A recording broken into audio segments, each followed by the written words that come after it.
welcome in everybody to the Division 1 finals between the number 1 A&M Maroon and number 2 Wisconsin Cardinal. Hope you all are doing well. Tonight is me, Blaze McBain, joined by Spirited Book on the cast tonight. Spirited, how you doing? Not so well. I know you were just saying like everyone's doing well, but no, not me. I am currently sick, but we're gonna soldier on and do this cast for these lovely folks that are waiting to get started here pretty soon. Yeah, I'm excited to see how these pan out. The Division 1 games have been an absolute blast, and really all the divisions that have been part of the NECC Albion Giants Conference collaboration have just been a really, really good time. And if you are interested in helping out with NECC, AGL, or you're wanting to, join the competitive scene, you can always go check out our Discord, as this collaboration is going to continue on into the spring. So watch out for announcements there. And as always, if you have any questions, make sure to reach out to Majin, April, Nate, just anybody in the AGL Discord to get some help.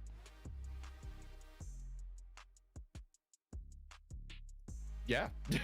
Yeah, I was gonna say that, but you're waiting to head. This actually, I guess I should have mentioned this, Spirited. This is a live broadcast tonight. We haven't got to do live broadcasts too often, but this one is live, and we're gonna jump right into the picks and bans. Is there anything specific you're expecting to see here?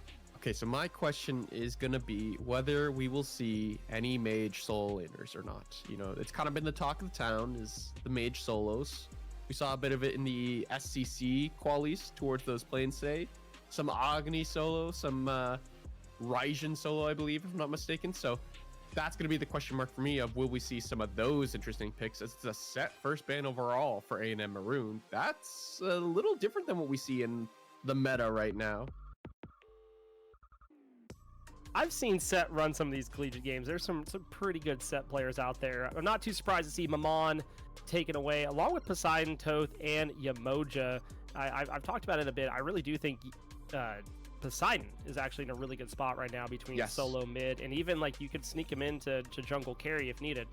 But one of those really, really good flex potential gods. Waiting on the last ban here for Wisconsin.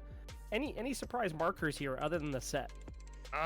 Not necessarily. Maybe the Thoth a little bit. I agree that Poseidon can kind of be slotted into multiple roles. I think we see him most in solo lane right now, but can flex to mid, agreed.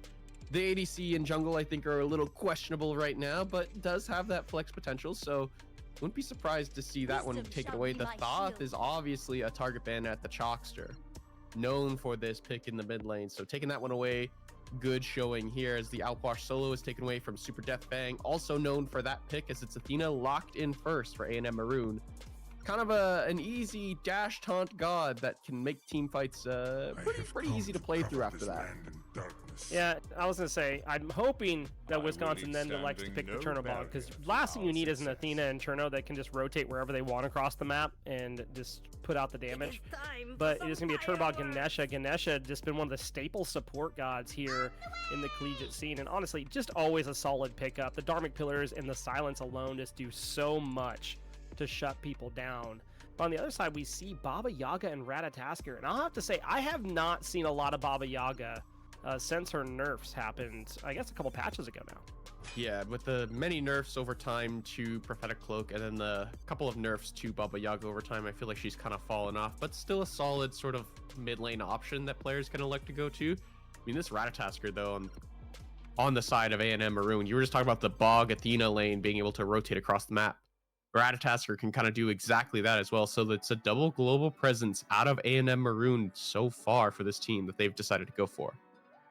Yeah, I do always enjoy seeing these kind of like global, semi-global comps and how they end up, drop shipping along. And does the other team decide to respond in that specific way as well?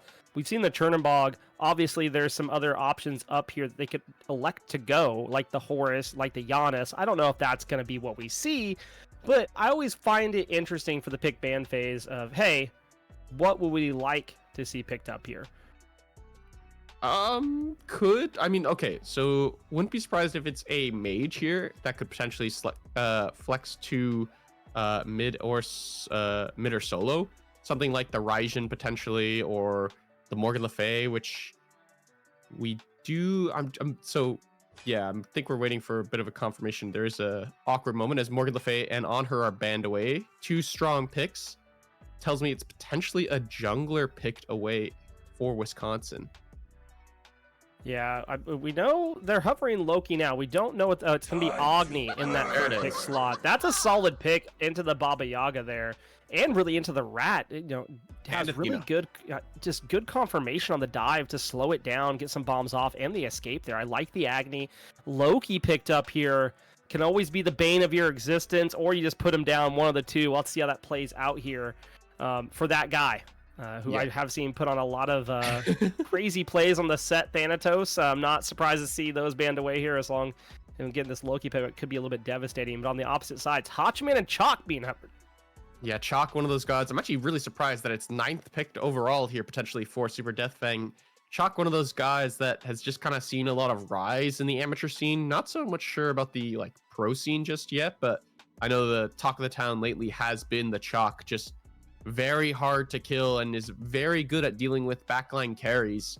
So can just kind of dive all he wants and not really get punished for it a lot.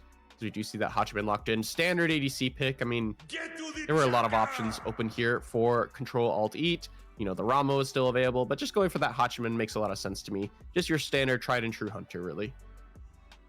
Here's my problem with Hachiman. Okay. I'm a Hachiman hater, but he's gotten better this year. I will give him that. I'll give him that. He's gotten better. But if you're into Turnabog, right? You don't have a way to fight through a wave or fight through a body block like Rama does, for instance. Okay. And it does sometimes cause some problems in those 1v1 fights. I'm curious to see how that ends up playing out with Venomer and Control Alt Eat. Does Venomer decide to use the wave disadvantage? Because Hachi can't shoot through it. So we'll have to see how that plays out. But it's going to be a Thor at the last pick here. So is it a Thor or Loki solo? Which is it going to be here, Spirited? So the ultimate tech, to be honest, is that it's an Agni solo, and then it's a Loki mid, and then Thor jungle. Surely, right? Yeah, I mean, we're cooking. I like it. Yeah. I'm about it. I mean, that's the ultimate tech right there. I mean, Agni in the mid lane does probably make the most sense. We were kind of talking about it. I think he just kind of counters exactly what A&M Maroon have as their top 3. The Athena wants to get in aggressive, so does the Rat. The stun will be a huge disruption on the engage of A&M Maroon. So I don't mind having that Agni in the mid lane, and then Thor in the solo makes sense, wants to rotate out early, really impact these objective fights early on. And then Loki in the jungle, just looking to roam, I think makes most sense. Kind of slotting him into the solo doesn't make sense, to be honest, because the Thor wants to be active with the global, can do exactly that. Loki, you're just kind of forced to really walk all the way over if you want to make an impact. So would love to see this Thor in the solo lane, Loki in the jungle, Agni in the mid.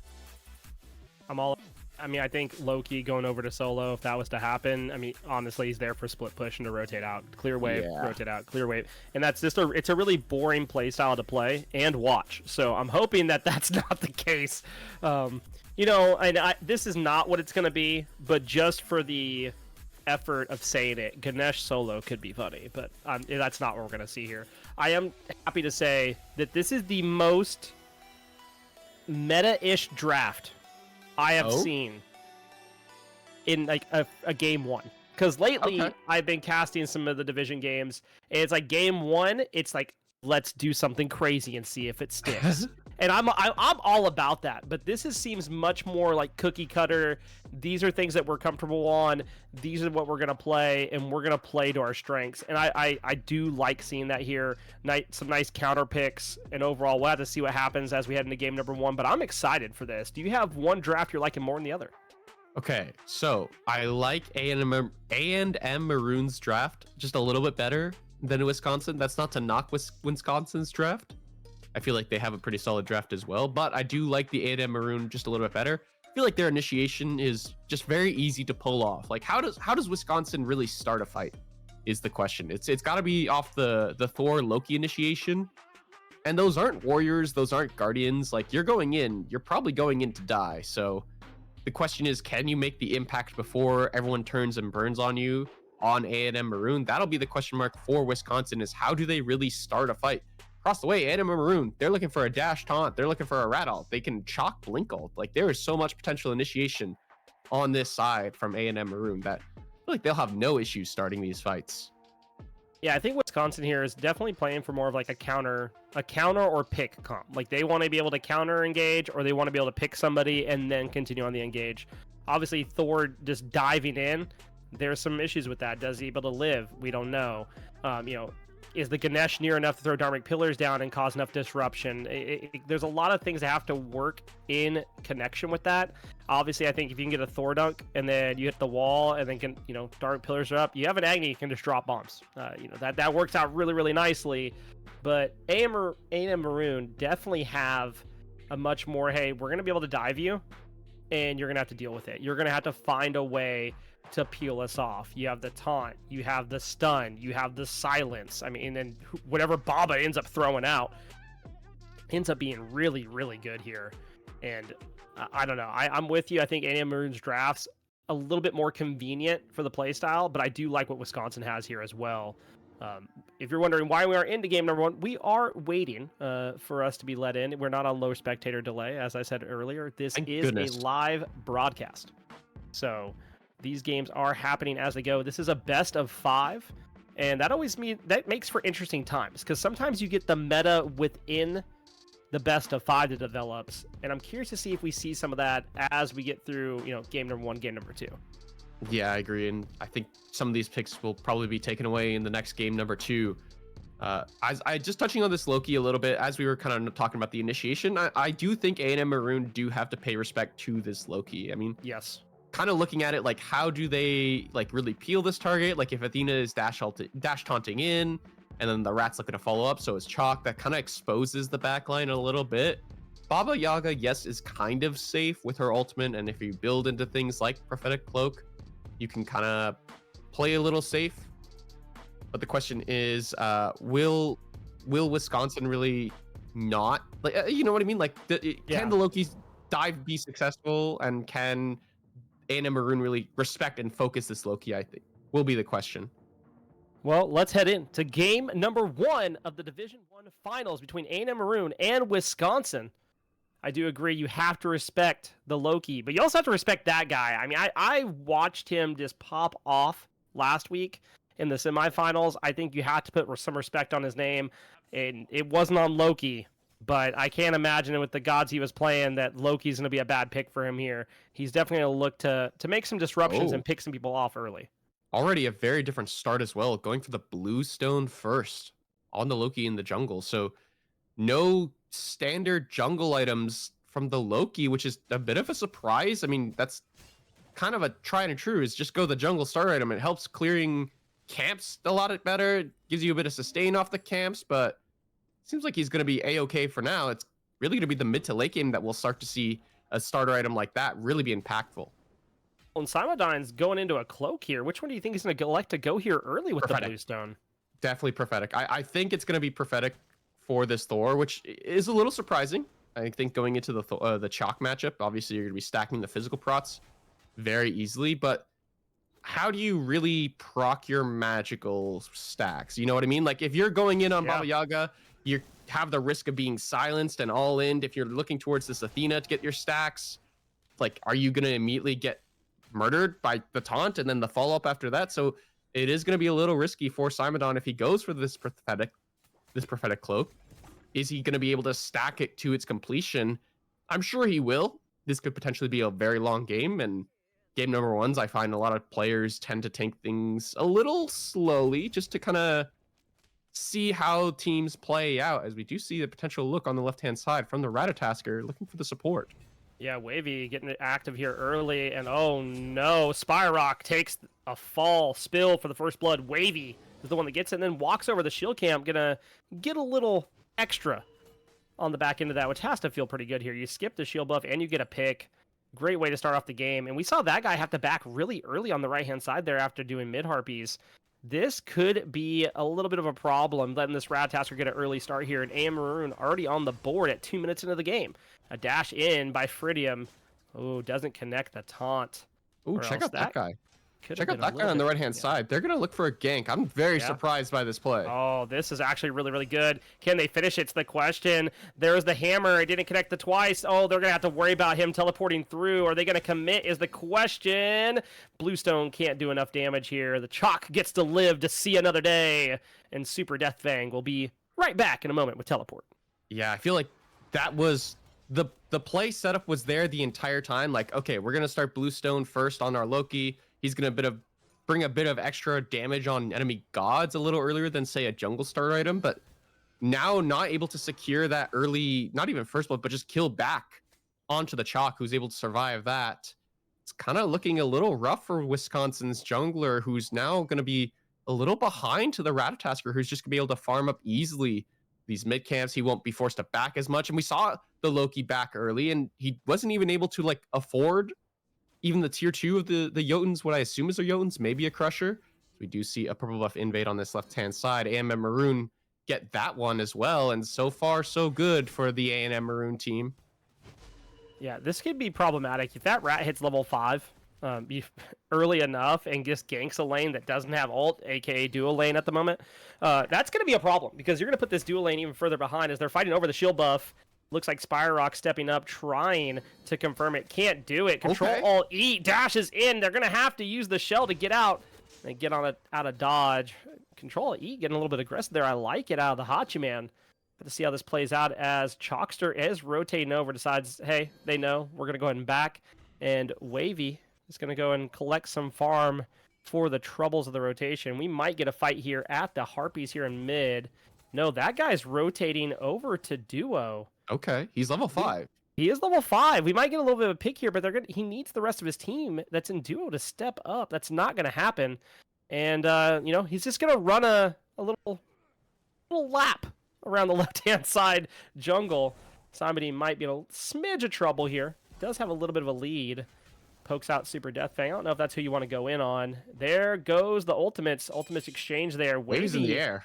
Went in the air, waiting to see where Samidine lands and finds out can't go any further with that. That guy rotating over. And I like the play there by Wavy. It's like, well, if he lands back in lane, we're just going to kill him. Oh, maybe it's not too finished yet. That guy ults onto the Chalk on the right-hand side, and now Super Death Fang in a lot of trouble. He actually gets a kill. And so now that guy has to run away, forced to beats. Friendham can find this. No, has to let him go. Can't get the kill, but man, what a good exchange there. Getting the Athena ult to come on through and just slam down, pick up the kill, and that has to feel good that you're able to do the 1-for-1 trade there.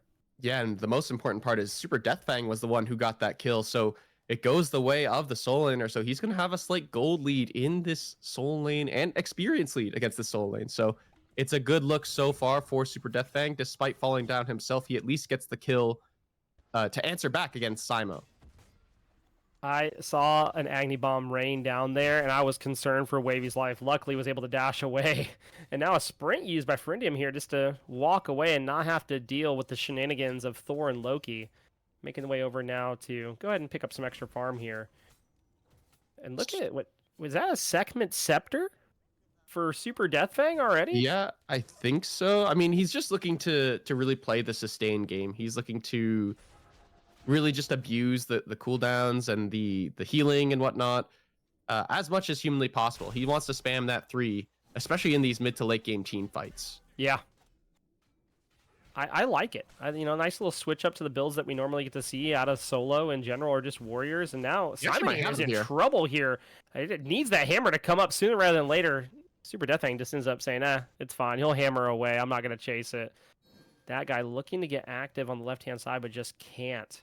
Caught out there by Control E and Frindium. They're still both over here. I'm curious to see when Frindium is going to decide to make the rotation to mid.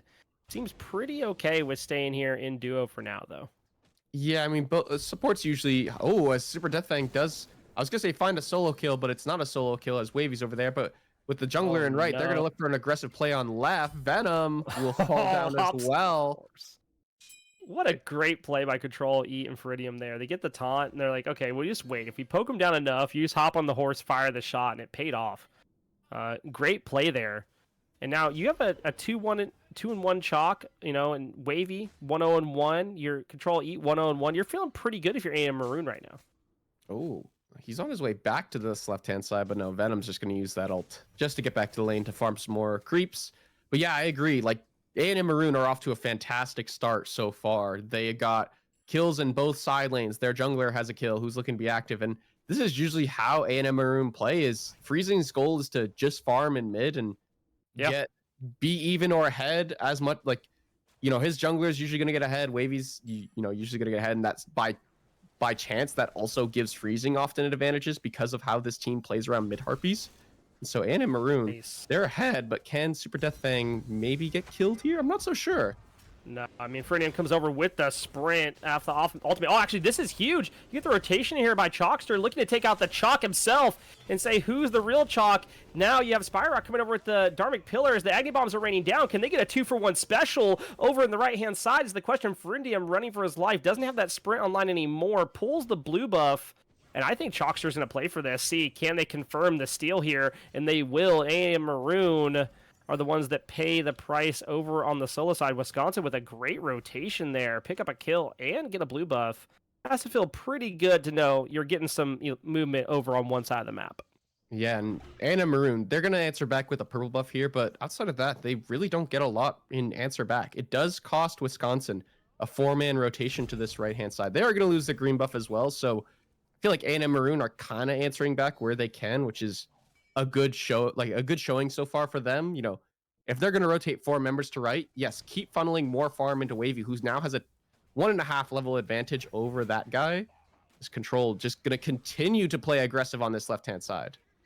And this is problematic. Venomer, oh, use the beads and just gets put down. Unfortunate. If you are Venomer, you use the beads saying, oh, I got to use this to get away, and you just get dunked on by Wavy. And this is problematic. You have a Hachiman that gets ahead, and Hachiman's one of those gods that doesn't really lose a lead well. Like, and he has to rotate out, die, and then not go back into his lane to not lose a lead at this point. Does have that 2-level advantage. They're on the Gold Fury. A&M Maroon looking to try to confirm this, but it's a fight. Wisconsin steals away. Great play at the Dharmic Pillars. Venomer picks up a kill. They're looking for more. Wavy in trouble here. The dash in by Venomer is going to be slowed down by Freezing here in that house, trying to take him down, and does. Now just throwing out more damage onto that guy. Level 12 is this Baba Yaga chasing down the Loki and can confirm it with the Oval. Always considered to be not one of the best ones. I love the Oval, and just for that reason, sometimes you can get it to swoop on down. And look at this. Simadine's up in the air looking to see if there's something to go for. The answer is nothing. They're just going to get some farm in mid and then reevaluate off of that Gold Fury still. And Simon TP's back, so he doesn't lose tower here, thankfully. But man, it costs I mean, they get the Gold Fury do Wisconsin, but it costs them a lot. It costs them 2 members. Leave just more farming back, and then all their ultimates as well. So just more farming that's going to have to happen on this team. They're still very far behind. Like 2K down at this stage isn't a big deal just yet, but it's not. You're not able to really answer back. You lost the fight, and a little discredit to A&M Maroon. I feel like as soon as the Dharmic Pillars came up, just get off the objective, just fight them immediately after. And so I think their idea to stay and hold on to the objective as much as possible and really try and 50-50 it maybe wasn't the right call. Baba Yaga, not the best secure on the map at this stage in the game. No, definitely not. I do like this play here by Ferdinand and Control E. They can take this 2v3, which is kind of crazy to say at this point in the game. Yeah. But it is something they can do, and they're looking to do that just as well. Simodine under aggression on the right-hand side by Wavy and Super Death Fang. A&M Maroon, I think they could have let the Gold Fury just let go of the leash on it. Oh, Control E picks up Spyrock, and now Chalkster getting just slammed down in the mid lane. Aegis is gone. Freezing will get picked up by the tower there. 1-for-1 trade in the mid lane. But A&M Maroon pick up 2 for their troubles there. 1 in mid and 1 in duo. And what I was going to say is, I mean, if you're Wisconsin, you're really happy that A&M didn't get that Gold Fury because you're down 3K right now, and you'd be down a potential, like 4.55K, and that'd be a problem. Yeah, I agree. But immediately then you lose 2 members there. I mean, yeah, the 1v1 in mid, it kind of doesn't look all that good. But I mean, if you peek the build that Chalkstar's really gone for with the tablet, it's a little odd.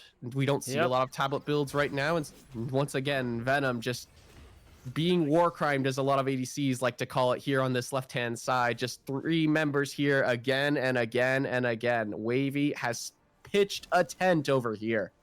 And he says, Venom, you will not be allowed to play the game. Yeah, I mean, this is my life as an ADC player. Constantly getting ganked under my own tower by 3 to 4 members of the other team. Sometimes 5 if I'm lucky.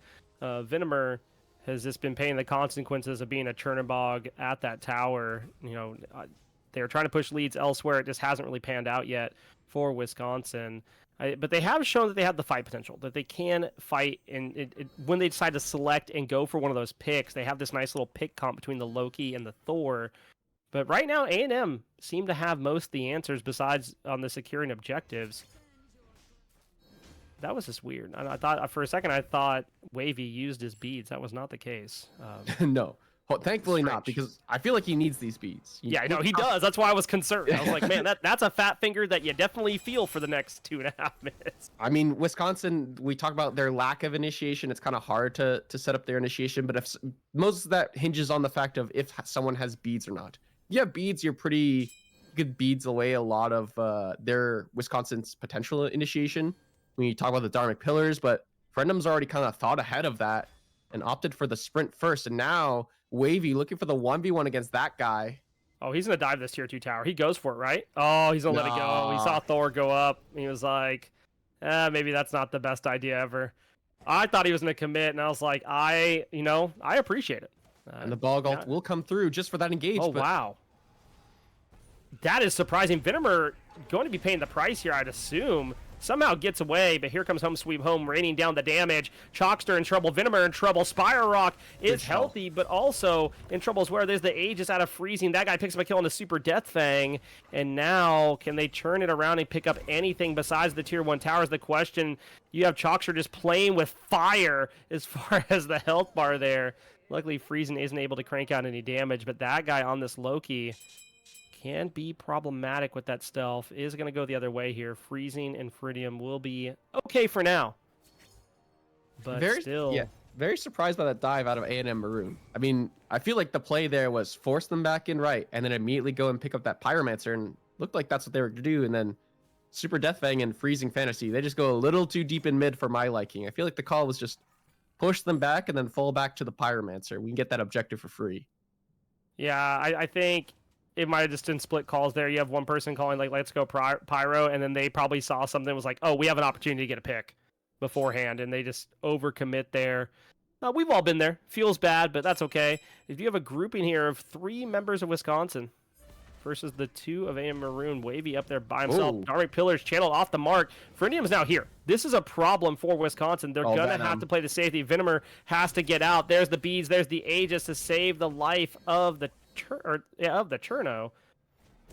Now Chalkster looking to throw some bombs over the wall. I don't know if you've been hit by those Agni bombs over the wall, but they don't feel good, so you should probably run away. A&M Maroon now moving towards the Gold Fury, trying to find a pick. And Simodine getting active here, but now Super Death Fang gets the silence.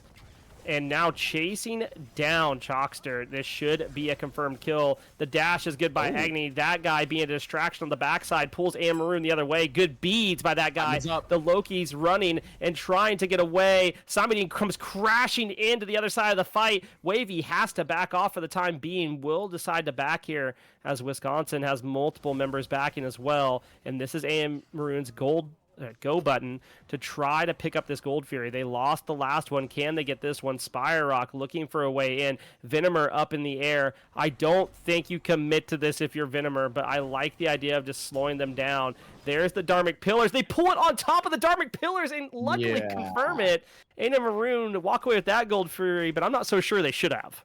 Yeah, I mean, surely they were just like, look, we'll secure it anyways. Let's just use this Dharmic Pillars just to, make it burn a little faster, right? Like we'll out-secure it, right?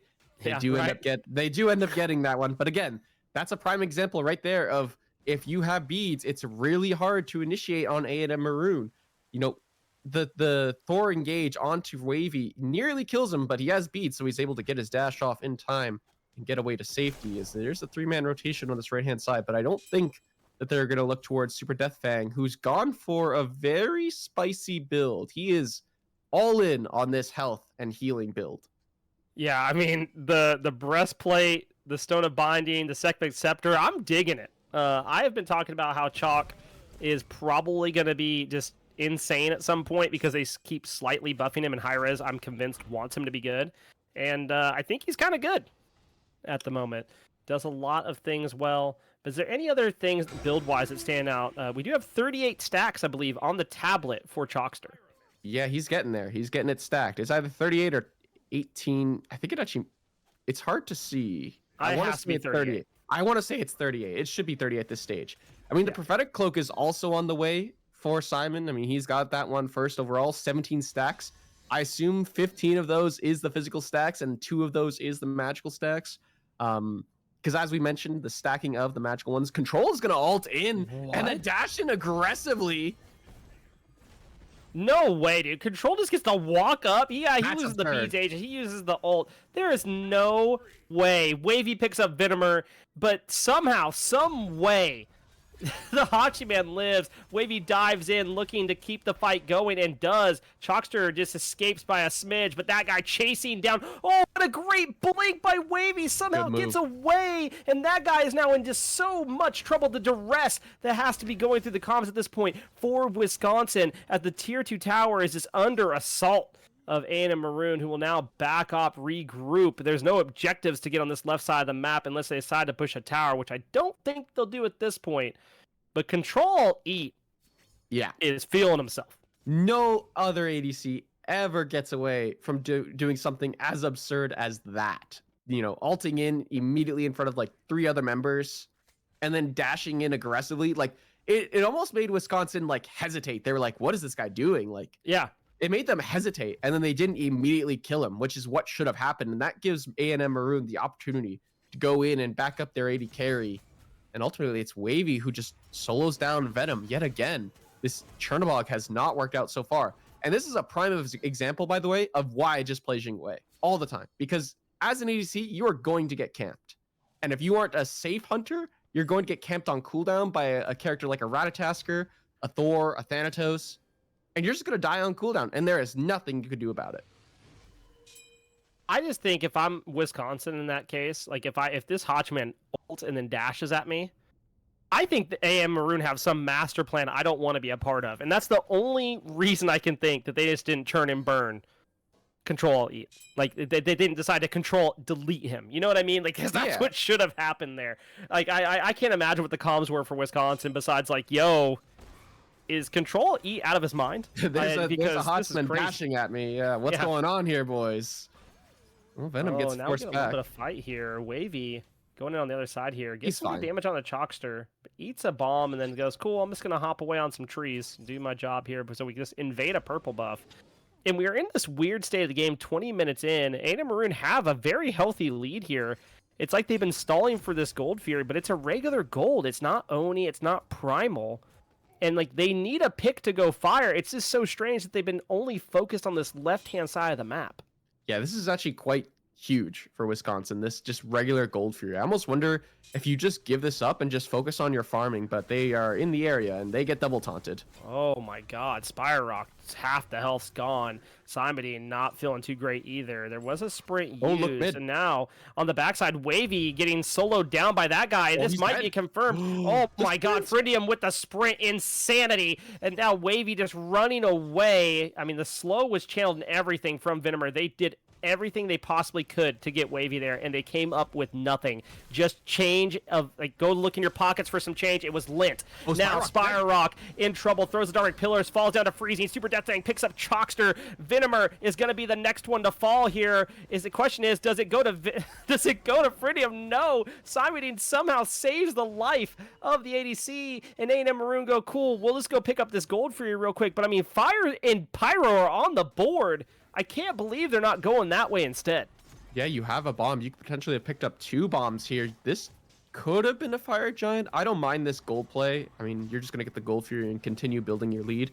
You are also going to get this Pyromancer here, our Wavy and Super Death Fang. So I don't mind splitting the map like this and just getting both objectives secured. And then focusing on hitting 20 on members who are so close to hitting 20. Control Alt Eat, level 19. Freezing Fantasy, level 19. Super Death Fang, level 19. Like, all these members just need to hit 20. Now Wavy's also hit 19. all 4 members really close to those starter item upgrades. Spirited, I have bad news. What's up? The Agni did have 18 stacks because it's now 28. Yeah. Yeah. I thought so. I know you saw 38, but I'm like, I don't know, man. I really thought it was curved, dude. I was just me being hopeful because as a caster, if you buy that item, I mean, I'm gonna crack it, you know. That item is not good, by the way. Speaking of spicy builds, by the way, check out Super Death Fang. He's gone for what is that? Abyssal Mass now? Abyssal, yeah. So it's literally all about CC, and the rest of the team comes in and does damage after. Yeah, I mean, negative CDR is probably my favorite stat in the game because it's just so ridiculous to exist. As A&M Maroon are now just full pulling Fire Giant. They have no care in the world that Wisconsin are around. They said, you will come fight us in the pit. And now Wisconsin are rotating in. Venomer's not here. Venom's working on that tier 1 tower. Is up in ultimate. I expect will come over to this right side of the map. Actually doesn't, stays in the dual lane. And this is the go button for Maroon. Diving in goes Wavy. They're going to pick up Spire Rock, and they're going to get more off this. Chalkster is in trouble. Now Wavy backs off for the time being. It's only 3 members of Wisconsin now to defend this Fire Giant pool of A&M. And A&M are going to be fully commit to this. Meanwhile, Venomer is going to go ahead and push down the tier 2 tower in left if possible. Looks like that should happen here. Wisconsin deciding to give up fire in order to get a tier 1, tier 2 tower in left. I don't hate it if you can pull off the defense, but you're giving up fire on a team that's really liked to W keys so far. So this is going to be problematic for Wisconsin. They're going to have to play this relatively safe back at the Phoenixes, I think. Yeah, but I kind of have to ask, like, even if your Chernobog rotates over, like, do you really fight that after? No, that's what I'm saying. Like, I don't hate it. Like, okay, I see. Yeah, like I don't hate that he didn't come over. I think it still feels bad you couldn't get a 5v5 fight, but like he's level 18 after pushing down the tier 1, tier 2 tower. Like he needed the farm. Agreed. And I think we are in agreement there. I will say this chalk build, the more I'm like looking at it, the more it like hurts my brain, but the more I see the genius behind it. I'm pretty sure, does Stone of Binding proc on multiple members? I believe it does. It should, right? On the hitting an ultimate, enemy god with a control ability.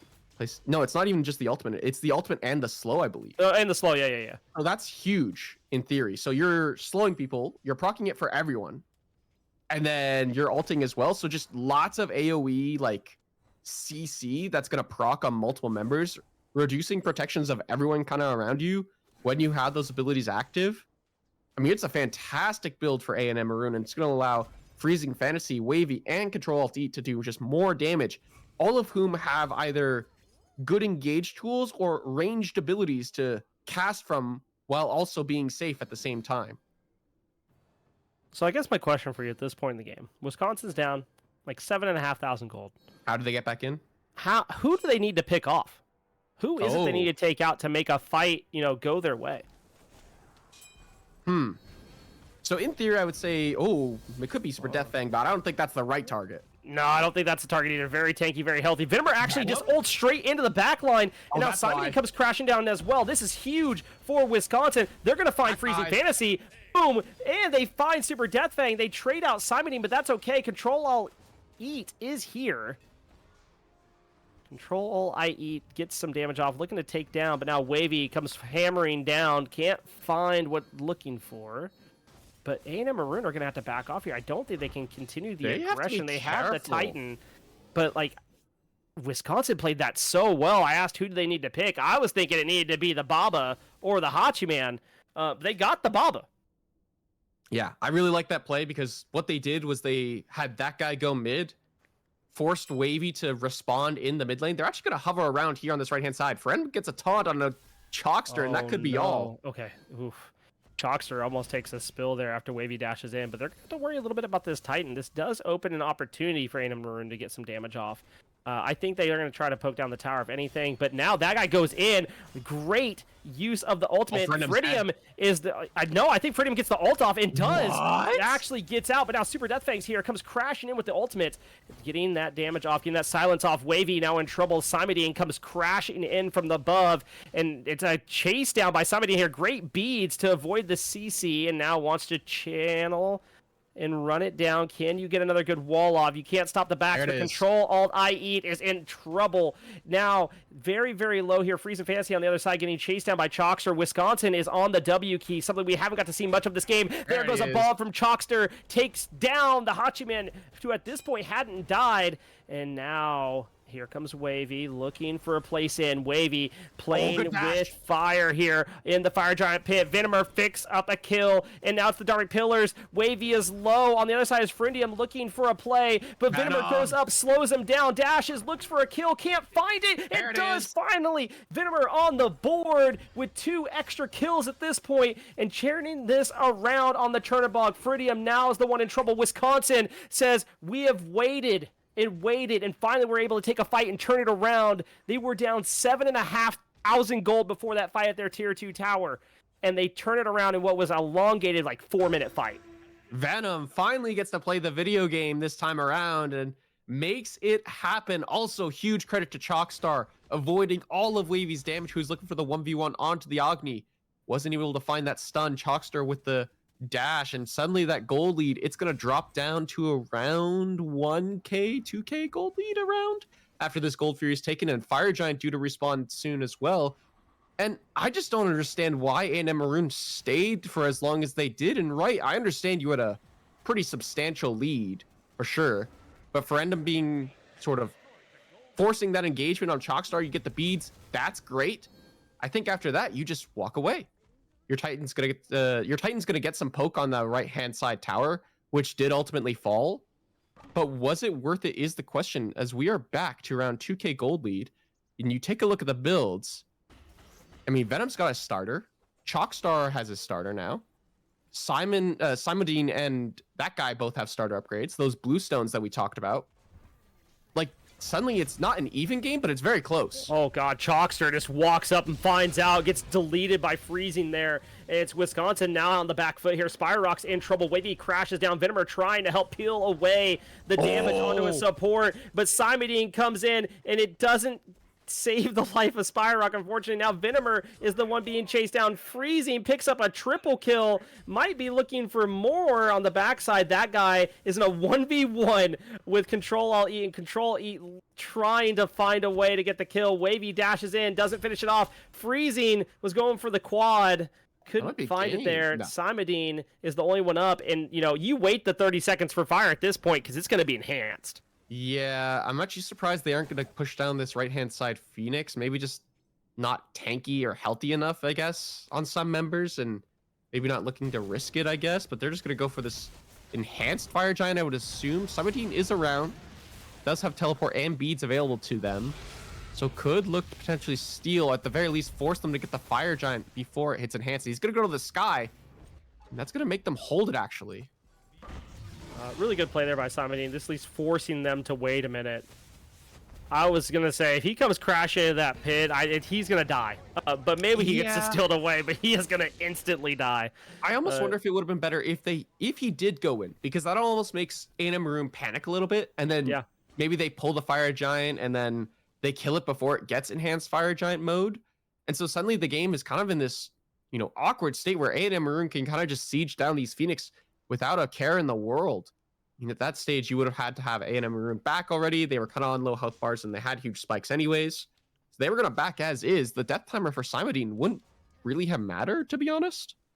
No, I'm really surprised he didn't go in there. I think most solos probably take that opportunity to at least try to steal it away, or at least force them off of it for a little bit longer, just to see what they can make happen here. But now it's going to be A&M Maroon running down the left-hand side, and hopefully picking up a tier 2 tower is what they're after. Can we talk about this Loki pick real quick? Yeah, how's it going? I feel like it's actually not going terribly wrong.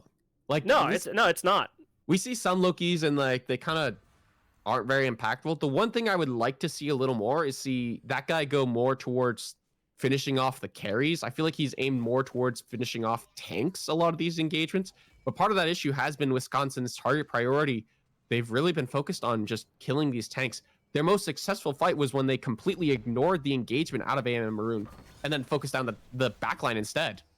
Oh, now you have Super Death Fang just running it down. Simony's up in the air, gets a great ult on to control E, forces out the beads there. Wavy's up in the air as well, though, chasing down Simony. They're going to pick up that kill. Wisconsin on the back foot. Wisconsin in trouble. Wavy has a double kill. That guy turns it around, picks up Wavy.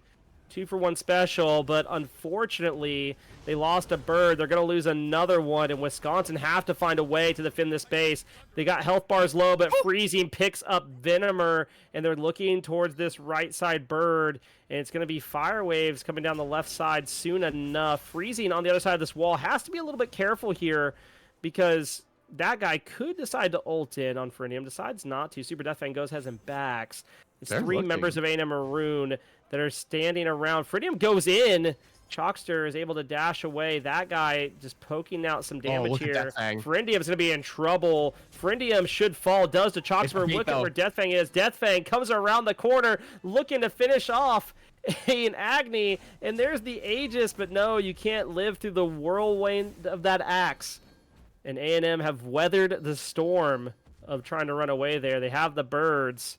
That guy has ult. Wisconsin. Yeah, I say Wisconsin has all their birds down. They have to find a way to defend here, but the problem is going to be there's going to be Oni Fire Waves marching down every lane here in about 1 minute. Yeah, you have to be ready to defend against these Oni Fire Waves. I'm not really sure what Wisconsin can really do to defend against the next onslaught from A&M Maroon. You almost guarantee yourselves the next enhanced Fire Giant here. But it will mean not pushing with your Oni Fire Waves, I think, if you're A&M Maroon, because they still have Fire Giant on 3 members. So maybe you'll just secure a Pyro Bomb, and then Oni Fire Waves will just pressure the base, and then you'll just go for Enhanced Fire Giant, maybe look for a pick, then just go back to that objective and maybe end the game with 3 birds down. I'm actually kind of surprised. Like, they're healthy enough. I mean, you can back for pots or if you need to upgrade relics still, but I'm actually kind of surprised they full back there. A couple of them just really and truly, like, maybe they're going for some wards, but they have the advantage. They still have enhanced fire on 3 members. They have the Pyro Bomb. They have these Oni Fire Waves. You have to go up with one of them. You have to push with one of these waves just to, you know, force something. The left-hand side, they're going into the base, but now you have him in mid and right as well, and there's no one in either of those lanes. Yeah, you have to be quick, and then Venom going for a little bit of crit at the end of this build instead, so not going to have the Oboe, which is pretty solid at clearing waves at this stage, so it's not going to be the most fantastic clear. It's still, I mean, he's still a 5-slotted, nearly 6-slotted ADC. The waves will be fine. But I mean, definitely just not the, just an odd last item. It's the Demon Blade last, so just a bit of crit in the build, maybe looking to finish off some carries, and Simodon could be in trouble here. Yeah, somebody definitely in trouble on the Thor. He's going to have to go up in order to get out. Luckily, lives there. But now it's another Fire Giant coming up here, and A&M Maroon are just going to walk up to this. And really, Wisconsin can't send anyone, or really many, to this Fire Giant without their bases getting flooded by fire minions. On the bright side, though, that was another stack on the Prophetic Cloak for the Thor. Yeah, almost full prophetic at 35 minutes into the game. Yeah, 28 stacks. He's got 2 magical stacks left to get. He's nearly there. I mean, again, I guess the only actual bright side is that the Chalk used his blink, and so that initiation is kind of down for a bit. But this EFG is almost guaranteed if you're A&M Maroon. So Wisconsin, what do? Their left-hand side bird will come up first, which is a little spooky because that's the side that A&M Maroon should theoretically siege down first, and that'll leave the other 2 lanes exposed, but instead they'll actually go down the right-hand side. Maybe just focused on just ending the game here and now instead. Yeah, I mean, they're already on that side of the map with fire. I'm not too surprised they decided to go right side. I wouldn't have been surprised to see them go mid. I think it's just a really hard sell to run all the way back over to left off the rip. But now it's going to be a 5v5 fight at the Phoenix line. Mid Phoenix has respawned as well. The right side bird will respawn here momentarily. It's going to get instantly killed if Wisconsin, you know, can't step up and get a pick. But Dharmic Pillars are used on Frenium. Does get a good chunk of health out of him. Now Simodane and Venomer dive in. Wisconsin is just going all in on this defense. Wavy's up in the air. Wavy's looking for more. Venomer will be in trouble. Gets taken down here. Simodane is the next one to fall to Freezing Fantasy. And Wisconsin are just getting picked off here. They're able to return 1 on to Wavy, but I don't know that matters as Freezing picks up a triple kill, and it's fire waves galore into the base, and game number 1 is going to go the way of A&M Maroon. Yeah, I mean, A&M Maroon just dominant all game long, 28-15 in the kills.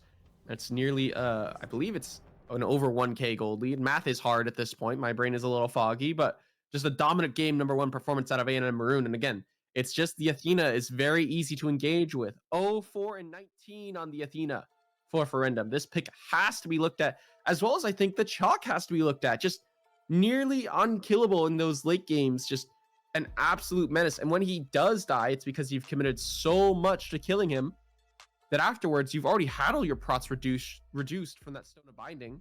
I feel like it's very hard to play the video game afterwards if you're Wisconsin. Yeah, I mean, it's just a rough way to go. I mean, this freezing on this Baba Yaga went 12-2-8. I mean, Yeah. You have Control eat 5-1-15. They were just dominant across the board. Shout out to Feridium for 33 wards placed. I love it. That is a Ferendum special. He loves to place his wards. Yeah, I'm, the 35 plus minute game, gotta have more than 5 wards. I feel like that's a more than 4 wards. You gotta have some more wards out there. Especially Wisconsin did play well.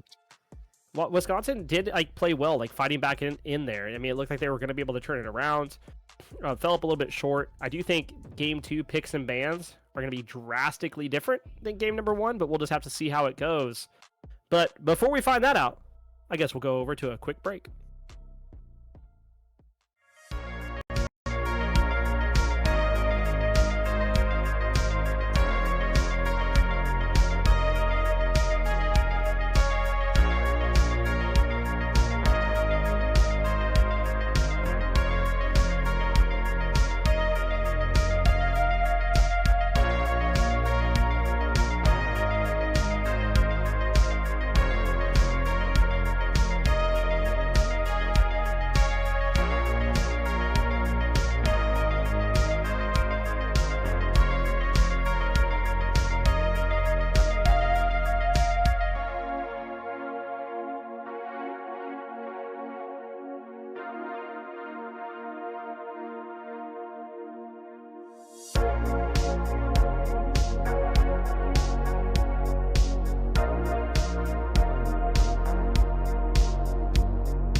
Welcome back, everybody, for game number 2 of the Division 1 finals between A&M Maroon, who we just saw win game number 1, and Wisconsin, who put up a heck of a fight trying to make their way back in and steal the game away. Spirited, we're heading into this game number 2. Okay. We talked about a meta being built in these best of 5s between teams. What has to get banned away? What has to go away? Well, let me run this by you. There's a god. What she does is when she pushes her 2 button, she actually just pulls everyone in range towards her. Some refer to it as a taunt. Oh, And it's quite good right now in the meta. that sounds and crazy. So my recommendation is getting her off the table. And as we can see, Wisconsin did exactly that. So yeah, that's it. GG's. We're going on to game number 3. They've done exactly obviously that is step 1 in the process here, as well as the Baba Yaga ban, which I quite like to see being taken off the table for Freezing Fantasy. Gonna be interested to see what he elects to go for instead of the Baba Yaga. Yemo being taken off the table also makes sense. It's okay. Venom did not have the worst game ever. He did not, it kind of wasn't his fault. He became a product of his role. ADCs are known for being camped, and if you're being camped, it's just gonna happen, It's only the And so, beginning. being first picked overall when Mammon and Alpwash are being on the table, though, is kind of a little questionable for me, not gonna lie. Yeah. I will leave standing no I mean, barrier Alpwash to can our just do success. so much. As far whether it's in mid or it's in solo, it doesn't really matter. But this Mammon is a scary pick. Yeah. I've seen her get through one time, and that one time she slammed. It was actually insane. We do see the Cherno. We see the Ganesha here for Wisconsin. I am very concerned for this Mama Brigitte pick, more than I am the Alpwash. Alpwash is going to be annoying. Can do a lot of damage. Has really great anti-heal. Really, really good for the team fight. But Mammon is... I don't even want to say she's feast or famine, because I don't know that she is. But man, if she commits to a target or a team fight, she's like Hebo, but like with less diving in and less dying because of it, just because your ult isn't the way to get in. So we'll have to see how this pans out. But Mammon's a scary pick here. Oh, look at Cullen hover as well for Simodine. I didn't feel like Simodine had the worst game in the world. I mean, the Thor struggled a bit against the Chalk, and that's one thing that we could potentially see. Oh no, I guess Alpwash is on the table right now, so probably not. I was gonna say Chalk might be the run back, but Cullen and a Chalk is a pretty solid matchup. I find that's what many soul laners are going for right now in this matchup, is the Cullen, who could just kind of really quickly be aggressive on the mage soul laner. And so I don't mind this look at all for Simodine here in the soul lane. But I mean, if we thought Control Alt E was aggressive last game, what happens when you put him on the 1v1 solo god? Yeah, as soon as I saw this on her locked in, I said, well, that changes things a bit. I mean, yeah, you don't have a horse to ride to get in and out of fights, but you have a leap that allows you to do a bit more damage, and then the impale into walls is going to be feeling pretty good. Right now, this A&M draft is looking kind of nutty in the sense of, like, they are really committed to a W key comp this time around. I do like what we see out of Wisconsin here with a more typical front line, a little bit more tanky. I think that's going to go a long way here. Kukulane allows that way to dive in. We're not going to see the issue of Thor going in by himself, has to wait for the recovery from the rest of the team or anything like that. I do like this a bit better. But now we're into the ban phase of the second round bans, and we see a Radtasker and a Terra banned away. Yeah, Terra, a god that Ferendum is really well known for, and we actually might just see 4 Guardians off the table for Ferendum. I wouldn't mind seeing potentially a Horus ban as well. I feel like they have a lot of magicals on the table for A&M Maroon, and I mean, wouldn't be surprised if Freezing Fantasy goes for a Hunter in the mid lane. I mean, we've seen him play the Soul before. I believe you and I cast a game way back when where he was playing Soul. Yeah. And he just kind of ran it down in the mid lane and just like auto attack towers and made it look very easy. And so wouldn't be surprised if he goes for a Hunter in mid. Could do that, but you do limit the option of the potential like physical. You need another physical in some capacity for A&M Maroon. The question is, where is it going to come from? I mean, I wouldn't hate seeing 2 physicals and picking up a warrior support and a mid laner. I don't think that's terrible. We'll have to see how this pans out here. I assume it's going to come in the variety of support here. There are some pretty decent physical supports out there. I mean, we could look at something like the Horus. He gives you that little bit of dropship mentality. It's different than what Athena brought, but you still get healing. You still can lock down a target pretty well. You have good knock-up ability. Wouldn't be surprised necessarily if we see something. They hovered AMC earlier, and I wonder if that was just, kind of a show of what they could run in mid. We'll have to see what A&M Maroon's really thinking here. They have to have something with an escape, though, with their current comp. It's something that's going to allow the peel. There's no shot that's going to be a Zeus mid. Yeah. I don't know. No way. Okay. Oh my god, it's locked in. So the technology here is you just have so much AoE damage that when they engage on you, you drop ship your Zeus ultimate, you drop ship your Alpwash ultimate, you drop ship your on her ultimate. Like look at how much AoE damage. Oh, they have a lot of damage. But this is not a W key composition anymore, in my opinion. This is a complete reverse identity, which concerns me. Because looking at how A&M Maroon played game number 1, I feel like they're going to continue to be a W key team and continue to W key composition, despite the picks that they've decided to go for. Other side of this, Wisconsin is locked in Yanis. So you have the Yanis and the Cherno. Global ultimates, and one of them allows you to drop right on somebody, the other one allows you to move your team around. And then Arachne. I mean, she can dive onto any of these targets currently. As long as she can live long enough, she's going to kill him. Yeah, I will say, I do have a bit of a concern with how conditional the damage from Wisconsin's ultimates are, especially from their 3 backliners. Chernobog has no damage out of his ultimate. Yanis does big damage out of his ultimate, but it's a awkward to connect ultimate at times. It's not always the most reliant ult. If there's enough setup in CC, it's great, but we look at what Wisconsin have, it really kind of is just the dominant pillars and Ganesh stun, I guess, and the knockup really that can lock down a target. Arachne ult, she uses it more as a mobility based ultimate and then goes up in the sky and doesn't really do a lot of damage out of the ultimate. These are big damage characters, just not by way of those big ultimate cooldowns. It's a lot of utility picks, which is odd. I mean, I like the idea of the composition that Wisconsin has, and where we have a more typical front line this time from them.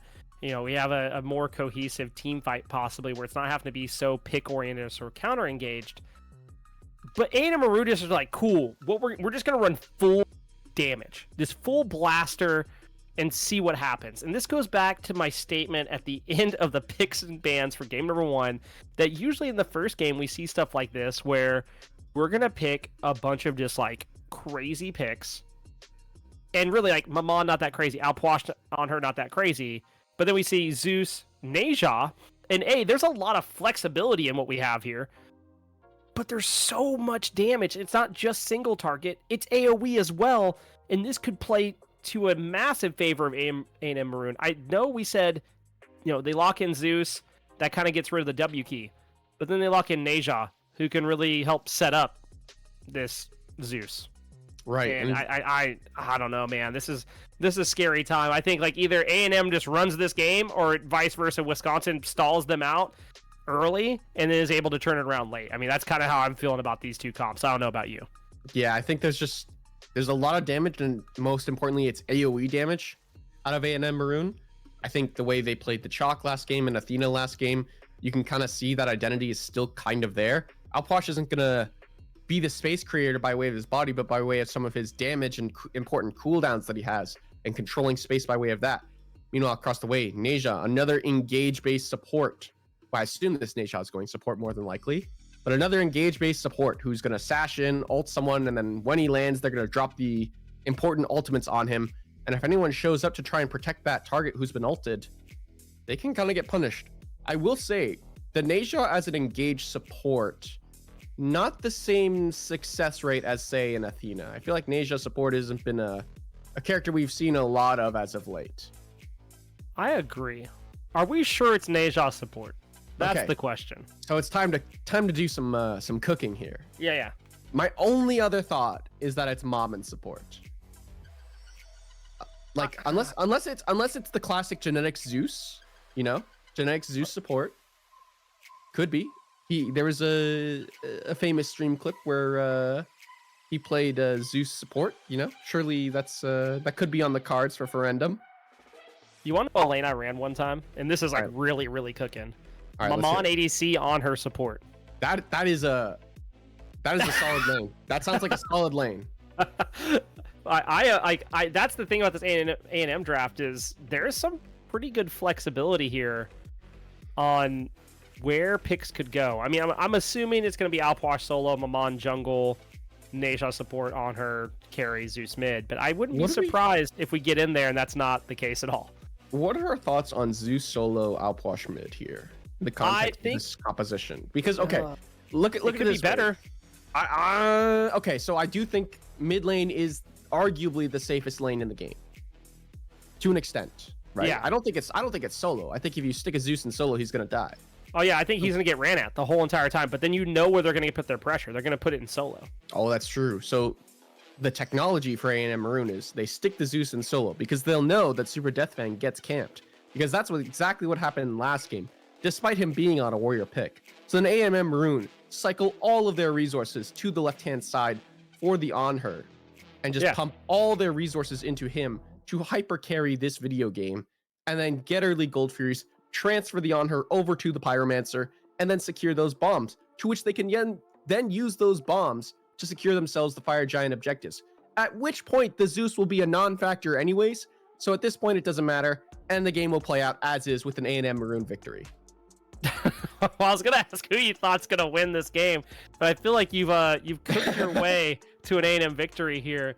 And I do think this. I think A&M have a really, really good early game. If Wisconsin can weather the storm, then we saw last game how they're able to fight from a deficit, and I think this comp fights much better from a deficit than the last game. I am curious to see how this pans out. I'm not fully sold on A&M Maroon here. I do think Wisconsin has a very, very viable chance. They're just gonna have to play their cards right as far as watching out for this damage. But we're gonna head into game number 2 and find out who will be victorious and moving on into game number 3 of this best of 5. Will it be 1-1 or will it be 2-0? Soon find out. Well, it's not a Zeus solo, so my entire plot line is out the window, and we have to draft an entire new plot and storyline and script for this game in particular. Maybe we throw it to a break, or I don't know. But anyways, Wisconsin versus A&M Maroon game number 2. Shout outs to Cabbage on the production right now for being like, no. But yeah, I do like the composition from A&M Maroon. The engage support, yet again, going for the sprint. I feel like this sprint is directly to counter the Dharmic Pillars out of Spire Rock, which we saw how it kind of worked out in game number 1. Excited to see it back for game number 2. And just look at all this AoE damage already to clear these camps. Some good damage being pumped out from these 2 mages. So love to see that out of them. Their clear will be A-OK. Well, across the way, it's Simon. Oh, Chalkstar picking up the speed buff instead of a red buff. Interesting. Yeah, I see a lot of Yanis's go this way. In fact, I have a mid laner I play with that always picks up speed buff on the first go around, just likes that extra mobility instead of having the extra power, prefers it, with the 2v2 in the mid lane. I don't hate it. I do want to keep an eye out. I don't know if this was the case in game number 1. I didn't catch it, but Ferendium has the Protection Shred Shard, which I thoroughly enjoy. Yeah. And I think that could be something to watch out for, as Simodine is in trouble. It has raged out, doesn't have a lot of health, and Super Deathfang's feeling pretty good. Oh my goodness, Venomer almost makes a spill. Great shell there by Spire Rock. Oh my goodness. Meanwhile, in the mid lane, Wisconsin, this is the damage we said they had to worry about. A&M Maroons is pumping out the damage across the board. Wow. I mean, this is quick. Yeah, this is just the pressure that A&M Maroon have drafted for themselves. I mean, Mom and Zeus doesn't seem like a pressure lane, but when you go across the way and look at that guy and Chalkster on the Yanis Arachne, it suddenly becomes a pressure lane in the mid 2v2. Alpwash is going to have the early clear just because he's a range character against a melee character. And then Naja and On Her, of course, will always have pressure against nearly anyone, because On Her is just that pick right now. Ooh. Oh my goodness, Frenium just goes in on the Spire Rock, almost dies at the tower, almost a tower with the first blood this time around. Frenium will live to see another day here. Venomer and Spire Rock under half health here. Had to play very carefully. Last thing you want to do is let Control Alt I eat. Jump on in, throw a pillar and impale you. So now it's that guy making a rotation over on the solo side, seeing if there's a pick, but look who's behind him. Wavy didn't spot him out yet. Wavy rotating for that buff on the backside now is going to be able to go ahead and head over to the solo lane. Might get a nice little 2v2 action. Simodine, the one in trouble at the moment. That guy has no idea that Wavy's here. Turns around after eating a little bit of damage. Wavy looking for a way in, already level 4. It's going to force Simodine to back off. They'll get this cooldown buff. And meanwhile, over the mid lane, it's a 1v1 between Chalkstar and Freezing Fantasy. And Chalkstar's looking to see if they can put away some, farm here off that green buff. Meanwhile, Control I8 and Fridium just chilling on the tower line. Yeah, and Chalkstar, I don't know if he was successful on the green buff invade, but the blue buff invade for A&M Maroon was very successful. They take that one away from Wisconsin, and so they will have to play. I mean, it's not a super big deal. I feel like the farm impact is a little more impactful as it is a Kakulin. He doesn't super need this, and I don't know. I'm not entirely. Yeah, he's not gonna get it. Oh, through space and time comes flying over. Wavy is the one in trouble here. Chalkstar looks to go finish it off, can't. But now is this emptied into the Crypts, walks into it. What was the positioning there? Chalkstar takes a fall, and it's a 2-for-1. This is huge for A&M. They weathered the storm of that ultimate, and holy smokes, I thought Wavy was gonna fall.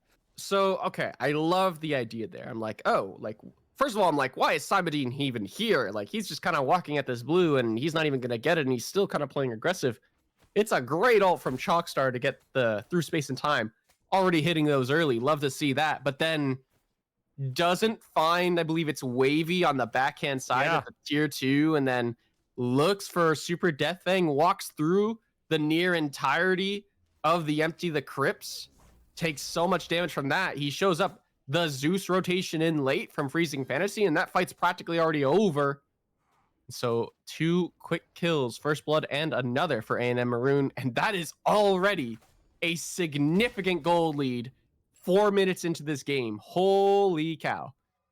Yeah, I mean, this is the thing, is like A&M Maroon want to fight. They want to fight often. They want to do as much damage as possible, and they're going to do that.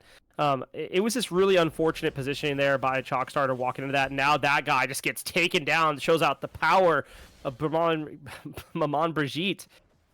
Is Wavy here, now Empty the Crypts again. Simon in trouble here, getting chased down by Super Death Fang. Can you live is the question for now, because the minion hit the wall.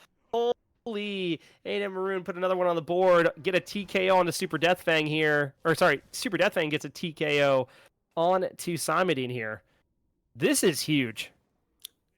Look, I'm a huge believer in the concept of playing what you're comfortable with, making what you play best with work for you and your team.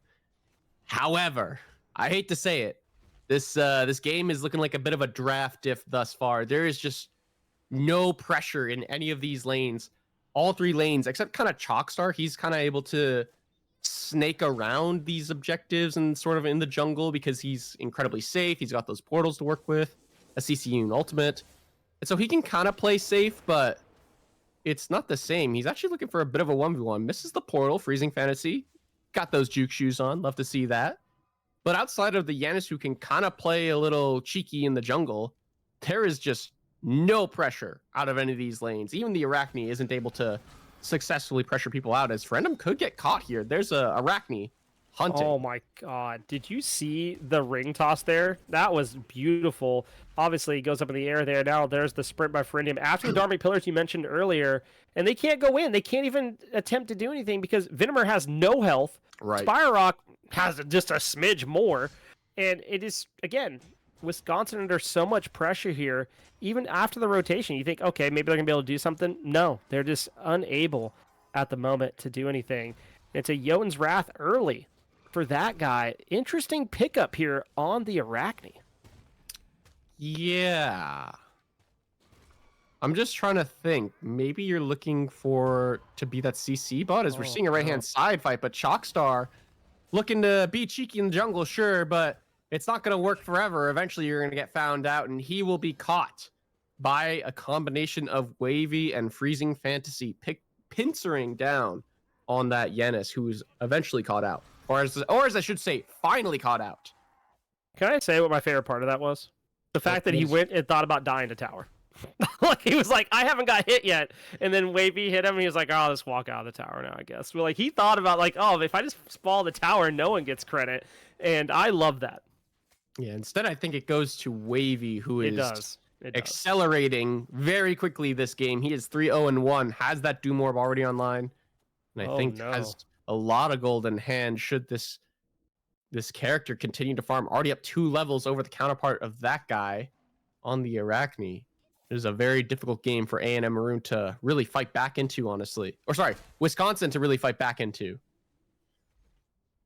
So Zeus is building some defense. What do we think it's going to be here in the mid lane with as far as cloaks go? Prophetic. Is it going to be you think prophetic again? Yeah. No way. On the Oh, yeah. Maybe. What else does he build? Magi's? No. Why would you build Mazars? What Why not? CC? What CC does he need to really protect himself against? Maybe the knockup from Simodine, just because you're immune that initial knockup and then you're dropping all your cooldowns off of it. But no, You're like, I'm not even gonna. no, I'm not Gonna gonna be torn. entertain that. No, I mean, I do think it's prophetic. I'd like to think like maybe we see someone else as Wavy gets aggressed on, but at Reason's what here. cost? There's the Spirit Bomb, as I like to call it. It's definitely called Soul Explosion, but same no, difference. it's definitely a spirit bomb. He holds it up like a spirit bomb. It does. Oh my goodness, Control IE is invading that purple buff with company there, and this should be a Gold Fury pool for A&M. They decided not to, but I think they definitely could have. They could have forced a fight for sure. Maybe. I think Wavy's ultimate being down is probably the deterrent factor of why they don't elect to pull it. You're also still looking to farm a little bit more on Control Alt Eat, who only has 20 stacks on those dev gauntlets right now. So I think just electing to farm without a potential real pick option is totally fine, as Chalkstar still looking to Oh, nice. okay. Nothing to find there, but that was a sick dash catch right there. I was like, I don't know if they get anything from this, but it looked cool. Wavy's going to be in for a nasty surprise because Chalkstar just stole that speed buff, and he will not get spotted by Freezing and Ferendum. Maybe Ferendum spotted him on the way out, but no, I think Wavy's going to walk up and be like, man, who just stole my speed buff? It's gone.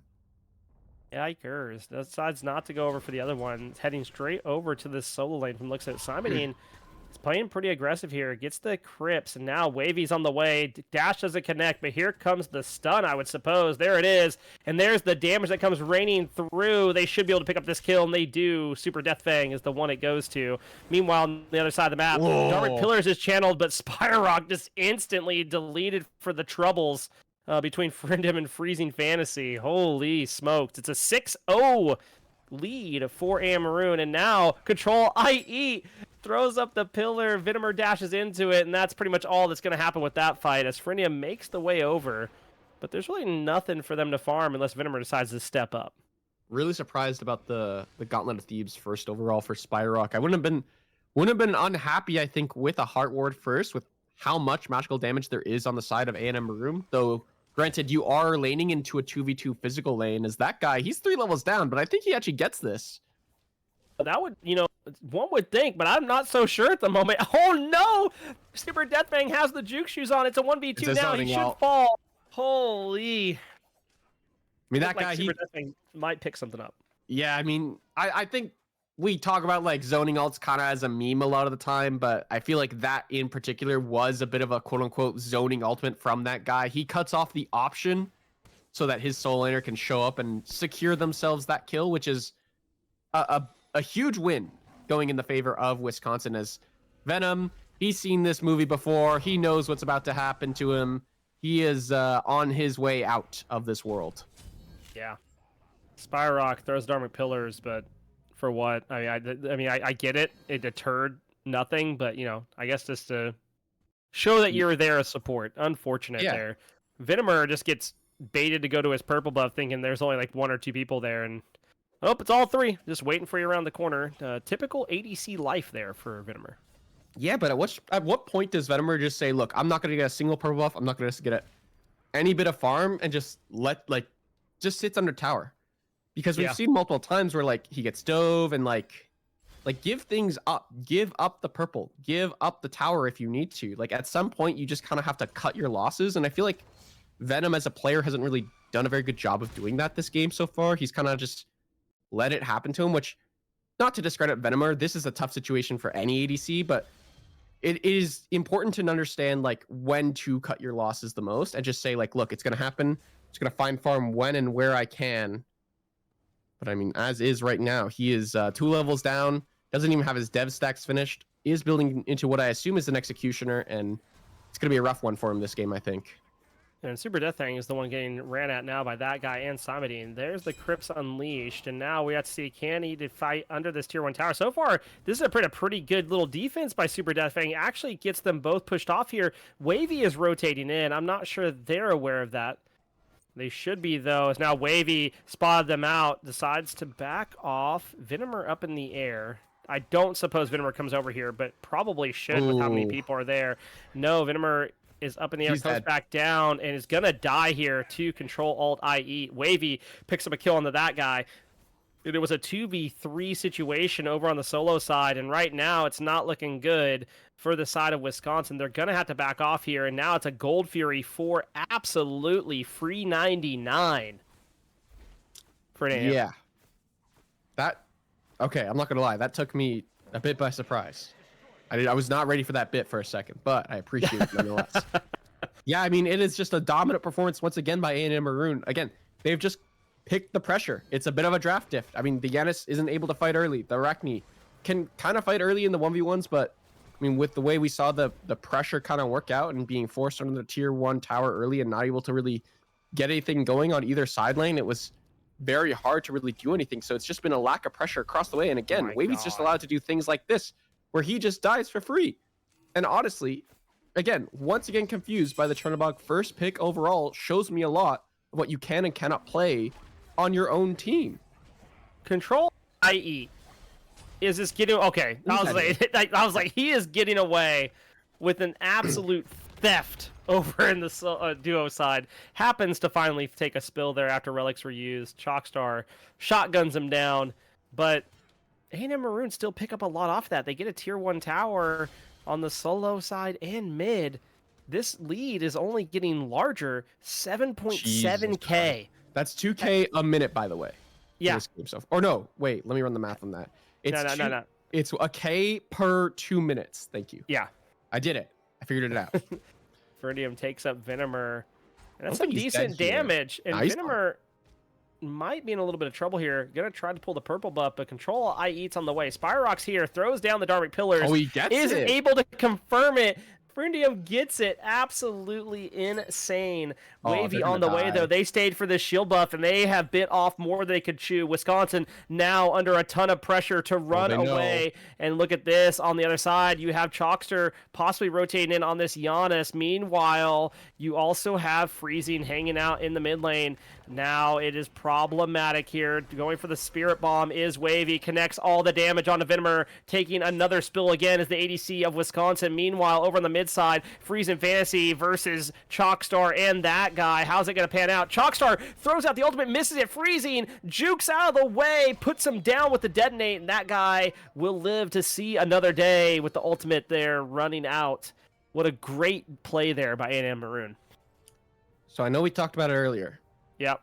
But I think you were right.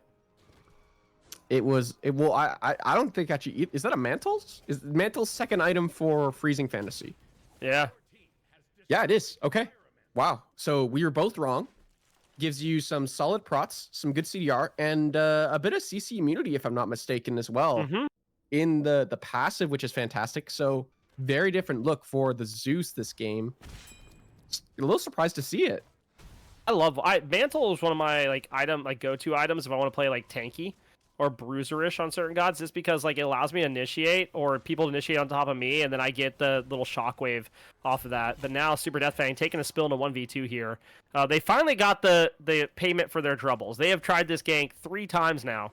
Well, really more than that, but that's like the 3rd time in a row, and that time they finally get it. But meanwhile, Venomer, living out his dreams as an ADC, getting chased down under his tier 2. There's an Aegis, and goodbye goes the Chernobog. waving it away for another day. That guy now getting aggressed upon here by Frindium. Frindium misses the ult, and this is actually insane. Freezing Fantasy making the way in and can pump out some serious damage, as we early saw. Now half health. There's the Arachne ultimate. There's the shotgun from Shockster putting down Freezing Fantasy. Frindium up in the air, getting some good damage off, and Wavy's on the way over. The crazy part is Wisconsin can't be here anymore. They pick up another kill on Frindium, but at what cost? As Wavy is dashing, the Spirit Bomb's good there. Now getting off the little bit of extra damage with the breath, and now Control IE dives in, puts down that guy. Gold Fury spit. Oh wow, there comes Spire Rock. There comes Simon coming in. They're gonna look for Wavy. They're gonna get a 10-1 and 2 now as Wavy. That's a huge shutdown for Wisconsin, and a Gold Fury just spawned. They don't know Super Death Fang is here. Super Death Fang is going to look to steal this away or just stall it out. They know now. There's the corpse explosion.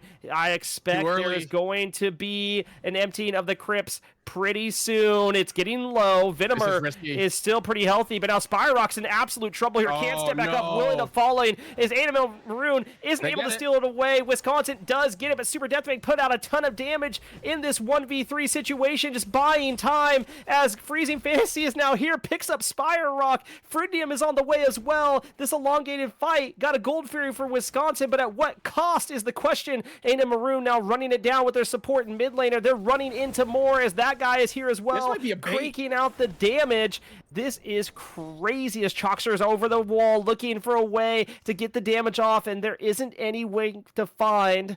Control IE was hanging out around the corner waiting to see if Chalkstar would come back in. Okay, a lot happened there. Ultimately, it's credit to Simon for that huge rotation over to this left-hand side. Finally, after all those ganks in the right-hand side, they used that lead advantage. It's not even really a lead advantage. It was just finally the Kakulin rotated over to make an impact first. And it nets them a Gold Fury. They lose one member, but support for gold at this stage is honestly fine, especially considering you're down so much gold. But I mean, you look at all the experience leads so far, the only person not behind is Simon and Chalkstar. Both of them have been huge for their teams so far in staying in this game. I mean, the pick on the Wavy there just opened up so much for them. I mean, Wavy was 10-0-2 at that point. That's a huge shutdown, but also just opens up so much for your team to not have to worry about the... I'm going to say this, and people are going, oh, Maman has an execute. No, she doesn't. But Maman practically has just been going in on these carries and executing them, like as if she was Achilles. Like, it's insane. And this is just a great play by Wisconsin to turn that around. I mean, you were talking about only a couple kills in their favor. It's now 7-8. Oh, here we go again.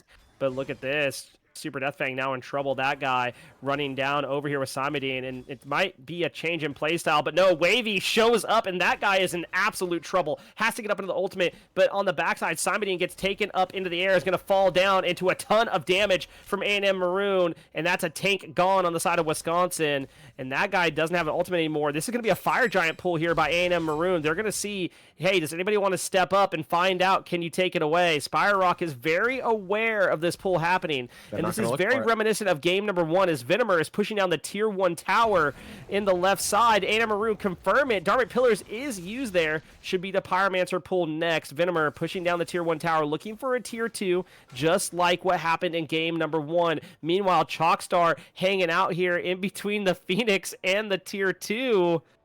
Not spotted out yet, but just proxying the waves here. This is actually really nice play here by Chalkster just to delay some of the aggression that could happen. Has to ult away. Wavy comes on through, gets some damage off, but now Chalkster is going to be able to get out, I think. Look at Deathfang. Super Deathfang might rotate over. Oh, no, he's going to run into him. Super Deathfang made a change in the rotation, and Chalkster stayed to try to get rid of a wave and ends up dying for the stoppage. Oh no, that's, Fire Giant Pyro. You get a pick on the other side of it. Now you're looking at a left side tier 2 for A&M. This is absolutely huge. At 21 minutes into the game, they are playing this hyper aggressive, running it down. We talked about them wanting to double Q. Wasn't sure if it was going to be a thing, but it absolutely is here in game number 2. I do not understand why hold the Yen Assault for that long. You have to know that they're rotating right at some point. Like, they're not in mid. They're nowhere on the map. It was a 4-man rotation, right? Yenis elected to split push instead. You can use that ultimate to bail out your team. Yeah. And it saves you the Fire Giant. Like, defense. Like, you have members to defend that after. Sure, you don't have that huge steal ultimate, but they didn't end up using it anyways for that advantage. Dark Pillars is used here. Now Simon gets aggressive. Huge knockup goal. by Simon. That's a lot of damage put out. Can they finish it off? Super Death Fang gets Spire Rock. That guy picks up Wavy. And last time Wavy fell, it was huge for Wisconsin. They are running it in. Chalkstar gets some good damage off. They're looking for control, i.e. they get the damage off. Venomer going in. Can they confirm it? They do. Simon hits it. Now Venomer looking to finish off some kills here. Fridium trying to get the Chernobog away from his team is successful for the time being. But meanwhile, Simon is on Freezing Fantasy, but they can't seem to kill him. He's just a little bit too tanky, has enough lifesteal. Chalkstar having to run away from this Neja now. Wow. And A&M Maroon will bandage the bleeding for the time being. Wisconsin with a great turnaround, a great counter engage. Oh, really lucky back there for Super Death Fang. That guy could have caused an absolute ruckus if he got that off. Venomer just not enough damage at this stage. He wasn't able to really lock down a target and secure that kill, but man, it's just A&M Maroon. They're just so tanky. A little discredit towards Wisconsin, though. I feel like they didn't really group together to lock down one target, which is, I feel like, what they need to do with a composition like that, as I think that guy might be a little bit of trouble on this right-hand side. Chalkstar's there, though, to try and back up his jungler. Yeah, but Wisconsin love this. They're getting a Gold Fury for free right now. Control at I8 Wavy are just not going to be in time. And the stall out there by Chalkstar and that guy was absolutely huge. And now we're talking, we're talking 7.7k gold difference at 14 minutes. We're 23 minutes into the game. It's now 3.3k. But A&M Maroon are not letting this dissuade them. They're chasing down Wisconsin on this left-hand side. Look, I saw a number. I thought it was even. Again, never do math on the cast. My mistake. Was not an even game. Still 3k in favor of A&M Maroon. They do have Fire Giant on 3 members. They are able to push down these tier 2s in mid. Just unlucky that they won't be able to siege any Phoenixes, as Chalkstar could be in trouble.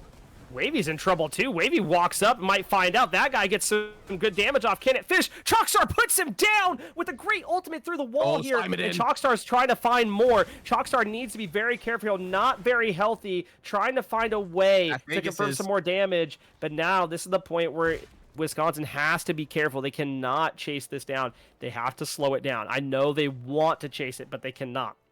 No, this is going to be a Stygian Beacon in favor of A&M Maroon. But Wisconsin have showed, just like they did in game number 1, that, those massive gold leads for A&M Maroon don't mean anything because they know how to fight back in, except this time their fight seems a little bit better.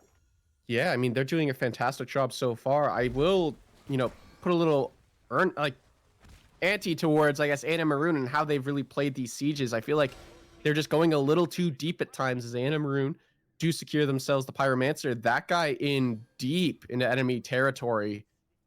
Thankfully, everyone is backing because that would have been a little spooky for the Arachne as Fire Giant is due to respawn here.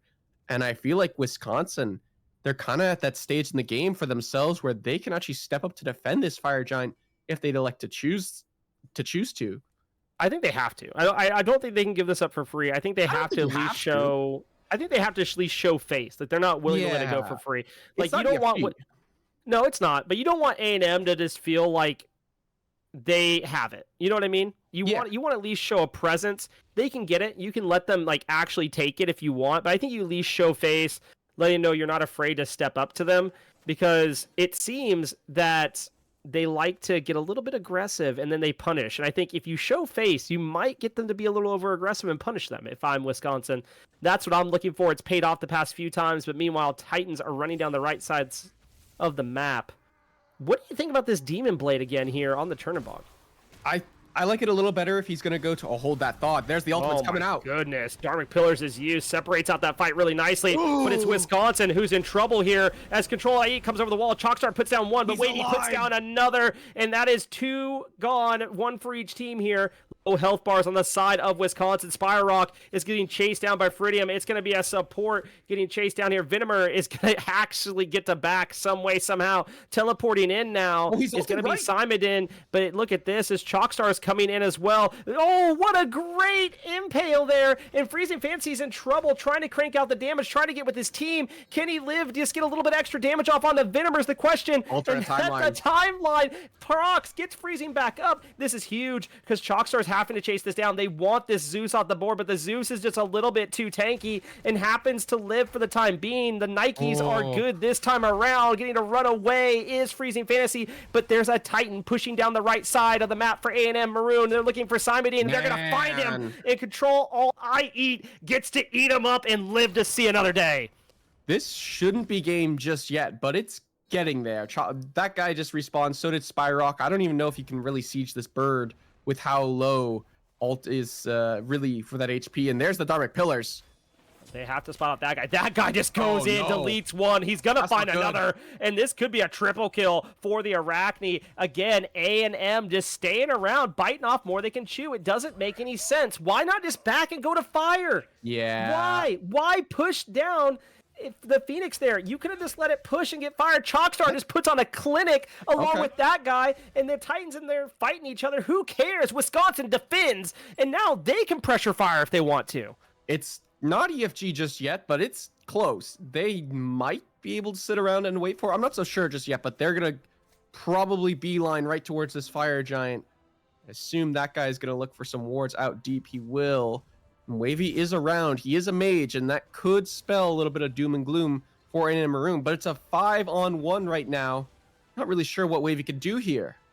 Dash Spirit Bomb. That's what Wavy could do here. But it's going to be really close. He's going in. He's looking for it. Can he find it? A little early. You have to get a good dash in. Wisconsin confirm it. Wavy is the only one there, though. This could be problematic for the time being. Wavy's able to get out, but that guy is just going on in, and Wavy's off the board. Wisconsin has now turned this game around. It is officially even. They have Fire Giant. They have an even gold, and this is huge for Wisconsin. They have fought back. They have changed the momentum to be in their favor. The only thing they have to worry about is the Fire Minions marching down the right side of the map. Yeah, but that's a big deal 28 minutes into the game. I feel like you can't fully commit to the left-hand side bird, which is what you want to do when you have a pick like this for that long on Wavy, but I don't think they're going to be able to capitalize off that pick. I think they just use this Fire Giant to really stabilize the game and maybe look to get the Ganesh his starter item now that he's level 16 and get that upgraded, who's actually gone for a bit of damage in the build. He's gone for a Spear of Deso, has this Ganesh, and that's something we've kind of seen a little bit on some Ganeshes, but I don't know. Loves it. Yeah, I mean, he's not really been a tank, a proper tank this game. I feel like a lot of the players are just kind of on A&M Maroon are just ignoring him and going past him and looking towards the back line. I mean, we saw on the right-hand side, Ferendum got a nasty sash onto Spyrock, use that as a catapult to get right to Venom MRR, excuse me, and then didn't kill him, but still got a great ultimate onto him, but it wasn't enough to finish him off. But I kind of like this idea for Spyrock with a little bit of damage. The support starter item upgrade, not the biggest fan of this one though, the heroism. Curious. I'm a huge War Flag believer, but that's just me. That's the carry mentality. I actually build War Flag when I play support. I love that item. It's so much fun. Oh, Chalkstar. Chalkstar is in trouble. Absolute trouble here. Yeah. Doesn't get the channel art. Wavy puts him down. Now Wisconsin's the ones that stepped up, and this is absolutely huge for the side of A&M Maroon. They've already taken down one, and meanwhile that guy is getting traded out in the mid lane. Venomer actually ults in, looking to take out Super Death Fang, and they're going to do it. They take him down. Now the question is, can Wavy and company chase them down and find something? If you're Wisconsin, you just have to leave. You cannot chase up anymore. Control Alt IE jumps on in, looking to put the damage on to the solo laner of Wisconsin, but they're grouped up. A&M looking to see, is there anything they can take? I assume they go to Gold Fury at this point and quit chasing the kills. We've seen where that's put them when they do chase, and that's exactly what they're going to do. They're going to go to the Gold Fury. This is going to pull possibly someone from Wisconsin up. It shouldn't. They all back. No. All right, good. Chalkstar, I think, feeling himself a little too much there, just kind of out of position on the wall looking for that ultimate, and then A&M Maroon just come up right behind him, honestly, and just sneaky engage onto him and just caught out with nowhere to teleport to with the portal. You can't be doing that at this stage in the game. You can't be giving up free picks like that. You do trade the 1-for-1, sure, but Chalkstar has been crucial for this team so far, and I feel like he needs to be alive to be crucial for this team, so he can't be the one getting picked first overall before a team fight even breaks out. Yeah, I mean, you need him. You need him not just for the mobility. You need him for the fact of, like, he's been shotgunning people down with that ultimate through space and time. I think you absolutely need him here. My curiosity point is still, this Demon Blade on the Turnenbog. I Yeah. am just color me confused as an ADC player. I don't get it. Go Silver Branch or go or yes. okay. Like Silver Branch goes hard here. So hold on. He's actually gone for a cowl, but not the right cowl. He's gone for the attack speed cowl. So not the leader's cowl. Yeah, I need leader's cowl. So you need, if this build is to work, you already need a leader's cowl. So already this build does not properly work. I think if you go hunter's cowl, you should be all inning on that attack speed. Trade out 100%. Trade out that demon blade for a silver branch, and the build actually isn't that bad because you have the attack speed steroid. Like it works, but I love it with the silver branch. Yeah. I think silver branch is cracked here. It's just confusing to me that you're going one crit item and it's demon blade. And it's arguably the worst crit item, to be honest, as to be by itself. Yeah, to be by itself, absolutely. And it's one of those items like I see a lot when we see like obviously arrow, you can get away with that. Right. But just a curious pickup here. On the other side, we're going to see a Titan's Bane for control IE, which will go absolutely hard. But now, look at this. A&M Maroon are getting aggressive onto this 3. They know that guy's in there. That guy's in mid. And this is huge for A&M Maroon. Now they're positioning around fire. But meanwhile, that guy's pushing down a tier 2 tower in mid. Might get aggressive towards the Phoenix. Oh, Chalk. Chalk can't get picked here. No, Chalkstar has to be very, very careful. Control IE thought might catch him out there. Not yet. Super Deathfang does back here to deal with that guy. That guy's already started running towards Pyromancer, though.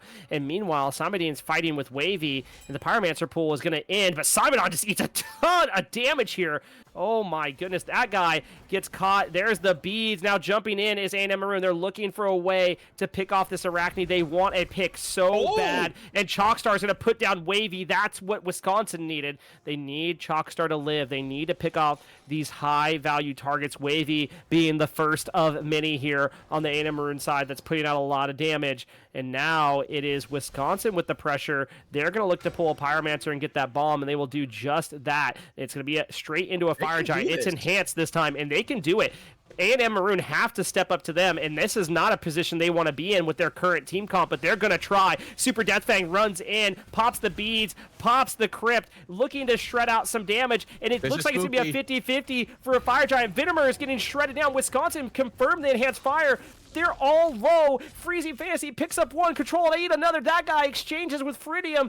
Now it's Freezing Fantasy getting chased down here. Ticks away the damage. And the timeline's going to proc. This is huge. This fight is going just all over the place. And that guy says, I want this win. Triple kill for the Arachne. Man, I mean, it all comes down to Wavy just taking the bait. Chalkstar and that guy were in way too deep, in my opinion. And then they kind of cycled it a little bit where they were like, hey, look at me. Now look at me. Now look at me. And then finally Wavy just says, okay, I'm killing one of you. Gets baited by Chalkstar into the mid lane. Spyrock is there with that Dharmic Pillars to help lock him down. And it becomes a 4v5. That fight after was so risky for Wisconsin. They still have 2 Pyro Bombs despite getting the enhanced Fire Giant. I feel like at some point you just drop those for DPS. You're trying to outsecure a Zeus, an Alposh. Yeah. And you have a Yanis, which is great secure, but I don't know, man. It's not necessarily a toss-up I really want to be taking. They get the Fire Giant, sure, on 3 members, but I'm not really sure what you can get after. I think they're going to try and siege left here. Yeah, I mean, it was just... Oh, no! Oh, my goodness. Like, Super Deathfang just gets ran out there. Okay, that guy is now just putting on a clinic. This Arachne started off slow, but now is just showing so much promise. Okay. The Arachne has crit. I have just noticed it now. She has crit. Yeah. That is why she is swinging. The Spectral is finished for Super Deathfang, and that explains why he survived as long as he did. I would have been okay with the blink engage, get the Aegis, and walk away. But then the ultimate after... Actually, okay, the ultimate after wasn't great, and I almost was hoping that Wisconsin would then immediately siege, but they're kind of taking their time here, and I'm a little confused by this. I think what they're going to do is a 3-1-1 split on the Phoenixes, because the 3 carries are the ones with enhanced Fire Giant. Yep. They can properly split this. The question is, can they be successfully safe afterwards? And I mean, they're going to get the tier 2 and right at the very minimum. Yeah, but that's not enough with this enhanced Fire Giant, and they're going to siege left as well. I don't know if this potential 3v3 in left is enough pressure to generate sending It's enough the right members. side too. Oh, this is nice. This is a 2v2. They get the here's the bird. bomb. Yeah. And now they're out. Wavy eats half his health, and now they can siege left side here in a second as well if they want, or they can siege mid. Yeah, I'm not. Okay, so you have a bomb on the Ganesh. That is the priority now. You are looking for this left. I hesitate about this mid push here because I feel like you just have fire minions push right, or you have someone in right who just keeps pushing in the minions to pressure out the Titan HP. But I don't know if you can siege left here. I feel like there were a lot of resources used in right. Maybe not enough. I'm not so sure about this. This is risky. I'm worried for Chalkster. That's who I'm worried about for right now. Because like when Chalkster eats just one of the stray super death thing, here we go. Bodies, it can be a problem. Now here comes the left side. The Dharmic pillars are used, and good. Simodine is up in the air. Meanwhile, Frindium takes one up, and now the Simodine falls for the troubles. And this is a lot of damage onto Wisconsin. Venomer running, that guy running, and there goes the siege, at least on the left-hand side. Nice defense there by A&M. And it's Chalkster hanging out on the right side jungle. He's peeling away some of this farm here. If Ferendum ults anyone else that fight, that left Phoenix is gone. Yeah. I mean, he finds the ult onto Venom, which is exactly what he needs to do. Venom doesn't beat it because he's like, they probably can't kill me when I land. But that's not what it was for. It was just to stop the auto attacks from hitting the bird. And that left-hand side Phoenix, the most important Phoenix on the map, is still alive. And I'm not so sure if this next enhanced Fire Giant is as free as Wisconsin would have liked. No, I mean, this is gonna be an interesting play. I mean, that you have A&M Maroon pushing up the right side. They're clearing those waves because they want to be able to fight over the next Fire Giant. Pyro, they'll let it go. They don't care. But they defended the left side bird. That's what they needed because now they can deal with these right side waves as often as they need to during the fight. And this is a scary time. Wisconsin really wanted more there after they've, taken the lead. Gold doesn't matter too much anymore. Relics are finished. Builds are finished. But now it's Super Deathfang under attack here. That guy has to run away because he was about to get shredded by all of A&M. Goes back to his team, but Super Deathfang eats the ward from Chalkstar. Face first, lazy back. Didn't know he was on a ward, I guess. I don't think he was. He wasn't.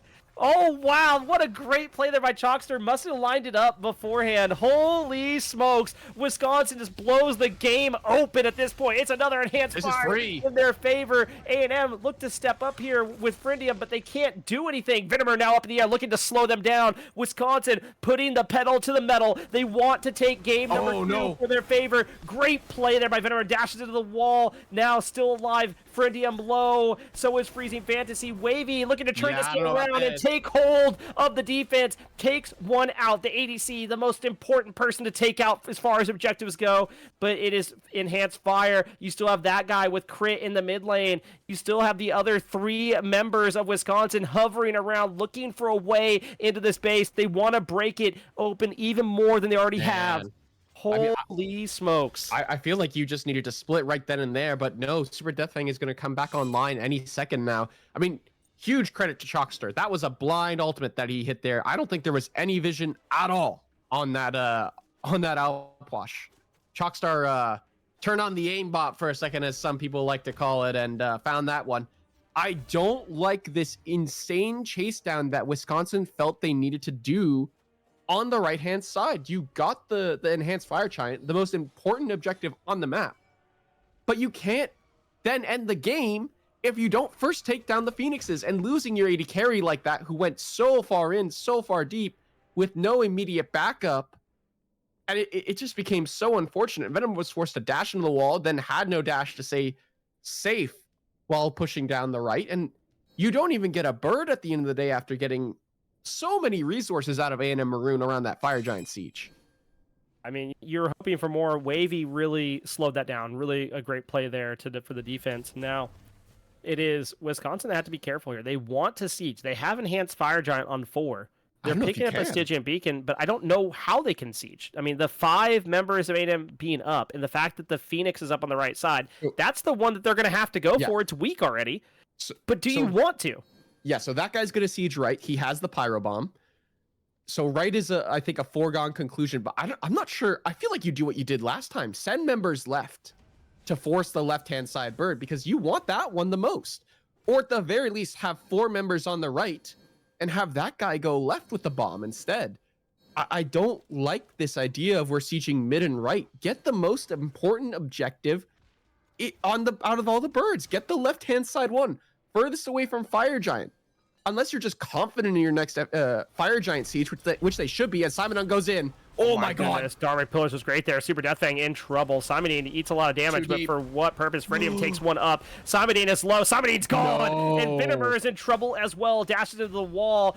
There is the entangling sprint. This is huge for A&M. The defense is massive as Spyrock is going to fall. That's 2 members down, and they didn't lose a bird this time around. They can chase down if they want to. All are very, very healthy. Chalkster, running out of places to go, is going to have to ult away, if anything, at this point, but there's no ultimate to get him out. This could be huge. Can they take out the Giannis? Great Aegis here by Control Alt IE. Impales next to the wall, gets the beads. Not sure that they know that much, but Venemer now getting ran down the right-hand side. Oh, look at this that is guy. huge for A&M.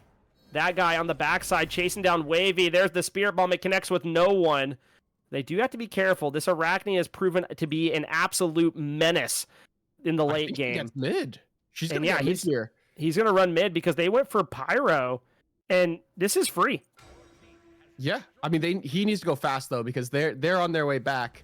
You got to get this quick. He's gonna get it. The question is, does he get out though? There are 4 members that are gonna try and cut him off. I think Chalkstar does have the ultimate. It's on the way. Oh, this is spooky. He's not gonna get to it. He's gonna go the opposite way. I feel like he could have gotten to that, but just lack of proper communication. This is fine. He's wasting so much time. He also has a 3K pot that he hasn't popped this entire time. Look, he's doing something we don't know about, you know? He is cooking for next game, it seems. Yeah. I was actually a really sick play because he stalls out a lot there. He gets the mid bird, but he also forces them to just run around and just waste their time. You might get the Primal Fury here, which I do think is a big deal for Wisconsin. You do want to be elevating the amount of secure you have on your side of the team and whatnot. It's like, I don't mind, but instead they're going to back off. I think because Fire Giant is due to respawn any minute now. So grouping 5 men on this right-hand side is definitely the play. Well, and this is what we talked about in at least picks and bans, or what I was mentioning, is like, if this goes the late game, that's to Wisconsin's benefit, and they have showed exactly why thus far. I mean, they have done really, really well in, sieging and trying to break the base a bit, getting some picks, but A&M Maroon's defense has been solid. This is such an even matchup. I'd love to see it. But Super Death Fang, very, very lucky on the positioning there. Chalkster looking for something, finds nothing. And now it's just a Fire Giant dance. I think he baited them a little bit. Did Chalkstar bait A&M Maroon a little bit with that portal? Maybe they thought it was the ultimate because immediately when that portal came out, there were immediate jumpaways from Control, and I believe Ferendum backed up a little bit, or Super Death Fang backed up a little bit. So maybe yeah, I'm running away from that every time. Chalkstar, I think, in A&M Maroon's head a little bit this game. Yeah, those portals have been absolutely devastating as far as the ultimate goes through space and time. But Ferendum eats a ton of damage here. Now running back into Simodine, but Simodine is in trouble as well. Chalkstar hits a massive ultimate onto Control All IE. Ferendum low as well. Wisconsin hitting the W key now. They take down 2. They're looking for more, and this could be what they needed. They're looking for Freezing Fantasy. They get Super Death Fang, and it's just too much. Deicide for Wisconsin. A triple kill for Chalkster, and they are going to run it down the right side. They might even skip the bird entirely and go end it and take game number 2 for themselves. Simodon just baits just the right cooldowns from Control Alt Eat there to the point where Chalkstar and that guy can pull people towards the Fire Giant and then immediately look for the back line. They get Control Alt Eat, and the fight after is more of a formality. Wisconsin, they fight back in this series, and now we're at 1-1 in this best of 5. Crazy play. That was really back and forth. It really looked early with the way A&M was running the game. I think A&M just really needed to slow it down. They were just trying to do too much too early, and they paid the price. Whereas, like, if they just chilled a little bit, they had that game in their hands, and Wisconsin weathered the storm, and they showed exactly what they needed to do here, and just great play there by Wisconsin. Yeah, that was a fantastic moment towards the end. I think finally the Wisconsin's composition really outscaled the A&M Maroon composition. As we said, the later this game goes, the less of a factor the A&M Maroon composition really becomes. Like the Anher, early game, Naja, early game pressure, Zeus, mid game, but early game pressure as well. The Alposh, again, just a ranged matchup against a warrior. But I think finally the Yanis and the Arachne, they came online. The Cucullin was tanky enough that he could live for just the right amount of time and then cycle back. But I would like to see a little less aggression out of Simon on these Phoenix Sieges. I think he's been going a little too deep without the right amount of backup to really cycle the damage properly. And so going into game number 3, I feel like A&M Maroon can really punish this Cucullin pick, or just whatever pick Simon really goes for in this game number 3. Yeah, I think picks and bans are going to be real interesting heading into game number 3, as we did see a switch up for game number 2, but now there's just so many more picks on the board, and we've seen what works and kind of what doesn't. I don't know if I want to see Arachne again if I'm A&M Maroon, to be honest with you. I think you ban the Yanis. I think the combo of the Yanis Arachne was just too strong, and so I think isolating the Yanis pick, I think will help A&M Maroon's composition going into game number 3. For sure. Well, we'll find out after a quick break after this, little bit. See y'all in a bit.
Welcome back, everybody. What an absolute crazy game number 2. We're now at 1-1 in the finals in this best of 5. Spirited, how are you feeling after game number 2? Well, I feel like you heard my thoughts towards the end. I feel like you just banned Yenis, and I feel like A&M Maroon potentially take back control of this game. I'm not going to lie, or this series. Look, I mean, credit to Wisconsin. I feel like they played their draft very well. Again, though, the early game was abysmal.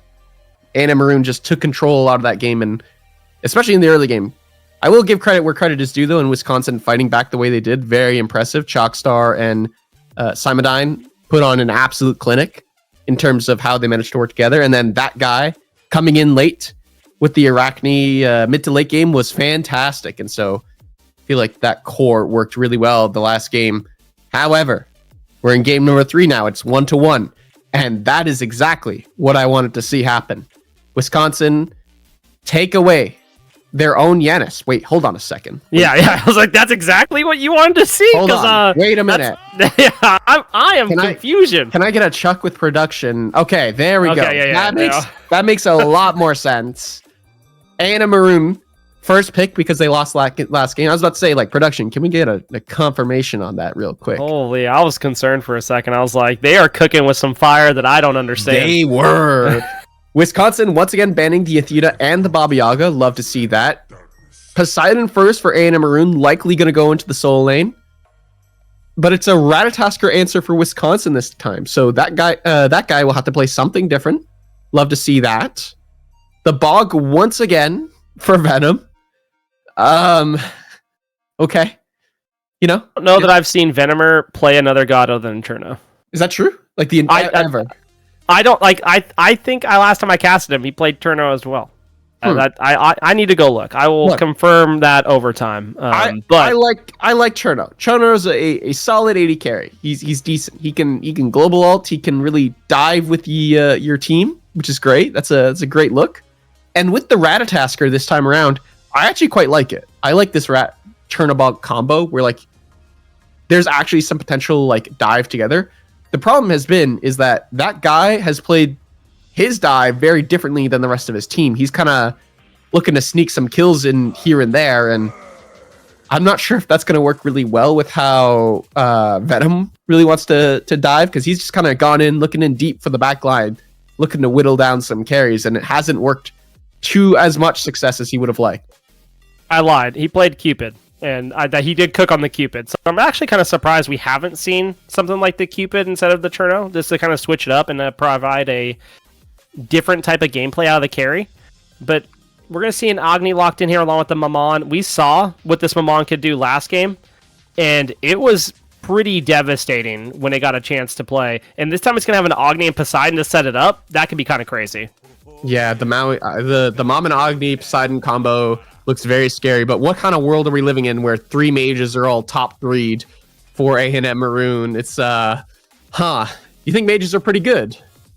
I mean, yeah, I think they're decent. Yeah, but I think I always say like the worst part about being a carry right now is the fact that there's 3 mages and an assassin on the enemy team. Yeah. Except one of the mages is an assassin here instead. Yeah, this time it's different, but in most cases that's the case, and it doesn't feel good. 2 mages and an assassin. Yep, it's gonna be feeling interesting here. They ban away the Scylla. Interesting. Okay, it's another sort of secure mage, which I don't mind seeing taken off the board.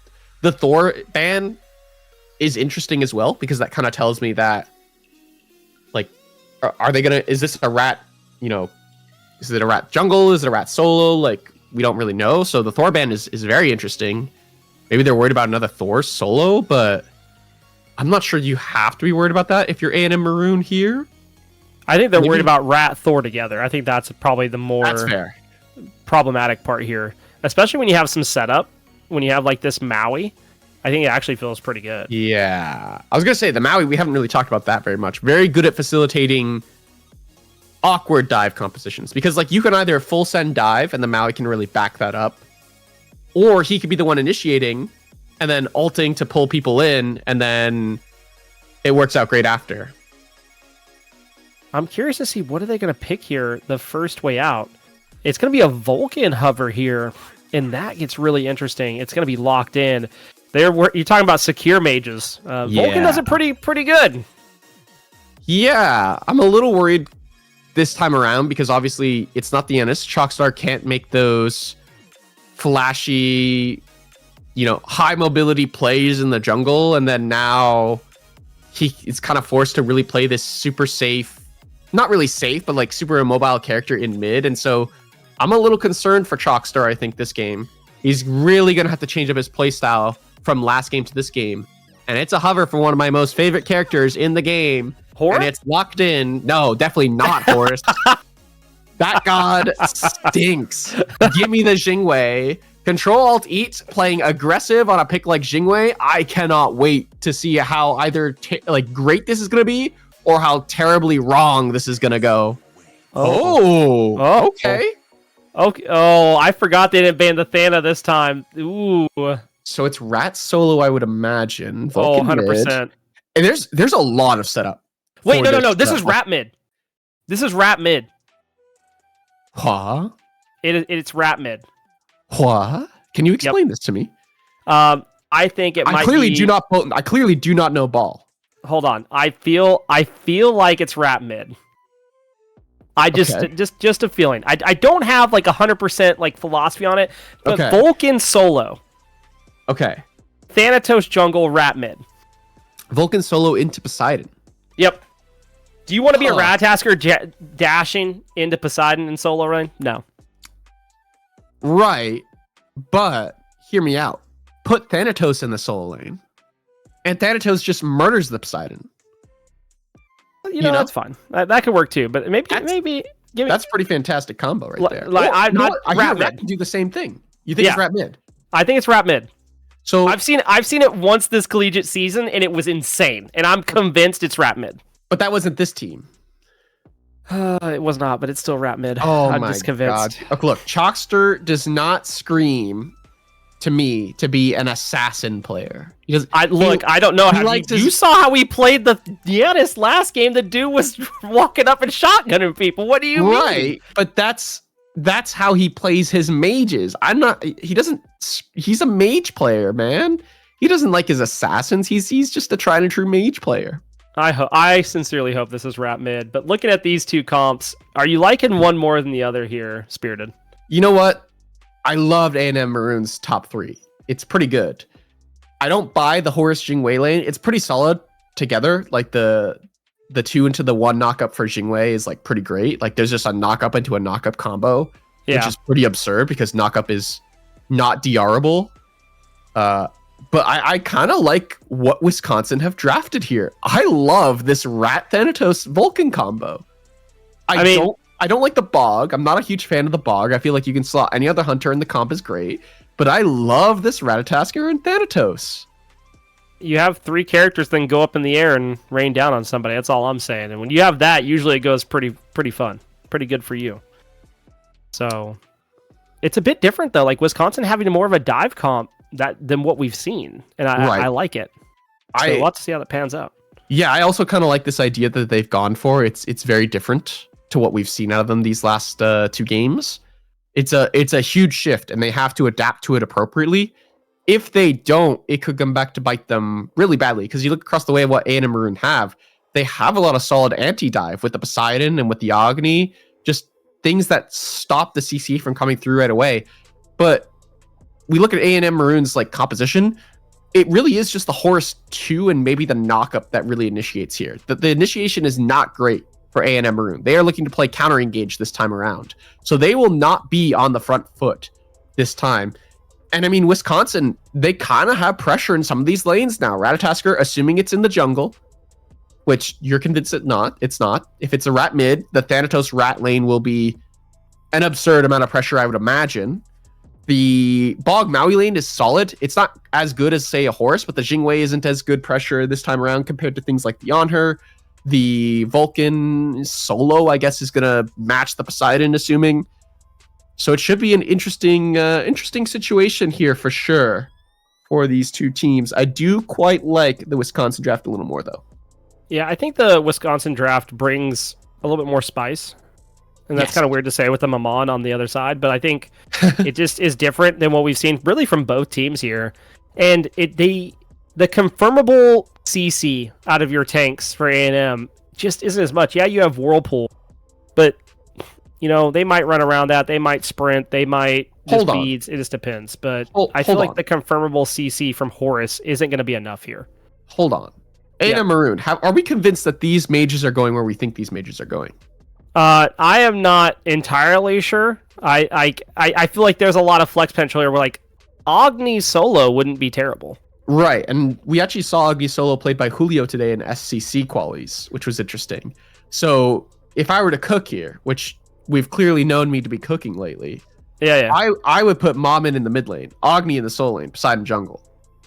I feel like that composition kind of gets a little bit better because I think the Poseidon Horus combo is kind of nuts.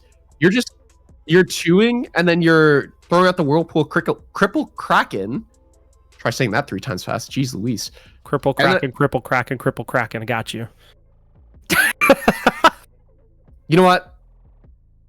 I hate it here. I'm gonna go enjoy Control Alt Eat playing Jingwei. I want to see him play super aggressive on this pick. I hope it works out in his favor. But I also really want to see this Thanatos and Ratatasker combo succeed very well. Yeah, we'll have to find out where everybody's going here in game number 3. We're going to be throwing it right over right now. And we'll see how it plays out. It's Rat solo, dude. Oh, man. Who would have guessed it, man? Who would have guessed it, man? Chalkstar playing the Vulcan mid like he does with any other mage, dude. Man. It's not fun. The Ratatasker in the soul lane, a squishy yet very good dive-oriented character with a global ult, similar to the Thor that he played in game number 1. Look, you can't tell me that Vulcan solo and Rat mid wouldn't have been a more fun thing to watch. I agree with that guy. I agree with that guy. Cabbage is giving us a no on production. Yeah, all right, well, I kind of agree with that guy. Wow. This is just... I'll tell you what, it might have been fun for us. You know who it wouldn't have been fun for? Wisconsin. Chalkstar would have had the worst time against this Agni. I mean, maybe he frags. We don't know. We'll never know now. As Wavy is in the mid lane by himself at the moment. Blink in by that guy. Gets aggressive early, and holy smokes, that's a good bit of damage put onto that guy. A little bit late was Freezing Fantasy, but that worked out just fine to put out some damage. Yeah, I think that's why Freezing Fantasy took a sweet time getting into that mid lane, because that is a tried and true Thanatos jungle. Just immediately blink in level 1 and try and get an immediate first blood. As double knock up here on the left. Control not afraid to get involved early. Oh, this is going to be a good stun here by Venomer. Oh, no, it doesn't have it yet. Never mind. As Spyrock is stepping up with these minions, Fritium's looking for a way in. That guy's just getting poked out here on the Thanatos. Going to try to land a Scythe and does. Meanwhile, also dodges the damage there from the Agni. Spyrock going in, looking for a leap. But no bound on top of anybody, sadly. Anything spicy build-wise here starting out? Doesn't look like it.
Taking a look so far. Oh, Wisconsin step up thinking they could find something, and they have Venomer just getting shredded here.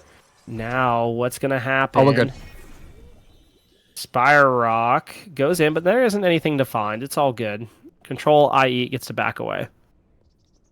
As we see, reset the map a little bit. The early game, I think, does go in the favor of Wisconsin with this Thanatos. I think we kind of talked about it a little bit, but I think the early game is pretty solid in their favor. Simon trying to be aggressive on this right-hand side, and he can with that Acorn. Oh, but he dashes in aggressively, Wavy on his way. I feel like this rat is no longer meant for this world, as he will likely fall here. Yeah, I mean it's free. I mean you have the whirlpool that's going to stop the dash. Wavy coming in. They didn't even have to use the whirlpool, but I mean that's the thing about this Rat and Poseidon that's going to feel kind of bad here. Luckily that guy makes an immediate rotation over, picks up the blue buffs. They don't lose that as well. But Chalkster now invading. He just doesn't care. He just doesn't care. He doesn't care that he's not on a high mobility pick. He's just going to walk into this jungle. He's got his ultimate. No shot. Freezing Fantasy doesn't, but he's just going to try and steal whatever he can away from Wavy and really slow his pacing down. And that's going to help out the guy, that guy quite a bit in the jungle. And now we see Venom and Spyrock here on this left-hand side. They're the ones invading this purple buff this time around.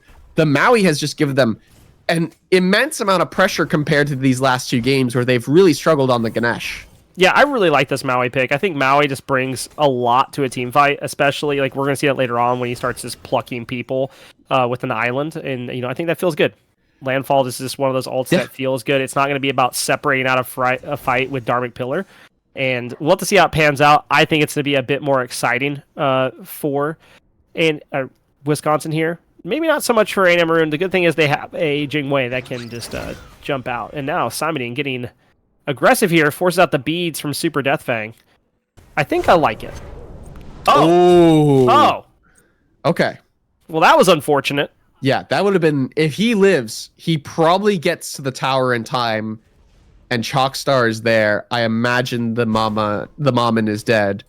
Alas, it is not meant to be, and instead the Thanatos ends up falling. Very unlucky. I will say, my favorite thing ever to do is to pluck someone with an island. I gotta tell you, that is the most bizarre mechanic in the world that I've ever heard. To pluck someone with an island. Yeah, it feels good. It's kind of like Heimdallr sending people through Niflheim. It just feels good.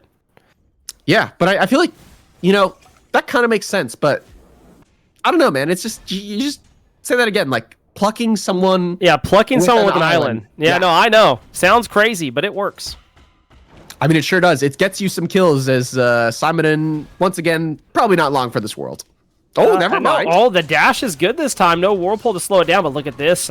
You have that guy hovering around looking to see, can he land a scythe, maybe an execute to follow that up. Wavy goes in. This could be detrimental for Wavy, but now Simon goes in as well. It has to dash away just at the right time. I think if a whirlpool connects there, we might be talking about a dead Ratatasker, but isn't the case this time around. Each one goes to their blue buffs, and meanwhile, over on the duo side, it's Ferendum getting absolutely aggressive here on to Venomer. Venomer on this consistent Chernobog pick for the third game in a row. Looking to live. Yeah, I mean, he hasn't done I feel like at this stage, he's already died, in both games, he's already died by now? Usually before the 5-minute mark? Yeah. This time around, it's not too bad. He's 0-0 right now. He's nearly got his Devos finished. And I think that's part of it is having the Maui in your team. And we might have spoke a little bit too soon. Yeah. Maybe a caster's curse on the Venomer. And Shell is used trying to save the life of the ADC. There's the Aegis as well. Is it enough? The dash is good, but no control. IE hits a max range auto. But here comes that guy hovering above. But look at this for Ferendum. Looking to take him out as well. But no, Maui gets the great pull there. Spyrock pulls him out of the ultimate. Makes sure they get the kill. 1-for-1 trade over in the dual lane. And Freezing Fantasy might be in a smidge of trouble. No, it's Chalkster that's in trouble now. Having to throw down the spiciest of meatballs, but it takes nothing away from Wavy. Falls down as Venomer ulted in, trying to help out his mid laner. Fortunately, there was nothing there to find. A&M Maroon up early again this time around. Yeah, but I feel like Wisconsin, they're kind of fighting back where they can. And again, that guy looking to play aggressive doesn't find the site, though, and just gets punished immediately. Again, aggressing onto the Agni is quite hard, but I got to give credit to Spyrock for making that kill happen on the left-hand side. I have never seen Maui ult used like that before. That is awesome. To pull someone out of the Horus ultimate, that was just so cool. Yeah, I mean, like, it's one of those interactions that you don't ever see, and then once you see it, you're like, man, that's kind of sick. I mean, it just feels good. That moment felt good. Like, you're in game, and you're like, oh my god, I pulled them out of the ultimate. That would have saved their life. So now, Control IE getting aggressed upon here by Spyrock. Spyrock just defending a shield buff and not eating a lot of damage, but Ferendum is on the way. They will confirm. Oh, maybe not. Spyrock wants to fight over this. Chalkstar is on the way as well. That guy not far off. And this could be an interesting duo lane fight as it's a 3v4. That guy's in the air, falls down on to freezing with the Agni. There's one bomb less to worry about, but they throw the ultimate out on the other side. Ferendum having to get out of here. Control I eat. It says, probably shouldn't step up now. Meanwhile, on the right-hand side, Simon is getting the blue buff and now going to maybe get aggressed on by Wavy. Luckily drops it just in time. That guy looking to try to pick up some farm here. Chalkstar and that guy need to be properly communicating these targets, I think, a little better, because I feel like that was a free kill into freezing if they properly layer those ultimates, which, granted, freezing did use those beads there, I believe. But, I mean, I feel like that was a moment where you could have gotten the free kill as Simon does fall to the Kraken of Super Death Fang. Wavy has been constantly over here on this right-hand side, has accumulated a 2-level lead for himself as well. Now it's starting to get a little scary for Wisconsin. It's kind of trending that same direction as this game number 2, where they were down quite a bit of gold. But I mean, I feel like Wisconsin, they don't really have the tools like they did in game number 2 to really fight back the way they did. They have a Thanatos this time instead of a scaling Arachne who can crit people down in the late game. I'm a little worried for Wisconsin. This is one of those things where you have this Poseidon is that guy has to go up in the air, but look who's with them. Wavy is just traveling along saying, go ahead, take me along for the ride, and tries to get plucked by an island. Unfortunately, it doesn't land. Won't see it this time around. That guy's not going to be able to go back in. Spyrock getting ran at by Ferendum here, and it's a 1v1 over on the solo side between Super Death Fang and Simon.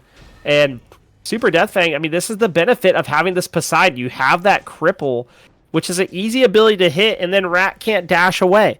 And that's going to lead to some kills, and I think why we've seen Wavy spending so much time over here. You don't have to worry about being able to get away. Meanwhile, if you go on Venomer can dash into a wall. It's a bit of a problem. Yeah, and I also think the 80 carry pick doesn't really favor A&M Maroon this time around, as it's a Jingwei over there. Yeah. You're waiting to farm it up. Yep. Oh, he's dead again. He's dead again. This is again. Here comes Wavy, and now it has to go to the ultimate. Oh, Wavy doesn't get the dash off. Gets to live this time around, but guess who doesn't? Venomer. Venomer has to use the beads. He's alive. And now oh wow, gets to live. There's no way. I can't believe Ferendum just didn't stick with it. Does get to live. That's actually crazy. Good for Venomer here. Venomer yet to no, maybe he does end up getting ganked here. I said did fall earlier in I think a 2v2, but now that guy's hovering around. Super Death Fang picks up a solo kill onto Simodine. But look at this. That guy going up in the air looking for control IE. You can't make it. It's too far away. Can you land a scythe is the question. The answer is no. Now Wavy making the rotation in. This is huge for A&M. They're going to turn this around. Goodbye, that guy. Maybe not. The shell is good. Not good enough. Spyrock tries to save the jungle. Can't do it. Meanwhile, Spyrock just swinging, looking for another pluck. Can't seem to find one. And this is huge for A&M. I mean, we talked about this last game. They built this early lead last game. Not to this lead's not to the extent of last game, but they seem to be playing a little bit more consistent early on here, not over-aggressing, which is a good sign to see. Agreed, and I hate to say it, but the mechanics out of this Ratatask here just has not been the same as, say, the Cucullin or even the Thora's game number 1. Just too many times where we're looking over there and the 3 is being missed. Control uses the beads because he wants to play aggro in this lane. There's the island landfall again. Doesn't connect. Now Wavy's over here too. Both members of the as well here. Right at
that they need to be taking, the steps that they need to be taking to get back into this game are happening.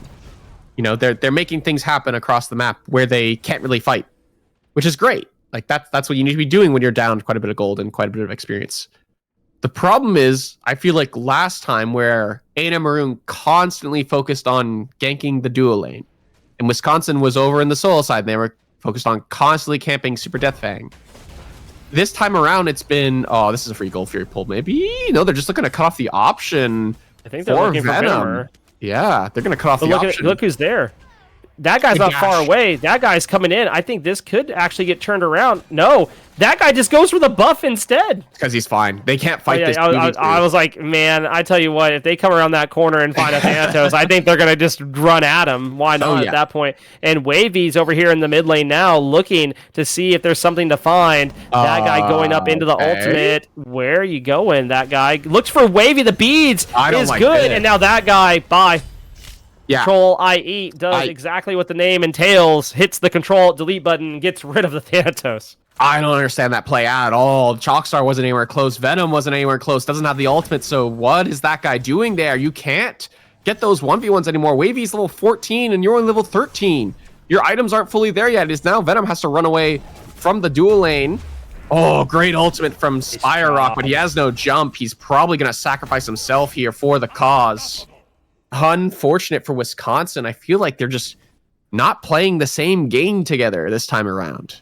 No, I think they're very disjointed with this comp. I mean, A&M are now showing the strengths of their comp entirely across the board. It's going to be a Gold Fury pool here. It's going to be for free. And, I mean, Spire Rock went straight into Spectral. Off the rip. Yeah, I don't mind that call. I don't mind that call at all. There's a Jingwei that's already built into a Demon Blade, so I don't mind that. Oh, I don't mind either. It's just showing that A&M get to flex part of their pick. Oh, there goes that guy. Great beats Aegis by freezing. Can you turn it around is the question. And the answer is no, but you don't die, so that's even better. Yeah. Meanwhile, on the right side, Simodine and Super Deathfang fighting over the cooldown buff. Goes the favor of the Poseidon this time around. And it's Wavy, again, 7-0-2 at this point in the game. Last game started off 10-0 and I believe 1 before dying. And this Mammon pick has proven to be an absolute problem for Wisconsin. The 2 games that we've seen it thus far.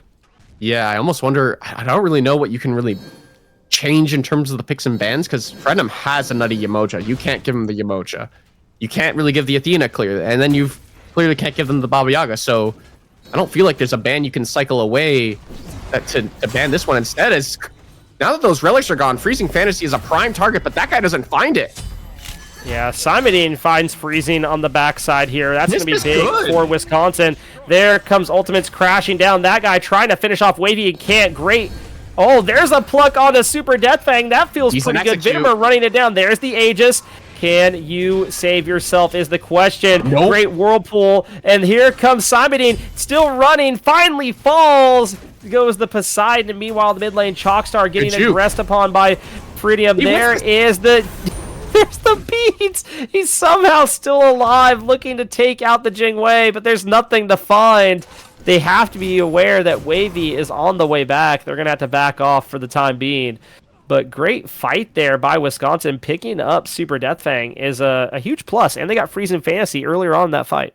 Yeah, I loved the initial play of that guy getting the relics. And then immediately again, like, look, he has to be our target. This Agni has to be our target. We just got both his relics. I'm going to look for him again. As soon as we're looking to fight, as now Control-Alt-Eat has that ultimate, but he might be in a bit of trouble here. The silence is there. He gets the ultimate off in time, but it's not enough to go into the air.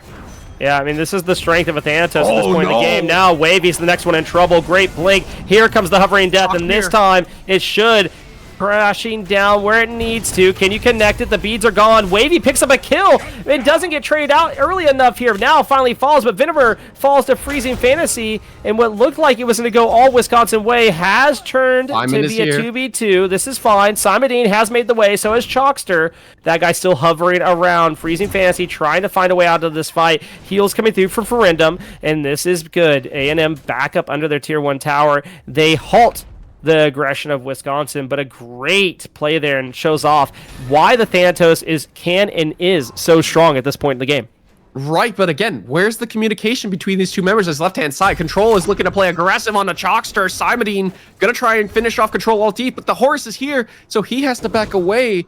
So again, they get these important kills, but Wisconsin, they don't get anything after. The Gold Fury was down, the Pyromancer's down, Beacon isn't even up yet. So yes, you get kills and you answer back, but you don't get anything afterwards. I mean, they're not getting any farm. There's nothing up, and now Super Deathfang getting ran at again here by that guy, and that guy has to away. And I don't think Super Deathfang's that opposed to that. Pulls him down to the Whirlpool. Is he going to trade this out? No. He does! Absolutely insane use of relics and play there by Super Deathfang. Now Simodine on the way, trying to take the life of this solo laner, and it should be the case. No, Wavy makes the rotation in. Can you get the stun off? You get the soul... Simodine ends up getting the kill, but Wavy cannot confirm enough damage onto this Ratatasker. And look at this, Ferindum and company are on the way in, and that is absolutely massive for A&M. And here we go, Control, I eat, solo kill onto Venomer. This is A&M trying to find a way to take this back, and this is absolutely insane. Dashes over the wall to Freezing Fantasy. And holy smokes, you wouldn't know that this game has a 4K gold deficit or so because, man, they are playing a straight-up arena right now.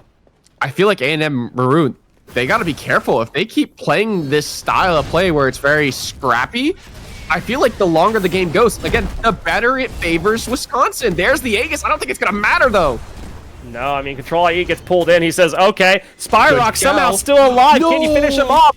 He gets finished. Wavy now having to run away, eats a tower shot. That guy picks up Freezing Fantasy, and that guy throws a scythe and it hits Control, and IE doesn't take him out, but it will TKO him from the fight. And this is huge for Wisconsin now, group 3v2 in the mid lane, but it's Super Deathfang's Poseidon that's here. Venomer looking for a kill on a Control IE. Can you find it? No health for Control IE. That guy chasing it down as well. That guy puts down the Jingwei, and Wisconsin now have a play available for a Gold Fury. Holy smoke, Spirited. Suddenly this Thanatos is enabled, and you'll see the Poseidon. He's heading over to the right-hand side to trade out the Pyro for the gold, the right play that they need to be doing. Wisconsin, they get the Primal Fury, and again, I gotta say, this scrappy play is favoring this Wisconsin draft. You have Thanatos, Ratatasker, and then you have, two carries that can follow up really well, the Bog and the Vulcan, if they play their communication right, but we haven't really properly seen the Vulcan, Thanatos, or Rat combo work efficiently, how we've kind of drawn it up, and that is my one concern. The meta right now is very one-dimensional, honestly. It's very easy to play gods. As crazy as that sounds, like Poseidon, a very easy-to-play god. He Whirlpool Krakens, and the Whirlpool will cripple you, and then the engagement is there to follow up. But this Thanatos or Rat engage followed up by the Kraken, or the ultimate from Vulcan, it's a little more, it takes a bit of communication. It takes a bit of we gotta pull some relics first. We gotta get the Aegis, and that time around, we got some good relics. We got Control, Deets Aegis, Freezing's Aegis is down, as well as his beats. So in the next minute or two, or next minute, if Wisconsin look to play aggressive, they can maybe look to properly use that combo that they've talked up in the draft. What's crazy here is the gold deficit is almost 3,000 gold.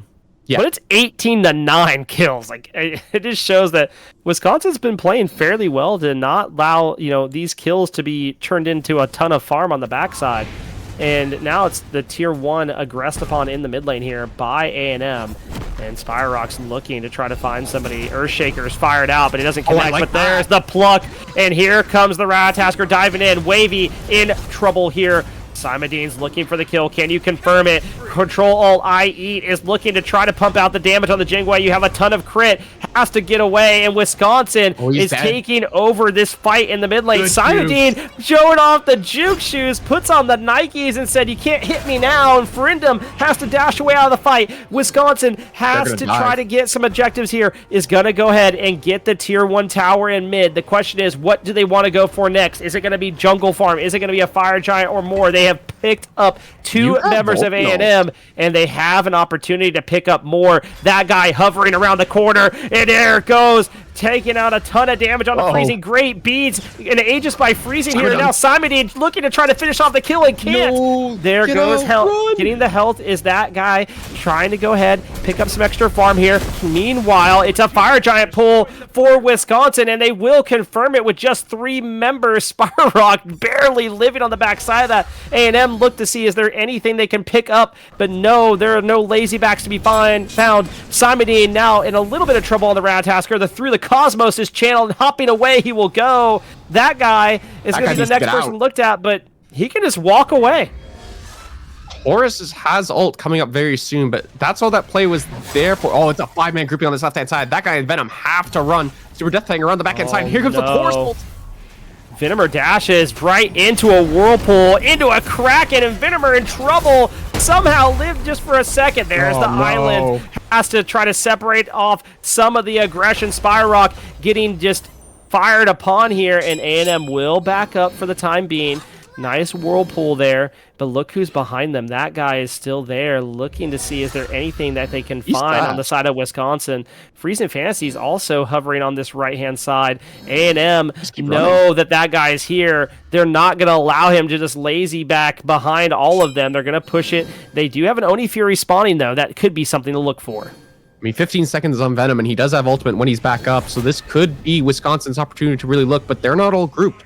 I mean, you saw the Thanatos go to the right-hand side. He's now back in the mid lane, just looking to proxy. This is a spicy fight that we could see happen on our hands. Yeah, I mean, A&M pressuring the Stygian Beacon. That guy's up in the air. Who is he going to go on? He's going to go on to Wavy, and Venom comes to the mid lane too, and so does Simonine. That is all their global ultimates used, and Wavy still lives. Control IE goes up with the ultimate. The Kraken comes crashing through. Super Death Fang picks up a kill. Freezing Fantasy gets traded on the other side, though. Simonine is the one playing in the front line now, looking for a way in, trying to set up Chalkster and company. And here we go. It's a standoff in the mid lane. It looks like Wisconsin's going to go ahead and back up for the time being. A&M not going to step forward and overstep their bounds at the time. But now, look at this. Super Death Fang throws a whirlpool to connect on to 3 members, and this is huge. You have Spyrock looking to try to peel for Simodine on the other side, Chalkster, but Spyrock's under just so much trouble here, and the duress of the support of Wisconsin is going to force them to back away. Chalkstar, anytime he's free casting, he's getting he is putting in work on this Vulcan so far. He has put out so much damage. 25k at this point in the game, second on the player damage charts. The only person in front of him is this Poseidon. Honestly, Venom needs to slow down in these fights. He's just inting a lot of these fights and needs to slow down. You have good bait. Yes, nice bait of the Kraken. Earthshaker comes through. That guy puts him down off the combo. That's the combo we've been looking for the entire game. The Cosmos is channeled. They're looking for more. I assume they're going to look towards Wavy. But no, they'll just come back down and say, we're not going to over-aggress. We're going to take down the Titans in the left lane instead. They got 2 ults just for Simon going to the sky, so they don't even... I mean, obviously you commit Simon's ult as well as that guy's ult, but the brain power to leash and then leash again, because immediately the ultimate was used from Vulcan and they were looking to secure it, and then A&M Maroon kind of stepped back in and were like, oh, maybe we can out secure it, and then it just got them punished for it. Super Death Fang got picked, and suddenly it's 5 members sieging on the left-hand side, 4 members of them with FG. I'm not sure if you can siege the Phoenix, but definitely get this tier 3 tower. Super Death Fang is on his way back up, and that guy still has to walk all the way up. I don't think you can... Oh, they're going to go for it. I think they want to at least try pressure and see what they can get here. I don't know if they'll fully commit, but I think they want to see... Can they get some ultimates or anything out here? They're going to get some bombs rain their way. And Spyrock, oh my goodness, there's the Kraken on the other side of it, though. A&M putting up a great defense, but that guy's up in the air. They're looking for a target. They want to find somebody, and they do. It's Freezing Fantasy, put down by Simonine, and there is the bird gone through the Cosmos coming through. They're looking for more. They want to see, can they put an end to this game? But really, I think they need to go to the tier 2 in mid, and then they can look at pressuring a Phoenix if they want. Yeah, they can get another one here. They have no ultimates except for Venom, but you're not really using that in this fight. So all ultimates up on A&M Maroon. This might be a little spooky for Wisconsin to really take this fight. Yeah, I think they just need to play safe here. Probably just back away. You got what you wanted. Really, you got more than you wanted. You got 2 tier 2s and a Phoenix. It just happened to pan out in like perfectly for you. Oh, they got the tier 1 too. Yeah. Yeah. Tier 1 and left, tier 2 in mid and left, and then you get a left-hand side Phoenix. Like, that is the dream when you're on your first FG. And Super Death Fang, now in trouble, forces the beads out of that guy. So I don't know if that's necessarily worth. Yeah, I'm not sure. I mean, Frindom is 0-10. That's insane. I mean, I do have to say that. This horse just hasn't been focused, as he shouldn't be. The targets should be freezing and control. And when you can, Super Death Fang, Wavy, yes and no, because I feel like Wavy is quite safe, all things considered. You know, he hops into someone, and then it's hard to really lock him down for the Vulcan ultimate. So it really should just be freezing and the Jing Wei. And Wisconsin have control in this game. I mean, they've got that lead that they didn't have. They captured that back. That's and now, again, they're still down in kills. They've just been farming so efficiently and playing these fights so well. And again, it's a Fire Giant pull here by Wisconsin. This time, A&M are out. And I don't know that they can step up as much as they want. That guy Frindom has 2 bombs. Frindom has 2 bombs. Yep, and Frindom goes for it. Wisconsin confirms, though. And now Wavy picks up 1 kill. Can they get more is the question. They want to get the Fire Giant off as much as they can. Wisconsin is trying to get away, but I'm not so sure they can. Chalkster is just under the aggression. There's the horrific, and this is detrimental to Wisconsin. They lose 1, they lose 2, they're about to lose a 3rd, and now there goes Venomer. Simon comes in, and he gets put down too. Chalkster is the only one alive, and they have a way to push down the right side. They're going to ignore the Vulcan, as they should, and Frindom is here. The bombs are gone. They were not able to confirm a Fire Giant. It was a good attempt at a steal, but this is A&M now running it down the right-hand side. Chalkstar has to find a big ultimate, but Aegis's will be available for both carries pretty soon. Control 10 seconds on that Aegis. Shaker will not be in range. This should be game here, and it's just an awkward play around that Fire Giant. Yep. And A&M, they say, hey, you might have gotten the lead back, you might have turned it around, but we don't care. Chalkstar trying to defend, but A&M will take game number 3. Okay, I understand, man. But I think at this time and in this stage, it's time to move away from the bog. It has not worked out. Yes. It is not worked out at all. Venom needs to find a new pick. I mean, A&M, honestly, it's Wisconsin. That was Wisconsin's game to lose, in my opinion. They got the Fire Giant there. Just get out. Yeah, I think that was insane. They stuck around a little too long, and then they get picked, or they lose members. They lost 4 members. Only Chalkstar's the one man remaining. He can't really defend against a full 5-man roster, sieging his Titan. Just very unfortunate for A&M to defend against the Titan room there. Or sorry, to siege the Titan room there. A&M Maroon, they get the victory there. And now it's back to the drawing board for the other team. I mean, just absolutely insane turnaround there. I mean, Wisconsin, I just talked about how Wisconsin got control. And A&M just ripped it from their hands and took the game. I mean, it just absolutely insane.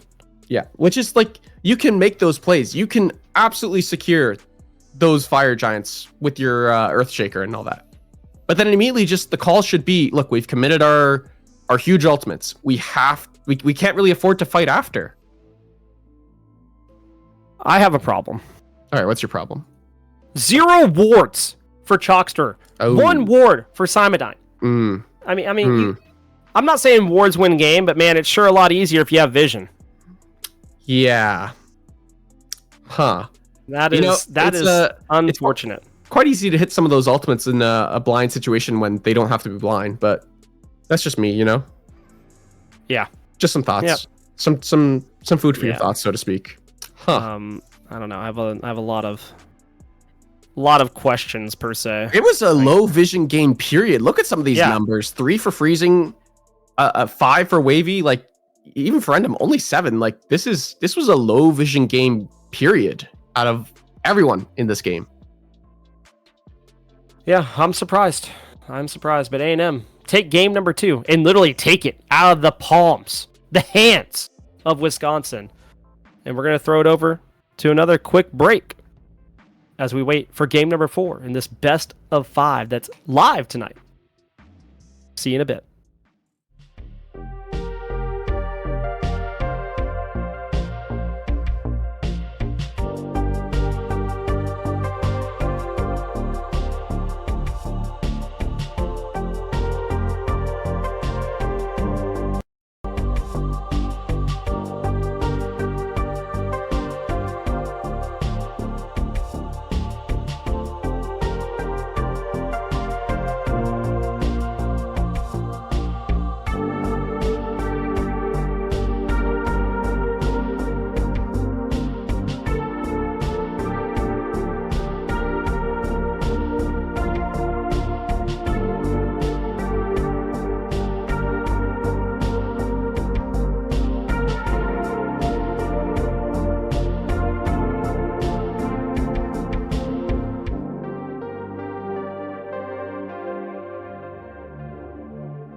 Welcome back, everybody, for game number 4 of the Division 1 Fall 2023 Finals. It's Blaze McBain, it's Spirited Book, and Cabbage on production.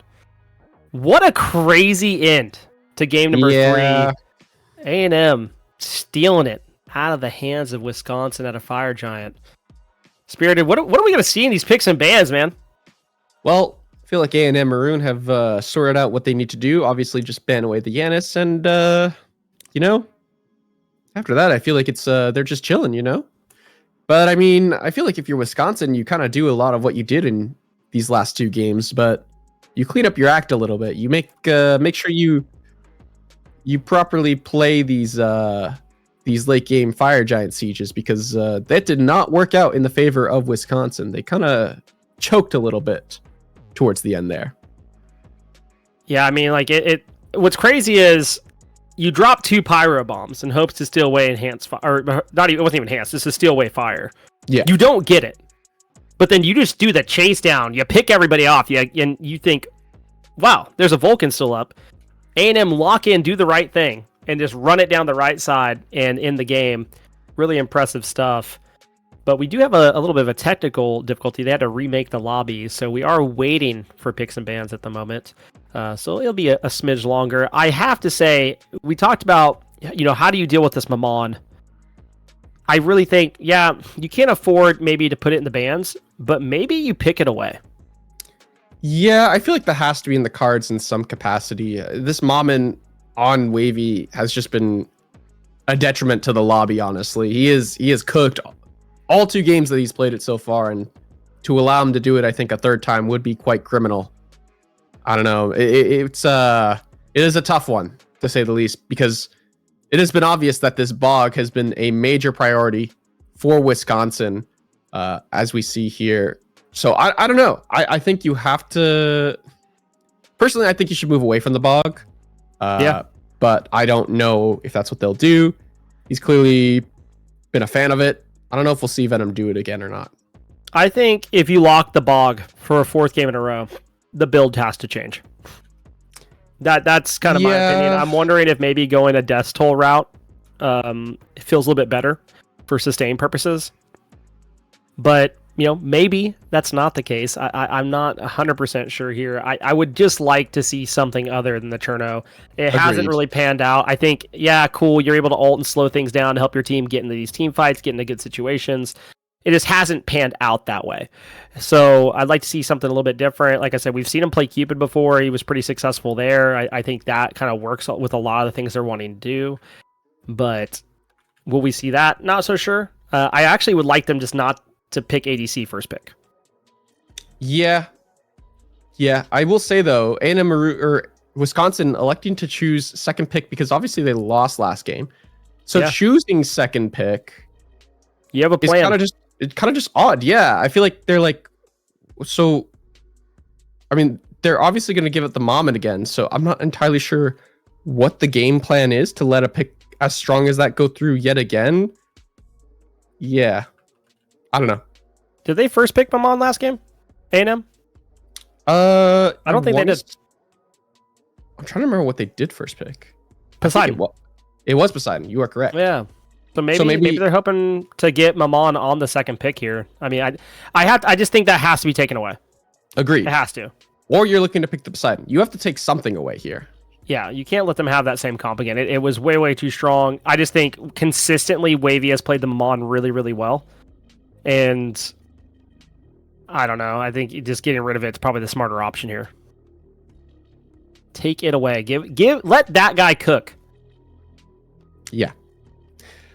I don't know. I'm kind of confused a little bit what the plan is here for second pick. Maybe Wisconsin are cooking up a draft. They're cooking up a storm. But, I like the Maui. I did like the Maui. I would like to see that yet again. I just want to see a different ADC, I think. Something that pairs well with the Maui.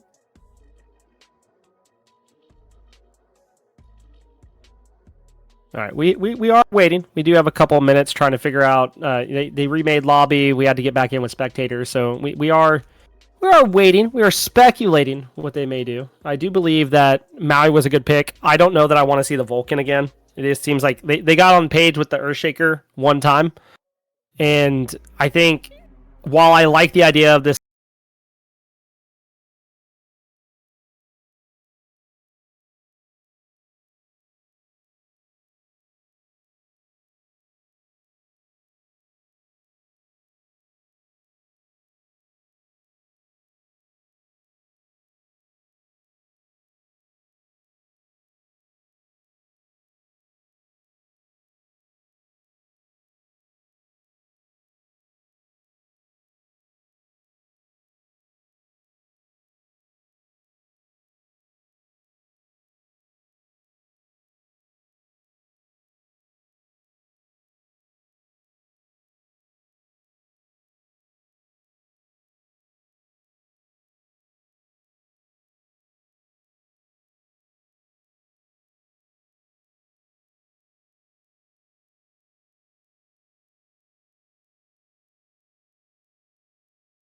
Thanatos Rat combo, and then you have the Chernobog, you have all these global ultimates. Maybe at some point, is it getting a little too cute?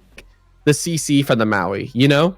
Yeah. Like, yeah. I'm not a fan of this, like, this constant, like, I'm gonna dive with the dive, because as we've kind of shown last time around, their dive has been so disconnected, even between the solo and jungle, that adding in the carry to the mix is just not worked out. So I want to see a very different look rather than the Chernobog for sure. And then maybe even a different look out of the jungle. Maybe you don't need to play towards these globals. Maybe playing something like the Loki again, where you're just looking to set up and then have follow up off of the mid or carry, I think wouldn't be a bad idea. Yeah, I mean, I know that guy's really, really good at set. That's why we kind of like, which is why I'd like to see maybe something like Mammon. Mammon has that same-ish playstyle where you like to really get aggressive like that. But I wouldn't even mind necessarily seeing a Tsukiyumi. No longer knocked up, he now has knock-up immune in his 2. I think that feels pretty good. It allows that dive that they've been missing. And if you can pair that with a tank, it could go a long way here. Curious to see if they maybe lean more something dive-oriented for that guy, where you could build a little bit bruiser and pair off. Obviously, the Arachne paired off really, really well. That's something they could go back to. But I think that guy has to be given a pick that allow him to be successful this game. Yeah, for sure. For sure, for sure. And so we'll see what they decide to go for. I think another person we'll have to look at is Simon, gone for 3 different solo lane picks as well. I mean, we saw the Thor, the Cucullin, now the Rat. Be interesting to see what he goes for in this game number 4, but I'm not so sure just yet. I mean, I did like him on the more tanky option rather than these past 2 games as an assassin, really going in to create space for then that guy to do work off of that, I think was fantastic. And so on picks like the Ratatasker and the Thor, you're kind of going in and dying, and so it's kind of rough for the team. So we'll have to wait and see what Wisconsin decide to go for. But I would like to see a more tanky option out of Simon this time. I think when they had 2 tanks, like 2 true tanks, they played much more comfortably. And really, they played last game really well. I'm not taking anything away from last game of what Wisconsin did. They had a lead, and they just lost a very unfortunate fight at fire. And we've seen that happen with many teams in the past. Sometimes it's the way the cookie crumbles. Wisconsin played that game really, really well, but they looked a lot more comfortable when they had 2 true tanks. And I wouldn't be opposed to seeing them go back to something like that. Yeah, and I also want to talk about A&M Maroon for a little bit. A&M Maroon, last time around, I feel like they let that last game go away in the mid-early game. So this time around, I want to see them really focus on the fundamentals. Like just get some farm here and there. We don't necessarily have to scrap like we did last time around, because as we've seen, Wisconsin is a team that loves to scrap. And so I feel like they just do it a little bit better than A&M Maroon. Say the one thing A&M has done well is they played really well in these W key comps. That last game was something a little bit different. It was nice to see them change it up and throw something a little bit different out there, and they were able to W key late game. I'm curious to see, do they go that same route, or do they want to play that more W key that we saw in game 1, game 2? I don't know. We'll have to see. Just as a heads up to those that are watching right now, we don't know if we're going to get picks and bans. They remade the lobby. We don't know if they remade with blind pick or if they already had, did they remake in the middle of picks and bans? So just be aware, we might just head straight into game number 4, and we'll have to speculate why they chose what they chose, why, and I'm sure me and Spirited will be able to cook something up.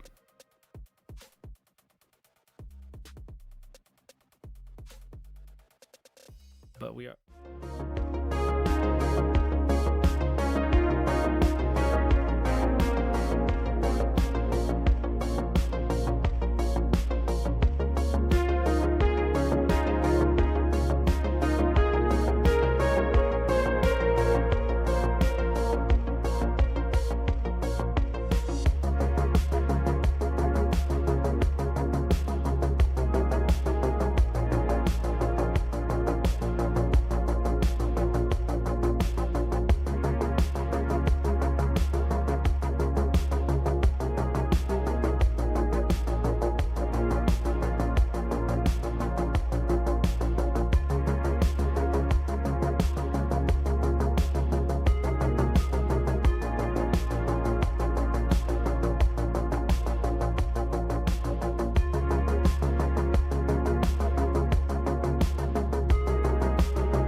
in, everybody. It's game number 4 in this best of 5 series for the Division 1 finals. It's Blaze. It's Spirited. It's Cabbage. How are we feeling about these picks and bans? We didn't get to watch them, but you can see them in the top right. There's some cool stuff on the table that I kind of like. But then there's other stuff that I'm not a fan of. Yeah. So Yaga, Athena, Yemo were top bans for Wisconsin, which makes sense. Set, Yenis, both were top bans for A&M Maroon, which was interesting. So then there was the Thana Merc ban. So that guy probably picked bottom 2. It's a Ratatasker run back. I do quite like the Loki run back, though. I feel like it was pretty solid. Yeah. But there's a Chernabog in this game.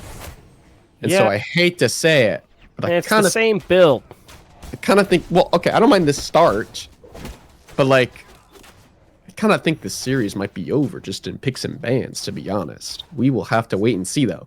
It is a tough one, man. It is a tough one to look at this and be like, hey, like, surely Venom on this pick that he's played 3 times now will be successful this time around, right? Yeah. I say that as he's getting absolutely murdered. I will say I like the transition by Ferendum here, picking the Nox to go into this Maui, because I think it's a much stronger counter into this Maui. It's also just a really annoying pick for everybody on the enemy team. Yeah. Also, Wavy has Mammon yet again. Yeah, that's the one thing I was concerned about, and we see it again.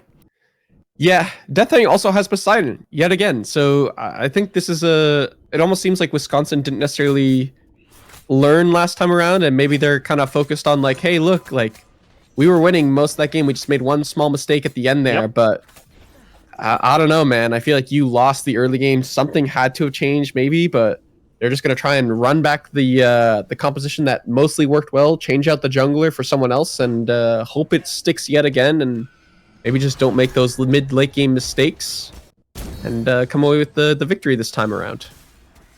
I do think, like, okay, it's the same comp, just add a Loki, but I do think taking away the double, what was triple global ultimates at the time was a communication issue.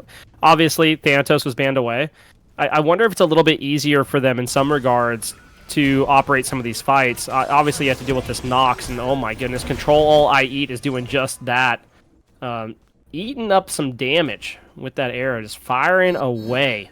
Venomer, very, very low here. But Wavy looking to do what we saw all last game, and that's get active over on the solo side. Meanwhile, Ferendum picks up the first blood onto Venomer. First blood going to the support this time around. That guy getting aggressed upon too, even though, up a little bit in XP. Yeah, but it's a Nox, so that can really facilitate the aggressive support as they do secure their blue buff due Wisconsin. And just talking about the draft a little bit, like to see the Maui again, yes. But I've already lost my thought. Oh no, I remember what it is. So they banned Jingwei, did A&M Maroon, I suppose, which is interesting. So that kind of tells me that, like, hey, look, like, Alt didn't do the best of jobs that he normally does as Chalkstar once again invading camps, uses the ultimate and everything to steal this one away. Or maybe, okay, he will get it, but I don't know if he gets out alive because Wavy is here. Yeah. I like Chalkstar going and aggressing on these camps and stealing them away, but not at the cost of his own life, which seems to be the case here around for now. Oh, that guy might turn this around. Whew, freezing shows up, but it wasn't enough. That guy picks up a kill here. Nice bomb to slow things down. But Chalkstar getting really lucky there. That's all I have to say. What do you mean luck? That is luck. I am not even going to hear that. That is so much luck. You use your ultimate to secure a camp and then nearly die for it. No. That guy, he's Loki. He's level 5. Wavy isn't level 5. Do you know why? Because there was no red buff to farm away. So Chalkstar says, look, we're going to farm the red buff. We're going to steal away the red buff. That's great. That guy, you're going to rotate on over. Now that you're level 5, we're going to ult this guy who has blink, not beads, and who's aggressed on me. Doesn't have ultimate for the CC immunity. We're going to CC chain him down. You're going to stun him. I'm going to knock him up, and we are going to murder him. And that's exactly what happened. I appreciate your storytelling, and I still think that man got pretty lucky that Mammon didn't just take him down there. I think holding the stun might have been a little bit of a problem, but it is what it is. Like seeing that guy get on the board here early on the Loki, actually getting a little bit of a lead going on early this time, which is not something we've gotten to see too much of the past couple games. And Spyrock's already rotated mid here, and so has Ferindum, so have to keep an eye on that. Control, IE, has played this Hachiman one time, and it was very aggressive that game. Looks like it's going to be the same sort of play this time around, but this is where Hachiman struggles, is fighting within those waves, and that guy making the rotation over. Control, IE says, nah, I'm good. I'm going to hop on the horse and get on out of here. Yeah, not even going to entertain the thought of a Loki ulting him, but check out Wisconsin, what they're doing. They're playing aggressive, and part of that is just pressure in the lanes, and that's been a big difference of, like, you know, we talked about that guy last game, and part of why he was so behind was there was just no pressure in the lanes, so it was hard to really farm for the Thanatos, but this time around there's actual pressure in some of the lanes, and so now they're able to look for these invades, look for these, you know, aggressive plays like this. Yeah, this is huge. There's the Earthshaker. Goodbye, Freezing. This is a lot easier comp to communicate upon. There you go. And this is a very, very good start here for Wisconsin. After the past 2 games, really having a rough time getting those early starts going. But Ferindum going and stealing away a purple buff from Venomer is pretty much par for the course during this set. Oh, yeah. And Venomer, you would hope at this time, in this, you know, for this game, it's game number, what, 4?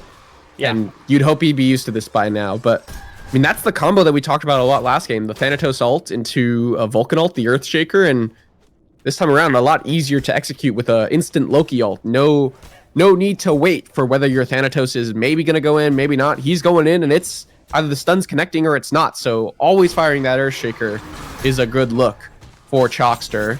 There's another aggressive play on a Venomer. The Wave Prio should go the way of the Bog, though, and it's very hard for Alt to really fight right now, but Wavy is hovering to this left-hand side, and Alt might get aggressive suddenly. No, he's going to play passive a bit longer while Tank Buff respawns. Yeah, I was about to be like, Venomer has to be careful here because Control, IE will 100% hop on the horse and ride towards that man. We've saw it already during game number 1. It would not be surprising to see here in game number 4. But no, plays a little bit more passive, waiting for Wavy to make the way over, secure some buffs, and just get some farm. Yeah, and this is kind of how this lane is, I think, supposed to go. I mean, I feel like the Hachi, you know, Bog and the Hachi matchup is kind of even. And then if a jungler rotates, you really should just be, like, playing safe immediately after you see the jungler rotate to this left-hand side, as we see that guy rotating over. It's a Bog ult as well. I think that guy thinks he has the solo kill, but no, that guy is here. Forces the ult. Oh my goodness. Control, Alt, IE, hopping on the horse again, and really helping turn this around. I mean, Venomer already used the ult, and now you have that guy as well. This is not great for Wisconsin. If you can get a rotation over here, you might pick up some kills for not much. And look at this Ferindum over the wall. Does he hit the silence is the question. The answer is no, and Venomer has to walk away. Luckily for that guy, he doesn't get caught out there. Could have been problematic. Freezing Fantasy very, very low in the mid lane, practically TKO'd. We'll have to back here soon. Secured his green. But secured his green. That's a dub. That matters, because Chalkster has been pushing mid and then immediately rotating to any camp that's available to try and steal that one away. And Chalkster, you know, running down in the jungle. Nothing new here. Loves to run towards the enemy camps and see what they can find. And they're looking for that red buff yet again, but Wavy is here, but that guy's make the rotation over. Can Wavy secure it? The answer is no. Luckily didn't step up. Would have found a group of people didn't want to find. I like this a lot because, you know, all set long, A&M Maroon have pitched a tent over on this left-hand side and said, hey, Control Alt Eat is, you know, we're gonna gank with Control Alt Eat on Venom as much as humanly possible as we see a fight going on. Wavy gets some good damage onto that guy there, and that guy just has to leave. But there's Earthshaker comes crashing down. I mean, that's nearly half of Wavy's life bar just dissipated in that moment. But Freezing trying to get some damage off here onto Chalkstar and Spyrock. I don't know if you're really going to find it. Ferindum not able to find any as well. And that just pretty much is, you know, a wash. But A&M Maroon do have a bit of a lead here, despite, you know, not a ton of fighting going on like the past game. Yeah, it's been a slower game. I mean, I feel like by this time we had like close to 6-7 kills, honestly, on the board, but it seems just more methodical. I mean, Wisconsin, this is their tournament life, right? Like, if you lose this one, you're kind of out. Like the set is over.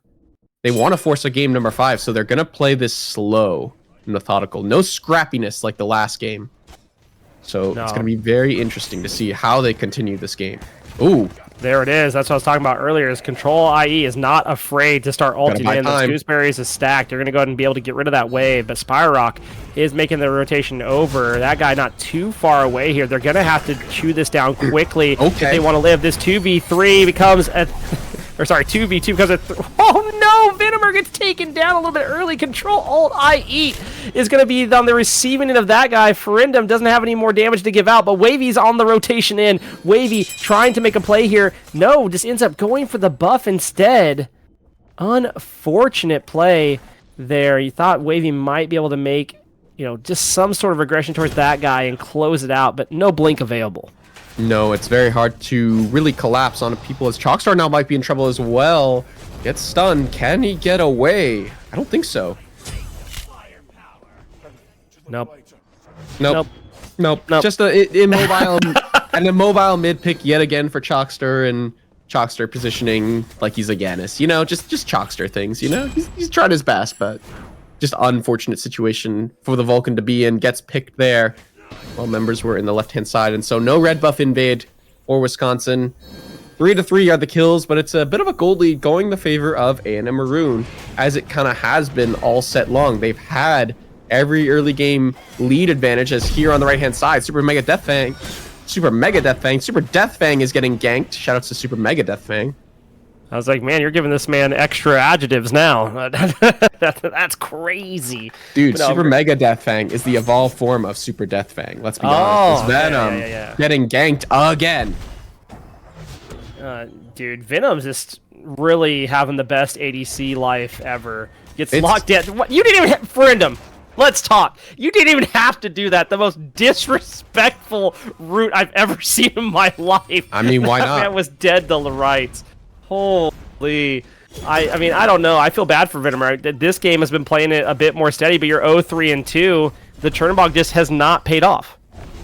Yeah, and now Spyrock probably going to take a bit of a tumble. This Nox has really enabled the rest of the team of A&M Maroon, and I think it's become a bit of a problem, as on the right-hand side we see the Rat invading, but Super Death Fang is there and actually might kill him if the Rat isn't too careful. Yes, he did auto the fire. It's going to slow him down for the time being. That might save Simon's life. I'm not 100% sure. There's the War Pool. Can you connect? No! Simon gets to live. Holy smokes. Imagine if you didn't get hit by Fire Giant. That's all I have to say.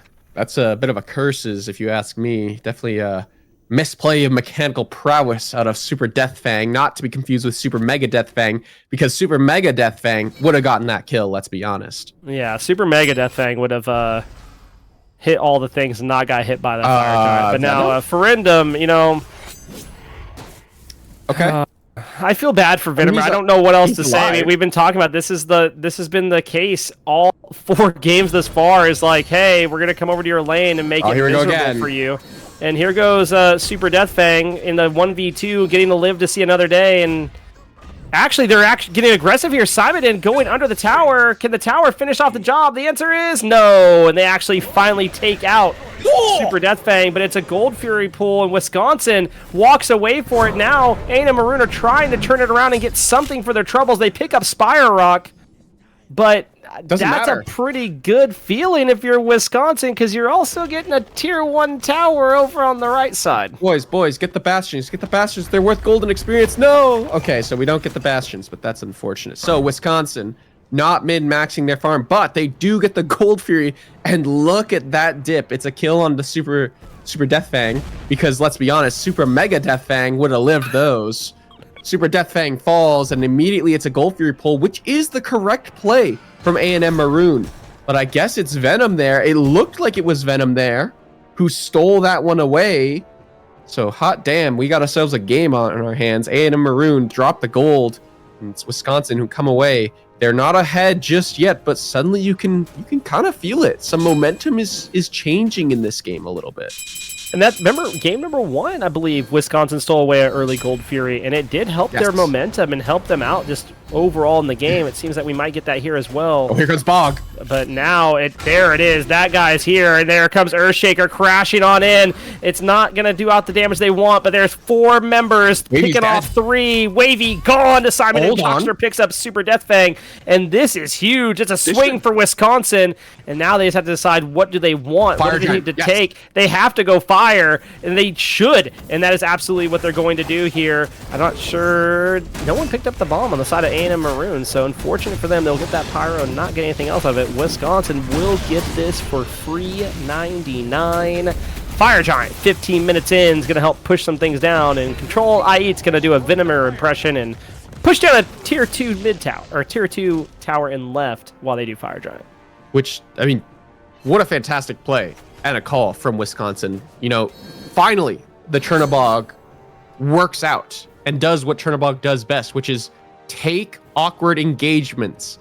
It's initially the members of Wisconsin who are already in mid, that guy and Chockster combining forces to get the initial pick in mid, and then Venom comes in late, which is exactly what you need.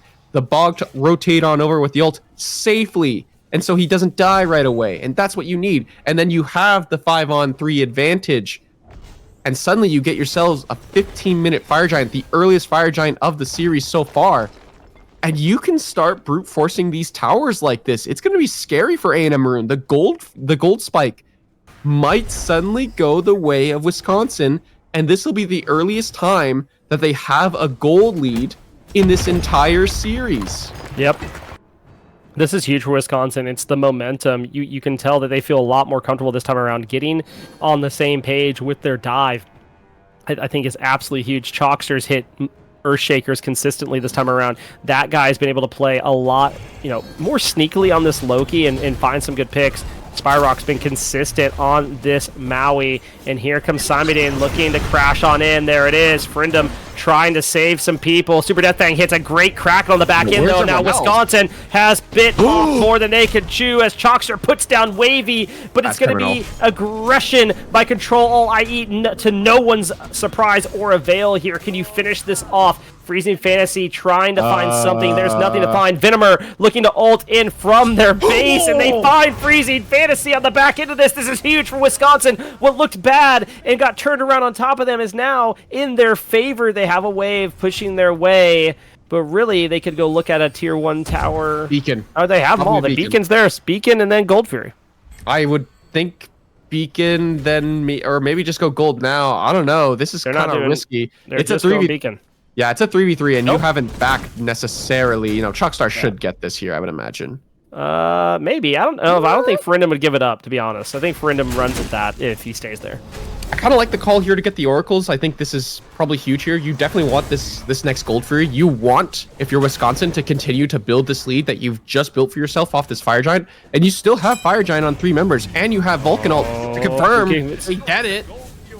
Wisconsin confirms, and then on the back end, Spyrock falls, but Earthshaker comes crashing through. It doesn't connect this time, and this is huge for A&M. They all survive that massive damage, but now Chockster comes in and hits the Control Delete button on Control IE, and Super Death Fang getting rammed down. They don't care. That guy is here, and he is showing just what the name entails. Venomer picks up Super Death Fang, and Wavy has to retreat with the rest of his company. It will be a beacon for Wisconsin, and maybe more after they decide if they want to pick up any more farm. Hot damn, Wisconsin are here to play. It's 18 minutes in, and they have themselves a gold lead. They are fighting back in this series as best they can. They've just done such a fantastic job so far. Chockstar, again, similar to last game, is just free casting all of these fights. That ultimate, like, no Aegises were available, and I was going to talk about the siege on the left-hand side, how, man, that fight would have gone amazingly well if there were just no Aegises on any of the carries. They all would have been erased off the map. But Aegises were there. That time around, they weren't. And so the fight was a lot easier to really handle on the carries of A&M Maroon. That being said, Aegis down for Freezing Fantasy. Aegis will soon be available for Control Alt Ait. And so it's going to be hard to really lock down a target, I think, for this Vulcan ult. I have to point out something. Venomer gave us a different build this time. He did. Thank you. The question is, will he go leaders, Cal? I'm not so sure. God, I hope so. Okay, we're not going that far. That's what we need. That's what we need. That is what we need.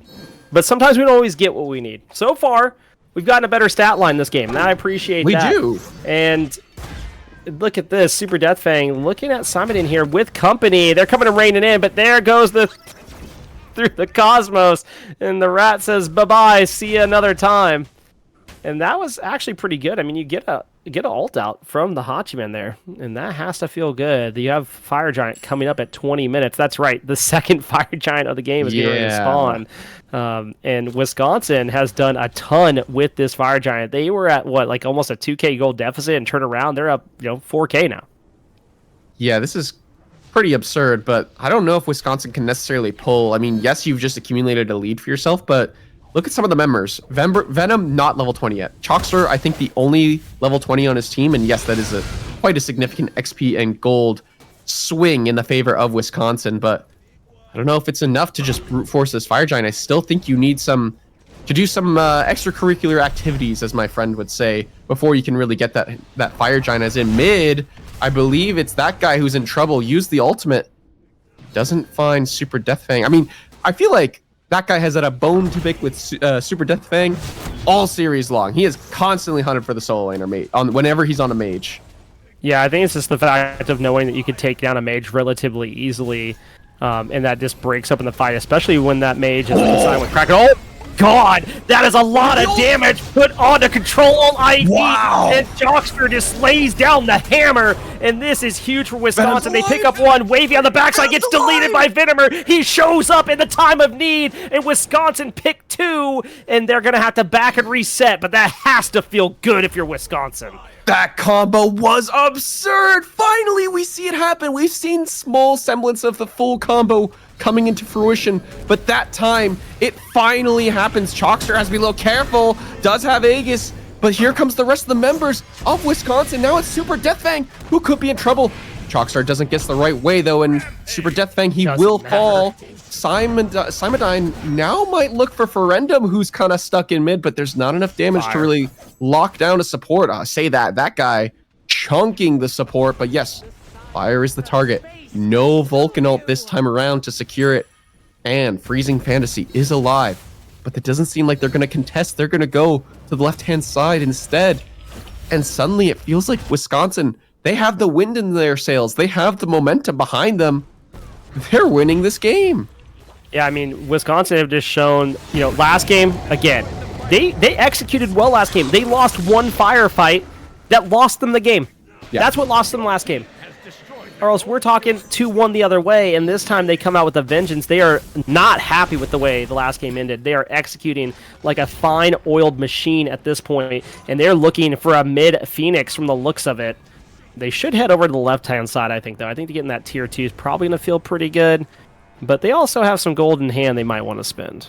Okay, so I know last game we kind of talked about how we weren't fans of the Ratatasker and whatnot, and the Thanatos Ratatasker combo, we would have liked to have seen it work, and it's there to set up for this Vulcan ultimate. Yeah. I like that I like the Rat now. I like it now that there's this Loki. It's not two global ultimates that kind of take these members out of the fight completely. It's kind of this Ratatasker initiates in, the Loki's there to follow up, clean up some kills, but also play setup for these Vulcan ults that have been swinging at this stage. He is 5, 1, and 6 on this Vulcan, is Chalkstar. He's nearly got the build complete. Just needs that 6th item, which will only help him swing a lot harder. It is a difficult situation for A&M Maroon. This is what I was talking about. Like, I feel like with the global ultimates, they just got too cute. Yeah. Like, you have too many people up in the air, too many people trying to, dive one target, trying to communicate that. It gets a lot more simple when Rat goes in, you're like, hey, these are who I'm going to go on. I'm up in the air. These are where everybody's at. And then your Loki just executes somebody or takes the 1v1 or flanks in. It becomes a lot easier of a time for your team. And we're seeing that right now. Wisconsin are firing on all cylinders, and A&M are the ones having to react, which is not something we've seen this whole entire set. Right. And I mean, someone's got to go back and clip that, because that was a perfect, that is a textbook perfect example of how you play this composition and how you play the setup for a Vulcan. It's the artillery over the wall. You get some poke out, maybe you get some relics, and then if you get anything off of a carry, you're all in. And it's not the Vulcan that goes first. It's not the support that goes first. It's the solo or jungle dive who goes in first, forces relics, and there's the follow-up immediately after. A little delayed, but perfectly delayed in time that the ultimate will connect, and there will be no relics available to keep the AD carry alive or the mid laner alive. I'm scared about if I'm A&M. It's not only that they have fire; they have 2 bombs in pocket. They are ready to siege. I don't think they are. I think this could be a little bit problematic. They're going to go ahead and take down this Titan very, very quickly. And I'm curious to see where we go from there. I think if I'm Wisconsin, bait them out at least a little bit. Get them out of that Phoenix line. I don't know if you're necessarily sieging. I know you have your Titan pushing, but I feel like at this point, Fire Giant will run out by the time that your Titan finally arrives at the right-hand side Phoenix. I don't know if Wisconsin can really siege this. It seems like they're going to stick around and wait for the Titan, so I think they're going to try, but I don't know how successful this will be. No beads for Simon. No bracer, or the bracer's on the ground, so that looks available for everyone else. It's going to be hard for Chalkstar to get a good angle and a good ult off onto a backline target. I like what Simon did here. Went mid, cleared out the wave, and this opens up the potential of a siege. Lots of damage put on the Ferendum and control here. And, I mean, honestly, Wisconsin have done a better job controlling him this time around. And now here comes the Titan marching in, looking to try to take this Phoenix. Is Wisconsin.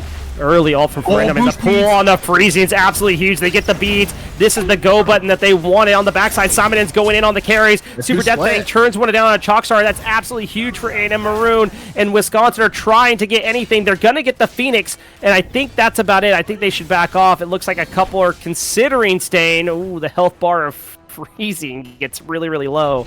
But that is all we'll see for Wisconsin here. They lose one, and they get a Phoenix. I think that's a pretty decent trade. Yeah, not the Phoenix you would have liked at this point. You definitely always want to get that left-hand side bird, especially before the the next Fire Giant siege. There's nothing really to play for. Maybe you're just setting up for a gold period, though. Granted, Fire Giants do to respawn. Chalkstar's not up for another 20 seconds. I don't know if this is enough time for A&M Maroon to really brute force this Fire Giant. They're still a little behind. Still need some 6-slotted items on most of their members. But maybe you can use this time to get yourself some positional advantage around the objective with some wards and whatnot. Wards, you don't say. Okay. So, no. I have another gripe because I just noticed this. So, he fixed it. Okay, we're good. Venom built Silver Branch, but he's got himself a leader's cowl. And I said, sir, I don't need you to cook like that. Oh, hold on. Ferendum in a lot of trouble here. Ferendum in trouble. Hits the ult, but it's not going to matter. Falls down to that guy who is now 6-0-6 on the Loki, putting on a clinic with the Loki this time around, and it's going to be a Fire Giant pull for Wisconsin. There is no contest here for A&M. There's nothing they can do. It's going to be a Fire Giant. It's going to be a Pyromancer, and then I imagine they're running down one of these birds. The question is, which one do they choose? It should be left. You go straight left, or you go straight mid because you have a wave pushing. Yeah, they're just going to go because right is pushing still, and members are in left. They're not going to be here in time to defend this mid Phoenix. You see on the left-hand side, Freezing still clearing left. Okay, they are going to be here in time. Wisconsin didn't take the advantage. 3 bombs. Yeah, 3 bombs. That's a big deal. And Freezing still no beads. Freezing still no beads. They go straight in. They go straight in, and now there goes the Phoenix in the mid lane. Kraken's used. The Phoenix still standing for the time being, but now it's gone. Wisconsin will retreat at this point, but they're going to lose somebody on the backside. Meanwhile, Venomer picks up Control Alt Delete, and that's actually huge. The pull in on the wave is even better. That guy puts him down. Super Death Fang chains out for Chalkstar, and this is an insane fight. 3 for 3, and the exchange is wild between these two teams. A&M says, we don't care. You're up 12k gold. We are going to defend our Titan with our lives, but meanwhile, on the right side, the Fire Wave's pushing in, and it's going to be a free Gold Fury for Wisconsin. The only problem with that is the start of the Fire Giant, and they were not able to go to the left-hand side. Again, not the correct bird that you would like. However, the fact that they're able to get a bird there is fantastic, especially so early because Simon and Chalkstar are due to respawn quite soon. You can honestly still siege this left-hand side Phoenix if you really wanted to. I do think that Wisconsin do need to clean up their sieges just a little bit. I feel like too many players are being needlessly picked in these situations when they're sieging, but man, they've done a fantastic job to clean up their act overall this time around. I feel like we're due for a game 5 pretty shortly here, assuming Wisconsin can keep up their clean act and close out this game. I mean, Wisconsin has full control of this game. As long as they don't do some shenanigans and lose a firefight, I think they'll be okay at the moment. But that's not to take anything away from A&M. They are on the back foot this game, but they've shown some fight back, at least when it comes to the sieges. They've lost the birds, but they've always got a pick off of them. Sometimes more than one, but the problem is going to be this Loki. That guy just running it down at Super Death Fang. The grudge continues. What the grudge is for, we'll never know. But absolutely running it down towards the Poseidon at any chance he gets.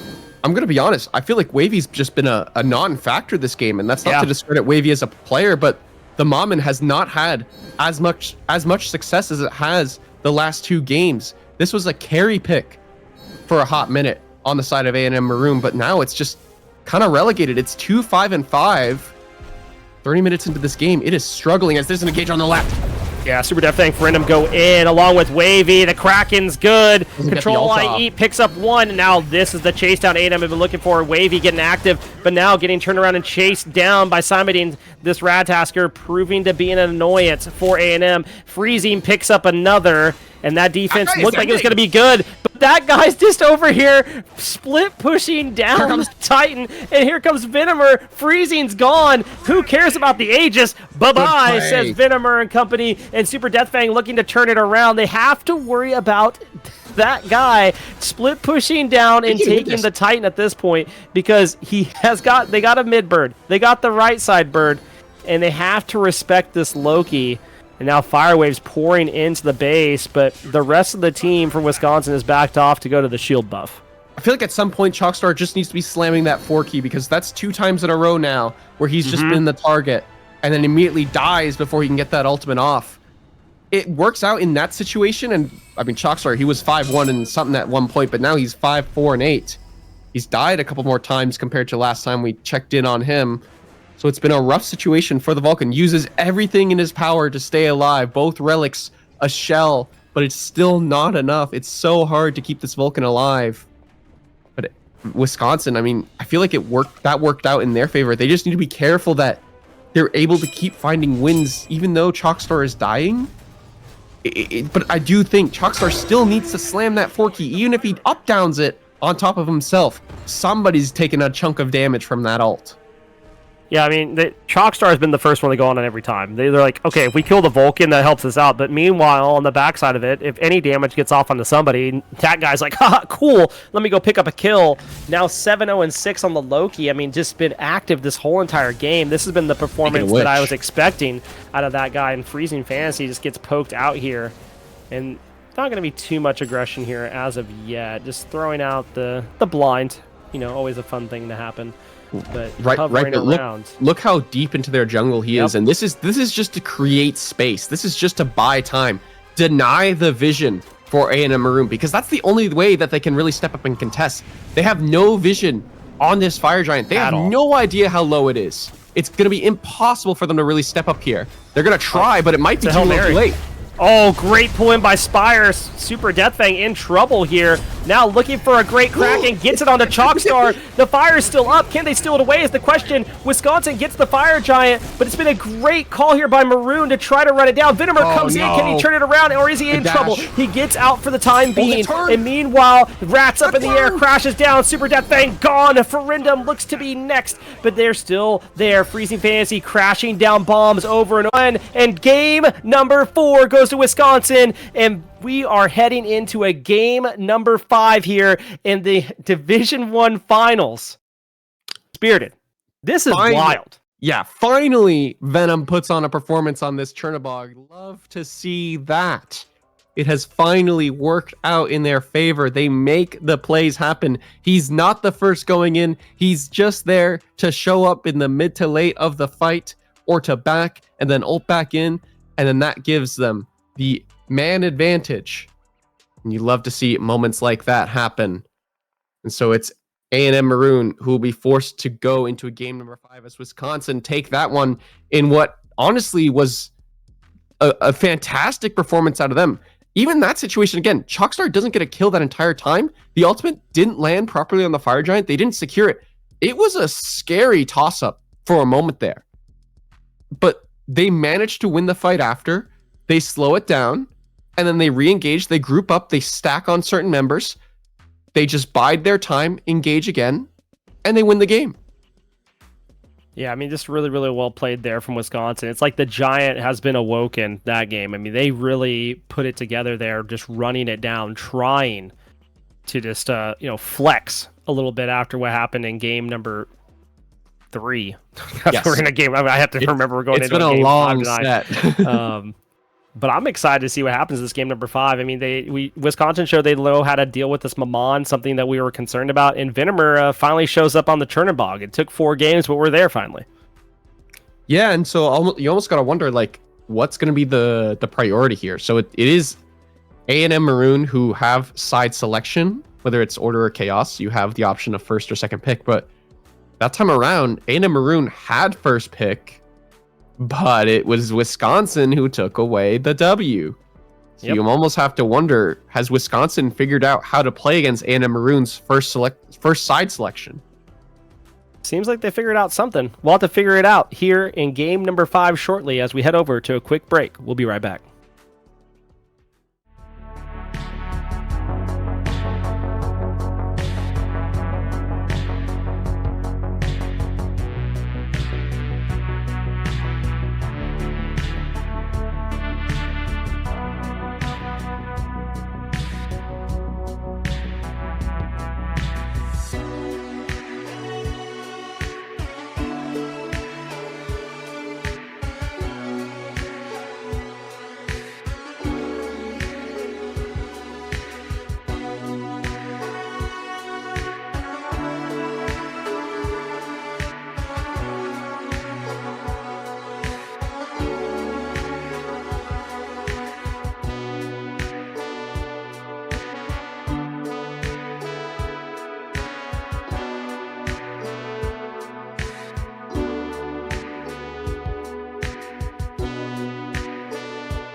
Welcome back, everybody. We're headed to game number 5. It has been a heck of a night casting the Division 1 finals. And just as a heads up, tomorrow night is the Division 2 finals at 6 p.m. EST, right back here on the AGL channel. And I mean, if it's anything like this set has been absolutely insane. A lot of back and forth. But into game number 5, in picks and bans, A&M Maroon. First pick, Wisconsin, second pick, Spiritedbud. What's up? What should we be expecting in these picks and bans? To be honest, at this point, I'm not entirely so sure what we're going to expect. I feel like A&M Maroon have to change something in their bans, honestly. These last couple of times, they've gone for the Yanis, the Thoth, and there's one more Set. And they're going to continue with the Set ban. They have to change something because last time around, it has not worked. I feel like if you allow this Loki-Vulcan rat combo to happen yet again, I feel like you're kind of asking to lose this game number 5. So I'm a little concerned. Maybe you ban away the Vulcan. Maybe you ban away the Loki. I feel like if Loki's gone, the fight becomes a little easier. That combo doesn't work as well. I'm not so certain. I feel like there are other potential options that Wisconsin can go for. So it's going to be interesting. They banned the Poseidon, a pick that they have personally gone for first overall. They're going to take away the Oh my Turnabout. god.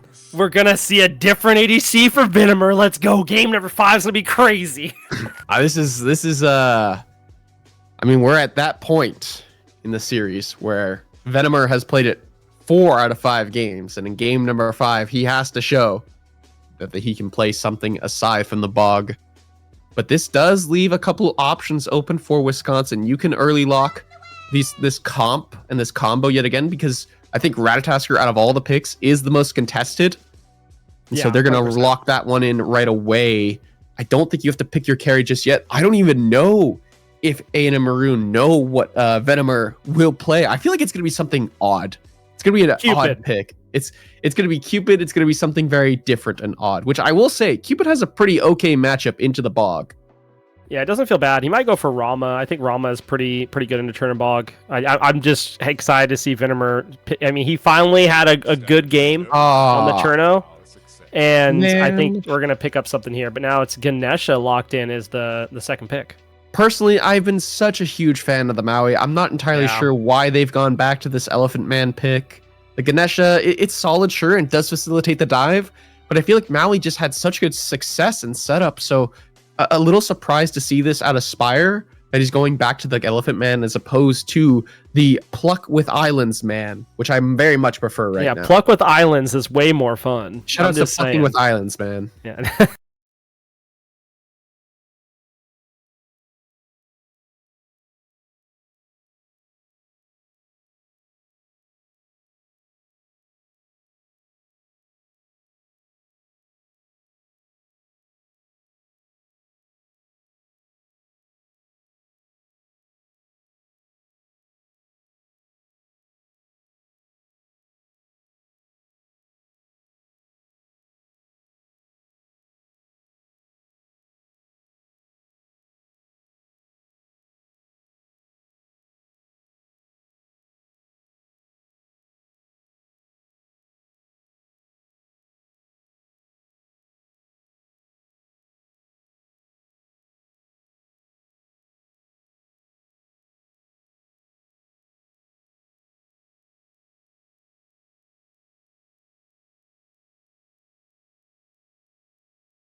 Probably and maybe even a mage for mid and go from there.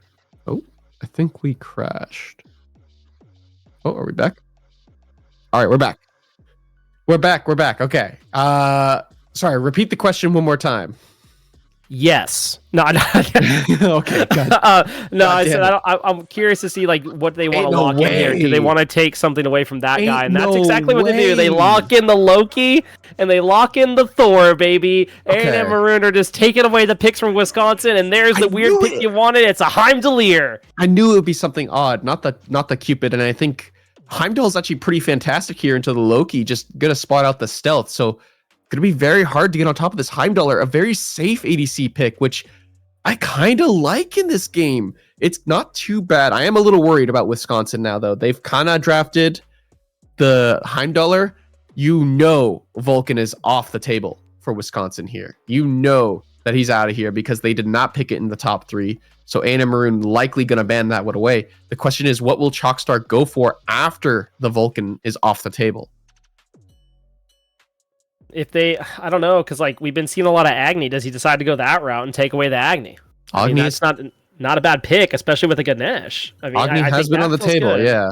I mean, Freezing has shown that he's elected to go for the Agni here and there, so it might be a potential ban away for Wisconsin. A&M Maroon banned the Thanatos. Maybe they're going to say, hey, Chalkster, your god pool isn't the problem. It's your junglers, so they're going to maybe target out that guy a little closer. Wisconsin, their draft is going to look completely different than the last game.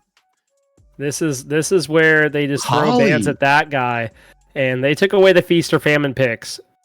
I am just saying, I'm throwing it out there again. Tsukiyumi. I think he does a lot of disruption well. My problem with that in this case is the Thor. He needs something that can test that well. I don't think that's going to be it.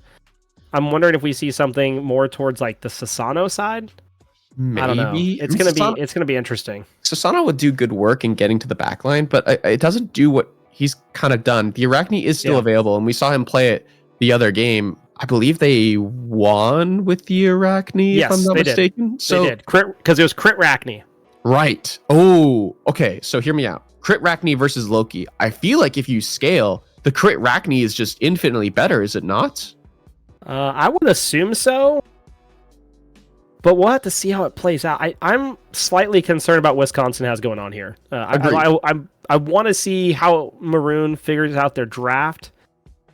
But they need Wisconsin, this last pick is going to be really interesting. Yeah, they need a support and a mid laner, I would assume, unless it's Loki mid, which I don't imagine that to be the case. It's going to be Akuma Carnahover. This is different. And Soul. I like this. The pick that we talked about earlier, you know, that Freezing kind of played that one game where it was just Soul and it was just pressure mid. And I also love this. The pressure mid might just allow them to really push, and then you just have Freezing sit in mid. You know, Chalkstar's been known for like moving around and like invading early. Give Freezing a god that he can fight with early to really punish Chalkstar for trying to invade the green buffs, invade the red buffs, invade the speed buffs. Don't let him do that. And so I think Soul can kind of do that and really stop Chalkstar from looking for those invades, as it is locked in.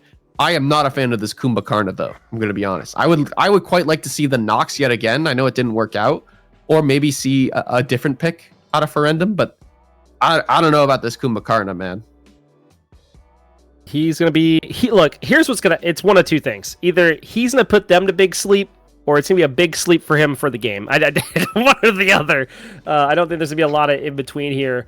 I like the fact that you can take a target out of the fight. I think that's really, really nice. They let it through. Letting a toe through could be devastating. This isn't just anyone's. This isn't just anyone's Thoth, though. This is Chalkstar's Thoth, and he's getting it 10th pick overall. This has been top 3 banned against them most of these games against Wisconsin, and so now going 10th pick overall, Chalkstar looking to put on a clinic. I think this next game. I don't know, man. These comps, they're both very strange compositions, right? Like they're not like very meta-y. Like, look at these comps. I think the most meta pick here is maybe the Chernobog. Like, everything else is just so out there. I'm just saying, the one thing we need to be concerned of for A&M is this Toth. Because if he channels Final Judgment and hits, that could just ruin a team fight immediately. So they're going to have to make sure they don't stack up in a line. I've seen that often enough.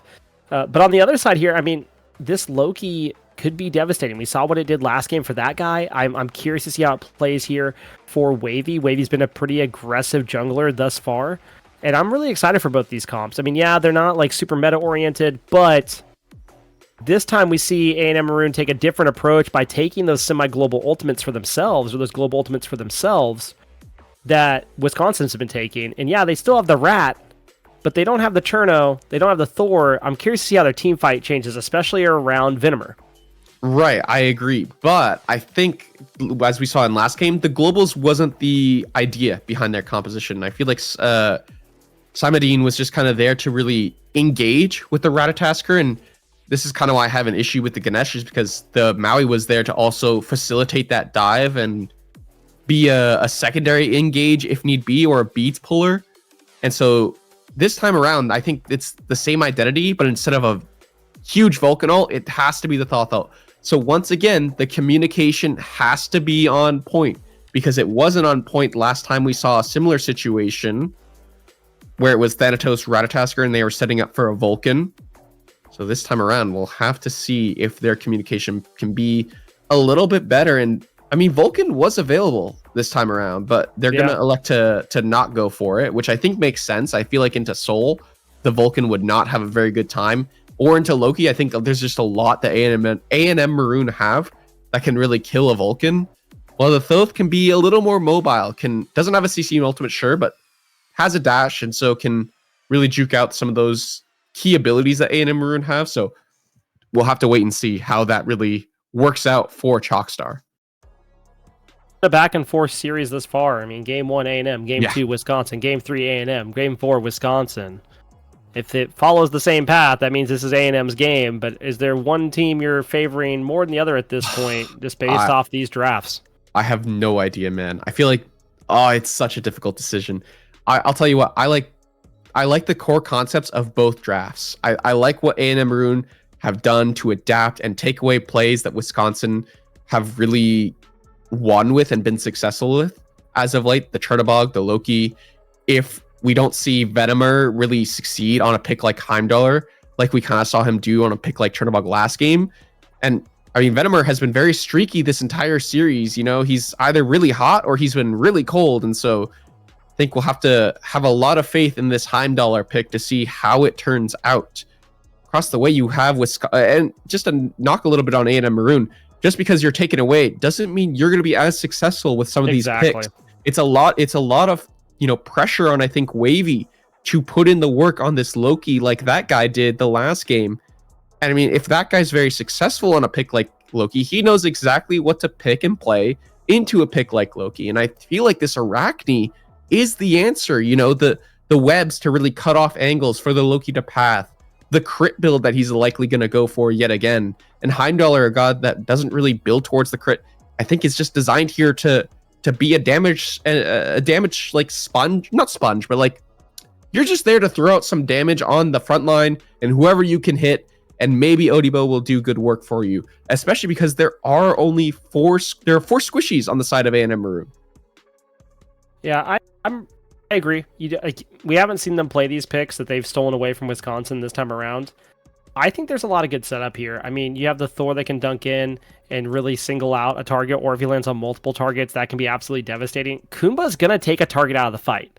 They're going to be able to prioritize someone out of the fight, every team fight, and if it's the right target each time, that can be devastating for Wisconsin. I think we need to watch what this Kumba does. I think, Ferindum has shown throughout this whole entire set that everywhere he goes is super, super effective. I mean, just really playing well the past several games. I think this Kumba pick could be something to watch out for, especially where, you have a Heimdallr on the other side that wants to take someone out of the fight. Kumba brings that same energy, and he could also just put people to sleep and they run away. He can disengage a fight super, super quickly. So curious to see how that pans out here.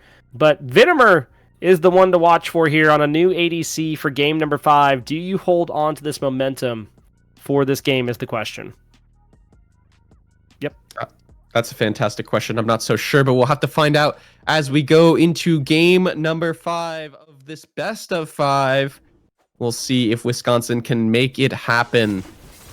As we do see just a standard start for everyone. Nothing too crazy. Hold on a second, actually. As it's actually the Loki in the solo lane rather than the jungle. So bit of a different change up overall. It's going to be assassin versus assassin in the solo lane. And this is different. This is very different. I'm a little surprised he's going to take a early trade. Again, just a little surprised in general that they decided to throw the Loki in the solo lane just to take it away from that guy. Yeah, I don't know. We'll see how this pans out. Like, this really tells me like there's gonna be some split pushing, or you just clear the wave and run away. So, in which Ratatasker can do just as well. I'm curious to see how that plays out for the mid fight eventually. But that means we have the Thor in the jungle, and Thor can be pretty impactful with this global ultimate, being able to dive in on any of these lanes pretty efficiently. I think is going to be pretty nice here. Other than that, though, I mean, it seems pretty standard starts across the board. Yeah, I'm trying to peek to see if there's any spicy relics as well. I guess the only thing I can see is really the blink on Ferendum. No horrific this time around. He's looking to get active on this in the support role, looking for those blink mezzes. So we'll have to wait and see. It is solid pressure out of Wisconsin. The Kumbhakarna bog lane not as successful as Wavy has rotated on over, likely for this tank buff. And with it being game number 5, I feel like both teams are going to elect to play a little slower than we're used to, because similar to last game, I think, but just because this is game number 5, this is all do or die. You're either winning here or you are losing here. And so it's going to be, no team really wants to be the one that loses, as Super Death Fang gets cut off. Could be the first blood here. Oh my goodness, Simon falls for first blood, and that guy just smidge too late to get that extra goal. Does take down Super Death Fang, though. If those spiders hit, man, we're talking about a different situation at that point. Yeah. But I do agree. I mean, it's game number 5. It's game point for, set point for everyone this time around. Typically, we see a little bit of a slower start, but 2 minutes into the game, we already have a kill for each squad here. So not too surprised about that, but there is no teleport on the side of Super Death Fang. So that's something to watch out for here, as Venomer has been poked down. But that's nothing new at this point in the game. The good news is he hasn't been ganked yet, and that's the positive Wisconsin. Chalkstar mid got dashed on by Wavy, but will be able to get away to safety. This Thoth, very, very spooky for this Thoth to really be playing this game, especially once that Thor hits level 5. Yeah, that's going to be the dive in they have to walk for. But look what Chalkstar is doing. The same thing you've done the past couple games. Invading buffs. I mean, there's a green buff. He takes it away. Oh, my goodness. Pings out the mid farm on the Harpies. And meanwhile, over on the duo side, it's a 2v2. Look like they might try to fight a little bit, but there's nothing to fight for. Purple buffs are up. They're going to clear waves. They're going to run to those. Maybe Ferendum hits a spike. Oh, the silence is so good here. I thought we might get a spicy little route there, but it seems that's not the case. And now nice Venomer gets a nice little teleport off, and that's going to be the thing to watch for Venomer, is getting that teleport off at the right times. Yeah, and then just a little quick showcase of the mechanics there, turning around to quickly throw out a fresh 3 to keep himself not using the full dash cooldown, I guess you could say, of that teleport, because the further that the teleports are away from each other, obviously the cooldown is increased, and so the small dashes are definitely what you want to be going for. But he has gone for a Cal build, and I'm a little surprised. I feel like Death's Toll synergizes a little better with the Heimdallr pick overall. Maybe just going for another tried and true ADC build, but I'm a little concerned if he does that he might auto default into a crit build, which is a little concerning. As you see a blink in from Ferendum. That's really good blink. Nice mez, and Venomer forced to teleport out yet again. Keeping that down is going to be really, really essential, especially for getting ganks over to your lane. And now they'll rotate over to their purple buff. Meanwhile, in the mid lane, Chalk just firing off some damage there on the Freezing. Freezing trying to pick up these Harpies, but that guy is hovering around looking to see if there's a way in on top of this Soul. Can you land the damage? Oh no, the spiders go onto the Harpy instead. Now Chalkstar dashing in, hits the root, looking for the damage, but there's no follow-up from that guy, and this could be problematic. Final Judgment's there, but it's off the mark. And this is huge for A&M to be able to get out, because it looked like Freezing was just going to take a spill. Meanwhile, Wavy coming into the mid lane, full health, and a nice root by Chalk puts down the wall as Wavy getting damage off onto Spire. Now Control Delete is there, and this is great. Ferendum picks up a kill. It's a 1-for-1 trade. Maybe more coming out as that guy's up and looking for Control. At this point now, dashed into the wall is the Chernobog. Ferendum going to peel away for his Hunter. And that's a 1-for-1 trade, but man, it seemed like it was going to be way more than that for both sides. Yeah, but all the while, Venom is pushing this left-hand side, and this is what ADCs need to do against the Chernobog. If he's ulting early, you need to be pushing the lane in, and so this will give him a slight gold and experience lead out of the lane. He's already got that Devos online. He's going to be stacking up a little earlier to Control. But I'm just a little confused there. Freezing electing to step back up forward into the damage out of Chalkstar. Yes, they get the trade back on the mid, obviously. But I feel like that was a little unnecessary to step that far forward and into the Dharma Pillars as well. Gets picked off. Just very awkward, and maybe a trade you didn't really have to make.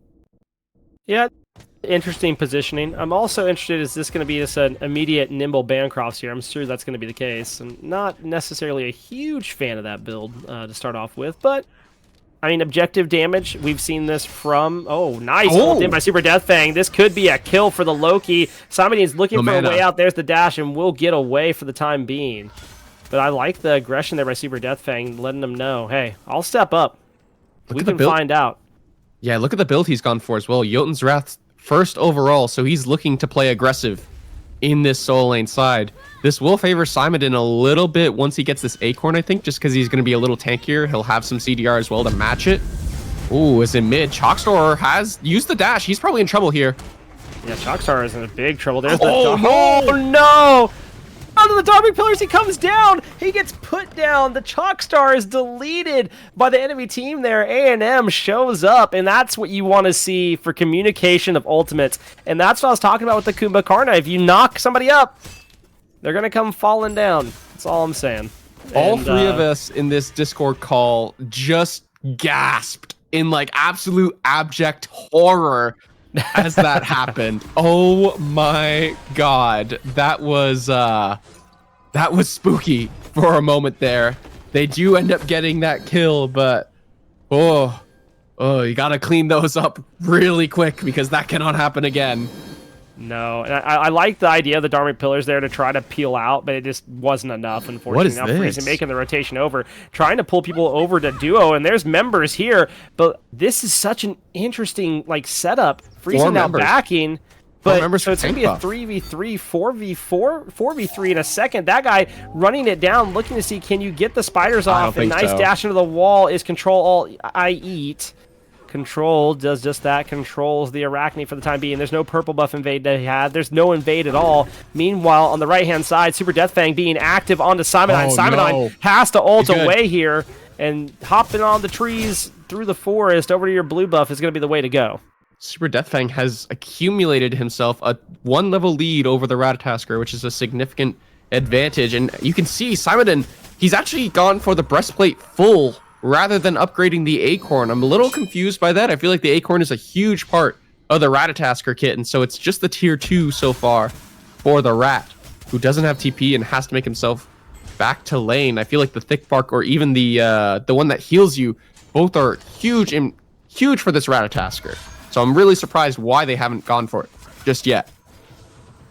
Yeah, I'm really surprised too that it looks like Soul's is going to go straight into Typhon's Fang, and I wonder if we see Nimble after that. I've seen a lot of these Soul players, when they build Bancrofts early, they just go immediately into it. So I am excited to see Typhon's first. I think it's a better power spike overall and a better use of your gold. But now you have Dark Pillars being channeled here. Freezing just taken out by the combination of Spire Rock and Chalkstar, and now the ult in, and this is going to come crashing down. It's all of A&M there. They're looking to finish this off. Can you finish off Chalkstar? The dash is even better, and this is good for Wisconsin. They're able to stay alive and turn that around. I mean, it looked bad. Control IE goes in. Verindum goes in. Wavy lands on in. Looks like something's going to get traded out, and nothing goes that way. And this is huge for Venomer. Venomer now, again, gets to take a wave, gets to take a Bastion. This is not something we've gotten to see for Wisconsin these past couple, really most of the set. Venomer getting to play and not getting ganked constantly is a new horizon. Right, and you can see Control Ait is trying to change the way he's playing this game. He's gone for a Blood Forge first because he knows that he's going to be ulting early to try and impact these fights in mid. However, only the one time we've really seen any success is Super Death Fang ults to safety, but that guy is there. They're going to kill him. Yeah, that's a solid play right there. Ult in. I don't know what the plan. You don't even need to ult out. You're going to die.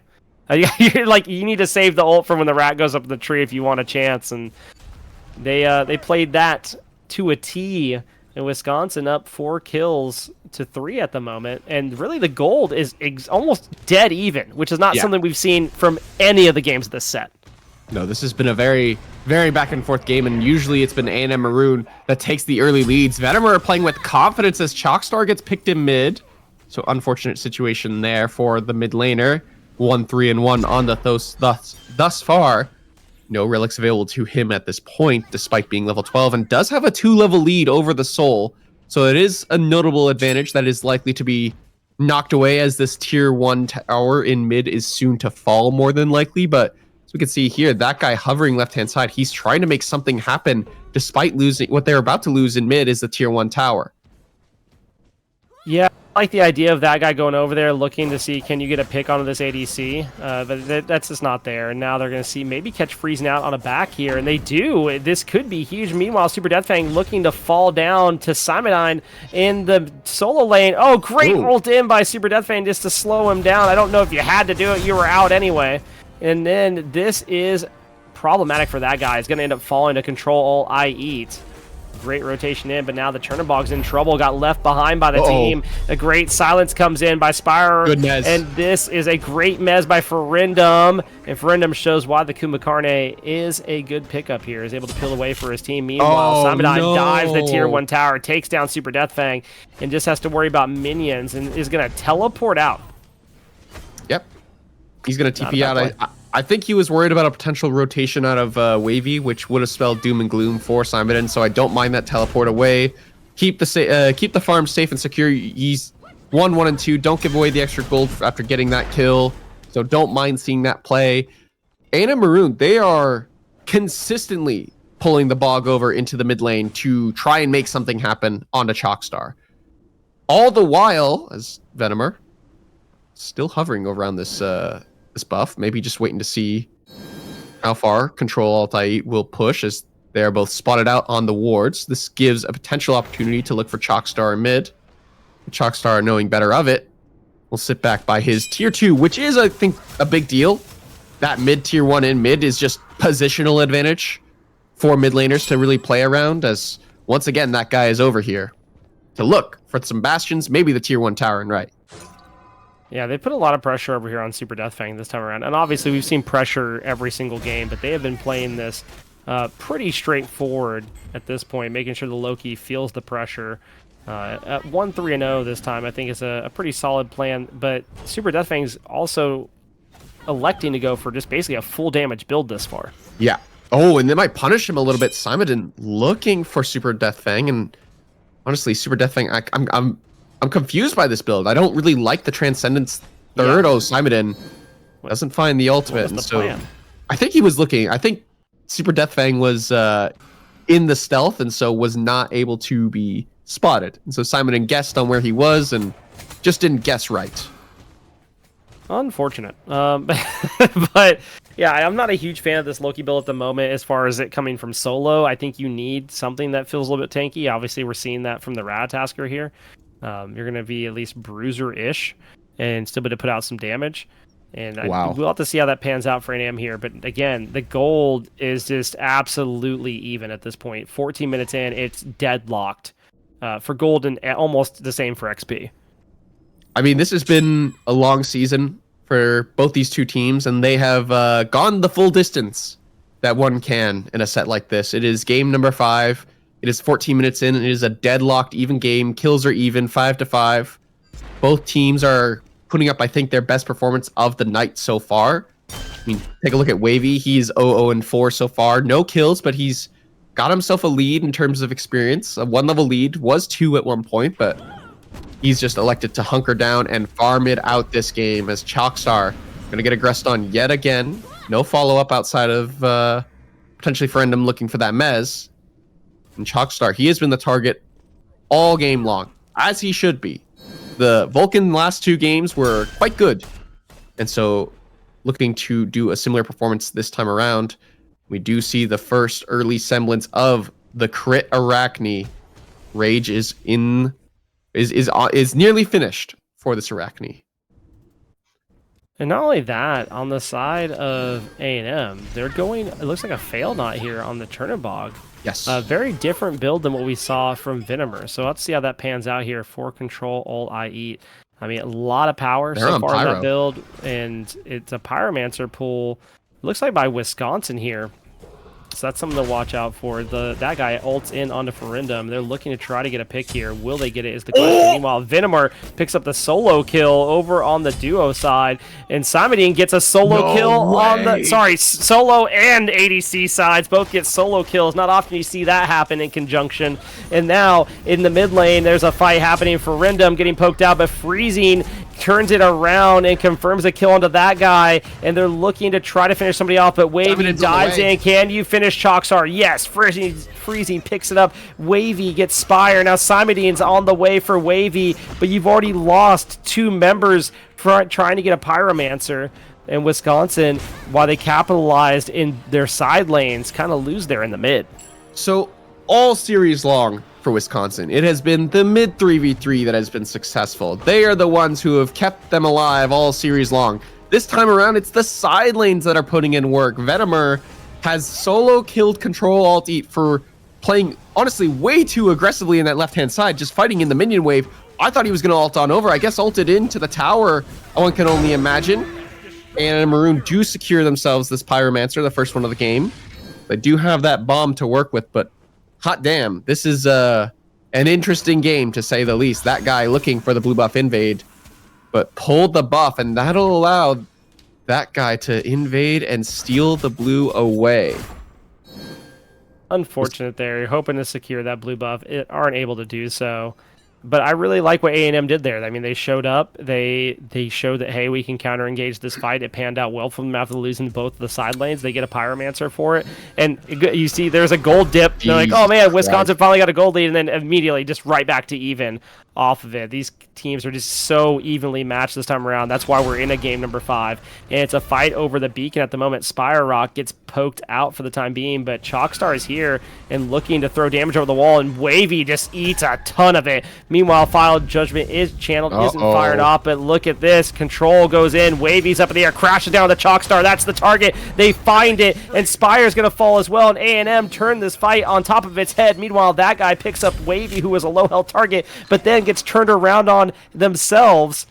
And this is something to watch out for. The Heimdallr hovering behind, has no business going in, but might get gone upon by Freezing here. Meanwhile, Simodine is getting ran out here, got left by the team, and there's a blink by Ferindum. They have to poke out this rat. Rat gets up in the air somehow, looking to see, hey, do I want to go back in? The answer is absolutely not. It's a tier 2 tower push. They're looking for Venomer and more here. Venomer is gonna live with an Aegis and teleport. Great relic usage there by the ADC of Wisconsin, but they're gonna lose a tier 2 mid tower at 18 minutes into the game. And not only that, that's gonna be a Stygian beacon and maybe a little bit more, but shouldn't be much more than that for A&M. At some point, Venomer has to be rotating out with this lead that he's built for himself. It is a nearly 1k gold lead, but it's not enough. As actually, Super Deathfang, good Aegis, but he's gonna get out. That was 2 ultimates used to try and kill him, but not enough. It seems like Wisconsin, they're still hunting for more. They're 4-man grouped on this left-hand side. Meanwhile, that guy has elected to go to the right and just split push for farm, it seems like. Yeah, I mean, you're down on this Arachne. If you want to be a menace, we've seen that guy do this before. Go ahead and push down. Like, hey, they're probably going to fight over Gold Fury. I think getting a tier 2 here does feel pretty good. And it seems like A&M are not fully committed to this fight over the Gold Fury. Ferindum is. Ferindum's here to be an absolute menace on the Kumba as he knocks one up, gets the stun down on Venomer. Venomer has to teleport out. Now Wavy shows up crashing in. Freezing's in absolute trouble here. Meanwhile, Wavy has to beat, but it's a good fight turned around. And on the backside of this, Venomer trying to live, instead gets poked out and killed by Control. But this is huge. A&M are cleaning up the fight. Simodine is trying to live to see another day, and this fight has been absolutely all over the place over at the Gold Fury. Ferindum goes in, waiting for the damage, can't get it, and Wavy still chasing out Simodine. Meanwhile, the rest of A&M are at the Gold Fury, pushing it down, trying to get a goldie. Ferindum decides that, hey, we got to go back and defend this Phoenix, and lets the rat get away, noticing that it's going to be a distraction for the time being. They get a Gold Fury and then some. A&M pushing a little bit of a lead now. Yeah, that guy spent that entire time split pushing, trying to get some farm for himself. It's not enough to enable the Arachne, I think how he wants it to just yet, but he's nearly there. He's got the rage finish, building into what I assume is the serrated, thank you. the serrated edge, I assume, for the Arachne. So after that, probably going to want to get involved. Very close match overall between these two teams, and could go either way, honestly. Still, it's not a huge gold lead for A&M Maroon, but it is a gold lead nonetheless. This has been so even. A&M just had a really good fight at that point. And now Ferindum looking at Spire here. They're looking to see, can they pick off this Ganesh? Oh, he's going to die. There's the Dharmic Pillars, and goodbye Ganesh. Visit the gray screen for the time being. And that is a pick that they needed. They wanted to be able to pull this Pyro and not have it contested. Spimodine up in the trees looking for a way in. There is nothing to be found. That's going to be a Pyromancer for A&M. They might pull now. I think they can pull fire. I think you pull it, you force a fight, if anything. Spimodine stepped up. I think they know that the Rat no longer has ultimate. They know that Chalk is here. Chalkstar is the one they have to watch out for. The confirm from Chalkstar is actually huge. Meanwhile, that guy looking for a flank if possible. Right now, there's nothing there. Venomer has made the rotation. But all 5 members for A&M are on this right-hand side. No split pushing to be found here. And the crashing by Wavy. Goodbye, Chalkstar. The Toast is sent to the gray screen immediately. That's the pick they wanted to go for fire. And look at this in the mid lane. It's that guy pushing out a tier 1 tower, looking for a tier 2 as well. The split push Arachne is just striking again. Meanwhile, you have the Loki-Thor combo back. They're not going to be able to get a tier 2, is Wisconsin. But this is going to be a fire pull by A&M from maybe the looks of it, or at least they're going to bait it for the time being. But they should maybe look at it. I really think Corindum's too low, though. Oh, that guy looking for Wavy, but there are numbers nearby. Wall doesn't connect, and that guy will be able to walk away. Yeah, the Arachne just trying to hyper farm as much as humanly possible to try and get what I assume is level 20 on the Spider Lady. But no, it's not going to be enough just yet. I mean, it is a difficult situation that Wisconsin are in, I think. It is starting to get out of hand and go the way of A&M Maroon. It is not doom and gloom just yet, but I feel like at some point you need to start grouping as 5 and fighting as 5. As Control could be in trouble here. He's on his own. There are no one's nearby. And there is everybody around. But that's a lot of ults used for the Chernobog. Yes, you find Cherno, but that was a lot of ultimates used. Wavy, this hunting around. That's fine. That's a free fire, I think. Yeah, I think that gives Wisconsin all the pressure they needed for Fire Giant. So that's going to be huge here. You have double crit auto attackers. This is free, I think. You have a secure mage as well. This is hard to contest if you're A&M Maroon. They do have double bombs, though. Yeah, A&M are not going to let this go for free. They are not scared of a 4v5 at this moment. Ferindum looking for this lockdown there. Hits it, gets nice beads out. And Wisconsin is eating a lot of damage here. And this is absolutely massive. As they get Super Deathfang now. It's a 3v5. Not as confident this time around. I think they have to go and let... I don't know if you can pull fire as confidently now. Chalkstar's there. You have the confirm. But do you have the burn is the question. Yeah, Bog being up in 3 seconds, and he'll have that ultimate available to him. Crit on the Bog as well, so could have made it a 4v5 very quickly. But they are going to just regroup, heal back up, and likely go towards either this Fire Giant again, maybe this Beacon in mid, or the Gold Fury. But with the positioning that they've gone for, and Simon dashing onto that Fire Giant, it seems like they're just going to elect to pull it right here, right now. This is really risky for Wisconsin. Oh my god, that guy just gets absolutely shredded. And Box now Wavy's up, yeah, Control's in the air. I think, yeah, Wavy's up in the air too. Dash is down on him. Spire has to use the Dark Pillars. Venomer in absolute trouble now. Hits another great teleport out. Venomer has been honestly just such a good play. Spire Rock in trouble here. Simon looking for Control. They're going to find it. They have gotten the Hunter off of A&M, but Spire falls. Simon's the next one being looked at here. They're trying to find a way into this fight. Meanwhile, Venomer tries to turn around, gets picked up by Wavy and freezing as the double kill onto Chalkstar. Looking for more. Can you get the triple is the question. No, Ferindum takes out the kill. Simon still alive, but that's a Fire Giant pull if I've ever seen one coming for A&M. I feel like if Wisconsin hit any of their spells, that fight is so much better for them. Same goes for A&M Maroon, though. They missed everything off the initial engage.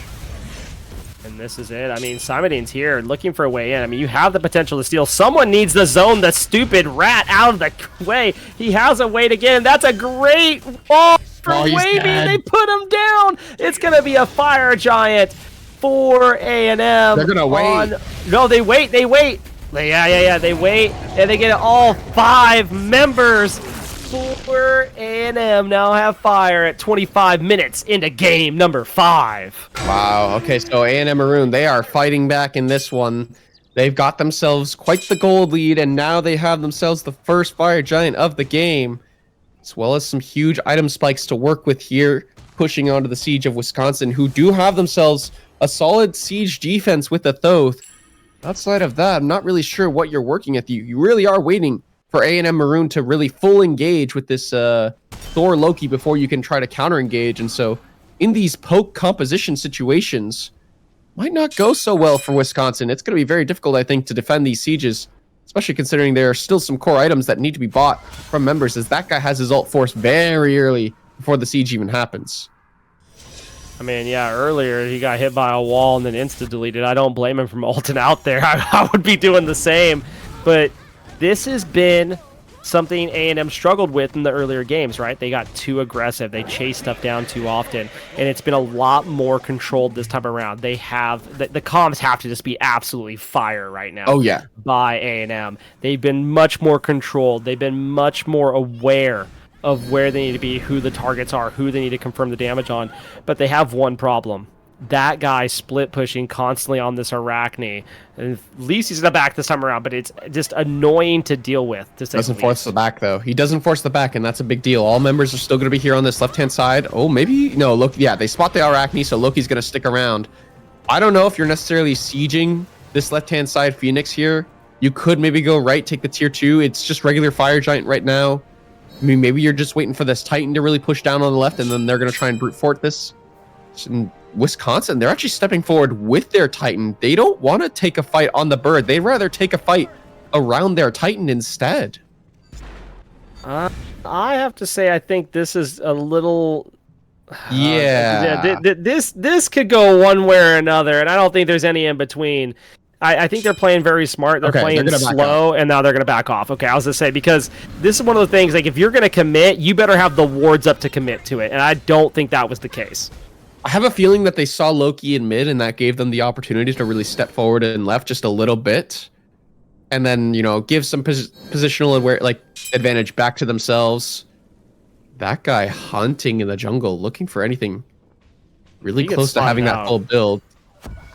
I think he gets spotted out. It's going to be a problem. Luckily, he gets to walk away for the time being. But Wavy did connect a nasty wall double tap combo onto him earlier, so that's something to watch for.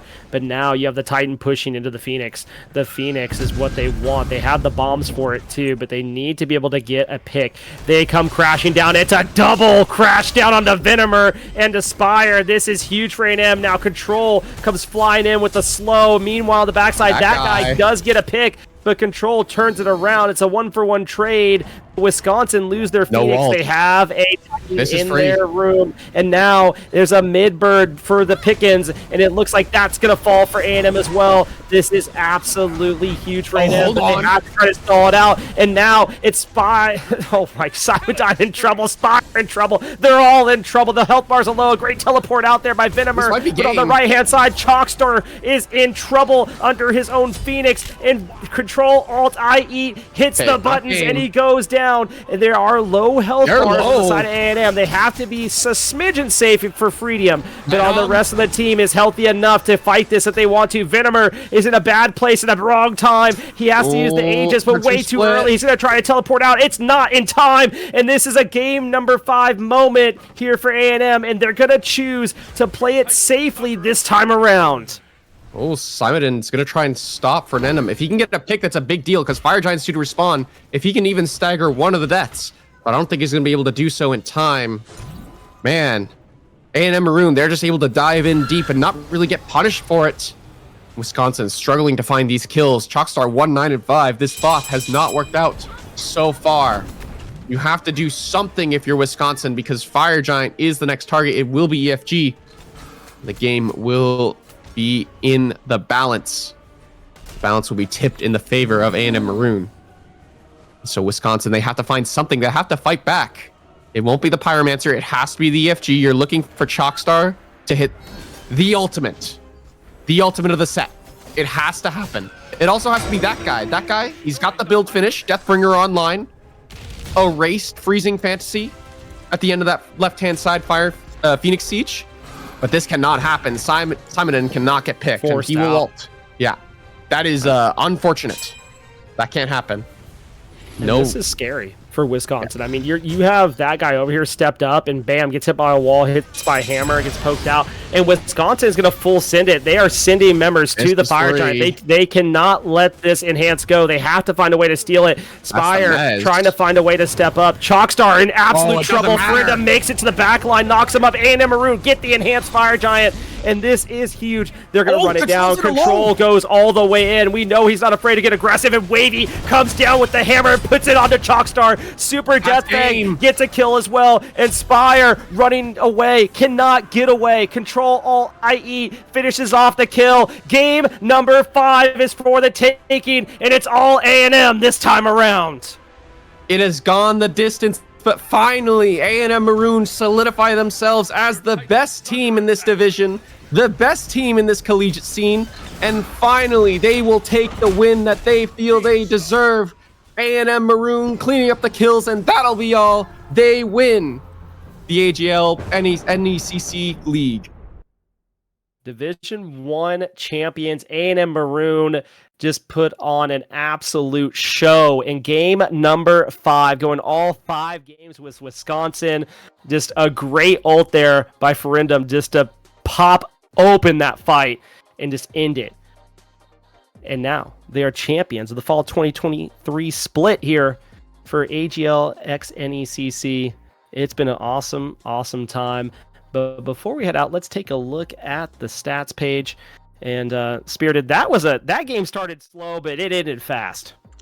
Yeah, it felt like A&M Maroon just kind of found their stride. I feel like these mid fights really did not favor Wisconsin at all, compared to how that's kind of worked out in the last couple of games, where it's been, scrappy engagements. I feel like the scrappiness just doesn't favor their comp, similar to it did last couple of games. I think the Ganesh was the question mark for me, and so the Maui, I think, could have favored towards that scrappy play, but in Control Alt IE just kept ulting over into mid, and every time it happened, they were just getting kills off of it at the very least. Maybe they were trading, maybe the Heimdallr was split pushing, but it didn't really matter. At the end of the day, it was those mid fights that really built themselves a lead and honestly shut Chalkstar down quite a bit in this game. The Thoth just did not work out, and he was a constant target for both Loki and the Thor.